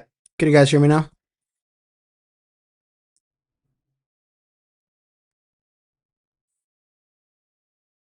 Hmm. Okay, so I think I learned you cannot do a stream and screen record at the same time because apparently it causes the live stream to like glitch out. So gonna have to do that probably later today. So maybe I'll get it out today. Maybe I won't. Maybe I'll do that and get it out tomorrow. But okay, good. So now it works. Okay, so yeah, so I can't do the screen record and live stream at the same time. So okay, sorry about that, but that just didn't work out. But that's all right. we'll we'll manage. It's okay. But stream's still going, so that's good. Guys still here. Didn't I almost only crashed the stream. I didn't totally crash the stream, so that's an improvement, I guess. Uh what website is this? This is the Decision Desk HQ website. This is votes.decisiondeskhq.com. Yeah, I really like it. I like the way they lay the maps out, I like the way the numbers are laid out. I think it looks really good. I mean, I guess what I could do, I'm not sure if you can do this, if you can edit part of a live stream and put it onto another video, but I mean, honestly, it's just I can just do it again a second time. So very good UI. Yeah, definitely, definitely. I mean, it's the options on here of stuff to do is crazy. I mean, they have like from I think it's 2022 on, or even like 2020 on. They have like every race you can want to look up, and they have obviously they have all the candidates that are running. It's very clean, easy to see. They have the odds on the left here. They have early voting statistics. They have polling. They have the poly market and Calci odds here. They have the percentage of the candidates here. They have all the vote statistics, which the vote statistics in playing for the election nights are so helpful. Like trying to calculate I think that's why I didn't do many election nights before, was trying to calculate all the numbers was taking forever. Like it took days to get it done. And this, like it literally tells you if you want to know the party registration of a county, like Dem registration, GOP, other, like it tells you all of it, tells you the total registration. Like it's so nice, it's so clean. Like honestly, I love this website. Which is kind of funny because I really only found this website because the New York Times when I was trying to use it in the live stream just wasn't working. Like it just every time I tried to use it, it just would like refresh and like buffer and it just wouldn't work, it wouldn't load. And I was like, I didn't know what was going on. I honestly thought it was the stream and trying to use the site at the same time. It just like wasn't working for some reason, but I signed up for this like a day after, and it just worked great. Mm. I'm very honestly very very happy with it, and I feel like it works good in the live stream too. I feel like the colors look good, the dark mode looks good. I mentioned this last live stream too, but the top part where it shows you the red, the blue, the green, like these are the leading candidates and their percentages and stuff, or not percentage, but the leading candidates up here, and that's something like so simple that is nice that I didn't even like notice before, and I'm just like, oh, like that's very nice thing, very nice feature to add. And I'm gonna go to bed and get ready to watch some motorsports later. It's almost 2 a.m. here. It's sub, by the way. Oh, thank you so much for subbing. I really appreciate it. Again, honestly, like I really appreciate you sticking around and commenting the last like what few hours or so. I really appreciate it. Like you said before, the aesthetics are great. Yeah, I think the aesthetics honestly look really, really, really great here. Reminds me of All Sides for some reason. Never heard of All Sides before. Never, yeah, never heard of that. But yeah, no, I appreciate doing that. I appreciate you liking and subbing.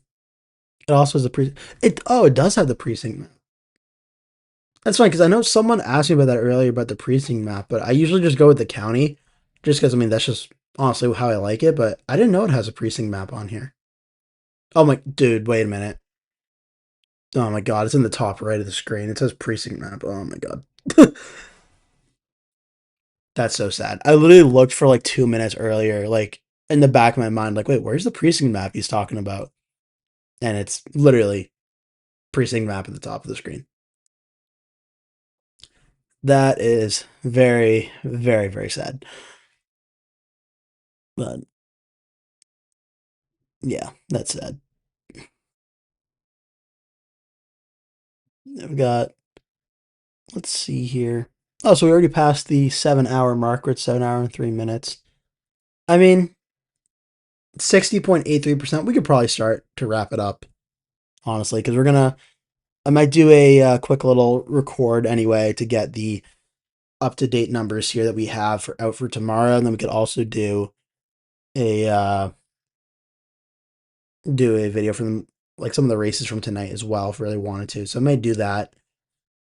But yeah, we've gone over 7 hours now. After I was worried I was gonna be late, but 7 hours now. All sides of political bias checker for news stuff. I have a Discord server for like news and stuff, and I cover Israel politics, California politics, defense stuff, along some sports. Oh, awesome. Oh, honestly, never. Honestly, I'll look it up in my the other thing I have here, the other browser here. It's called All Sides. Okay. Yeah, I never hadn't heard of that before. I'll look that up though after. Well, probably not. I'll probably do it tomorrow. I'm probably gonna go to bed soon. But yeah, I'll look that up after. But awesome. Perfect. Okay, so last little check in here before I go to bed because 4:53 a.m. here, 1:53 a.m. in California. So I mean the votes at 2 a.m. probably all going to be done any second. So about 60% of the vote in, and we know Hilton and Becerra are the current leaders right now. Tom Steyer's in third place. Has not been called officially because there's still enough votes out there. There's still like a little bit under 3 million votes left to go across California that could sway this race one way or the other. But Hilton and Becerra are the leading candidates right now, the Republican and the Democrat, and we're waiting to see if Tom Steyer has enough votes to ultimately get into the top two. But that's where things stand on the governor's race.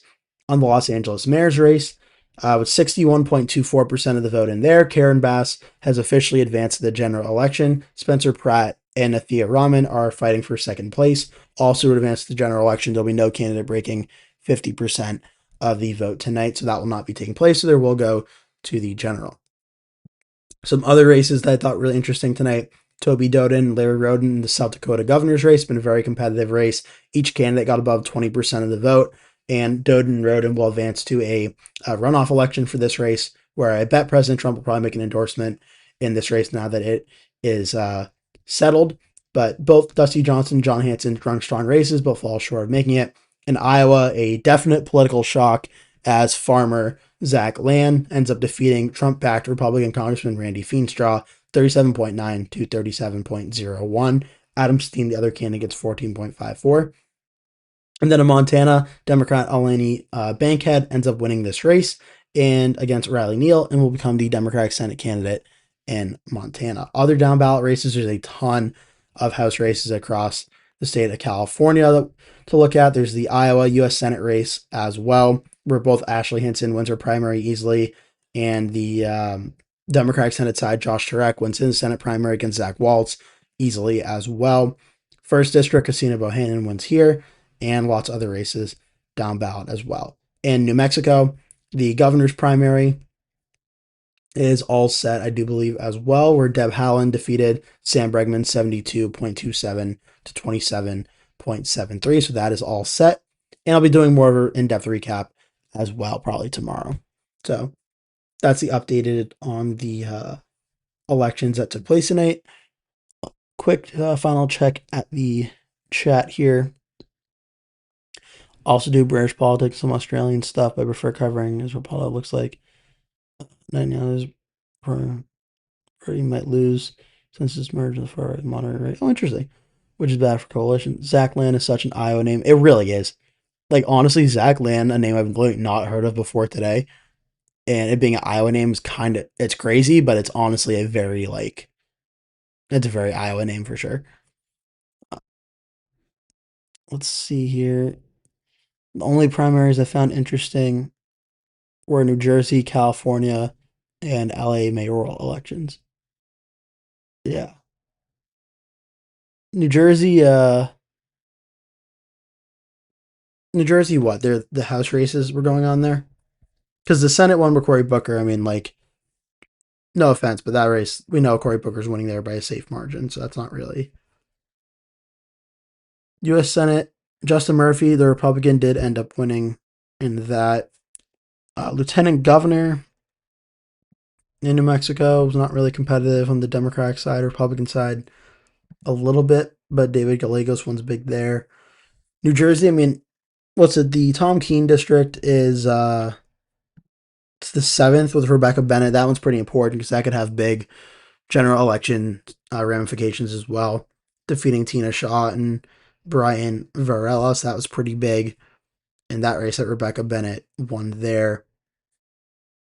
So that's pretty big. We do have, I know next Tuesday there's some primaries as well. I don't know if this won't be settled yet by the time that one happens, but I know South Carolina is coming up that should be a big one for the governor's race, and the Lindsey Graham Senate race as well should be a pretty big one. First one in Iowa primaries too. Jersey's 12th and 11th was interesting and surprising. Okay, 11th was Annalee Hameha. Wow, yeah, she won. She won big on that side. Was there a Republican side too, or no? No. Okay. On the 12th side, Adam Hamaway won against Brad Cohen, 28.1, 14.9. Sam Hagen, 9.28. Wow, this was a very like spread out primary. I mean, Hamaway got 28.1, but Cohen got 14.9. Wang got 9.28. Chanel Robinson got 9. Reynolds Jackson, 8.8. Susan Altman, 8.42. Squire Servants is that's a fun name. Uh wow, this is a really spread out primary in this race. Okay, I see the appeal. I see the appeal of the 12th district. The 11th district, Annalee Hameha won like overwhelming numbers here. Like crazy. Then the governor of New Mexico, I think we covered that as well. Greg Hull won that race. That was probably will lose to Deb Howland, I'd imagine, in the general election by a likely margin. Mike Rounds wins his primary 75.8 to 24.2 against Justin McNeil, like against a Republican, like basically, no offense to him, but like basically a Republican no name. I mean, 50-point margin against an incumbent's not. There, like, if there's actually a Trump back candidate there, probably wouldn't be nothing that he couldn't lose there. Governor, we covered there. U.S. Senate in New Mexico as well. Ben Ray Lujan won by a big amount. New Mexico U.S. House. Gregory Cunningham is the Republican candidate. Secretary of State. This was a close one. This was a close one in New Mexico. Amanda Askin defeats Catherine Clark in this Democratic primary 52.95, 47.05. That ended up being a very close race.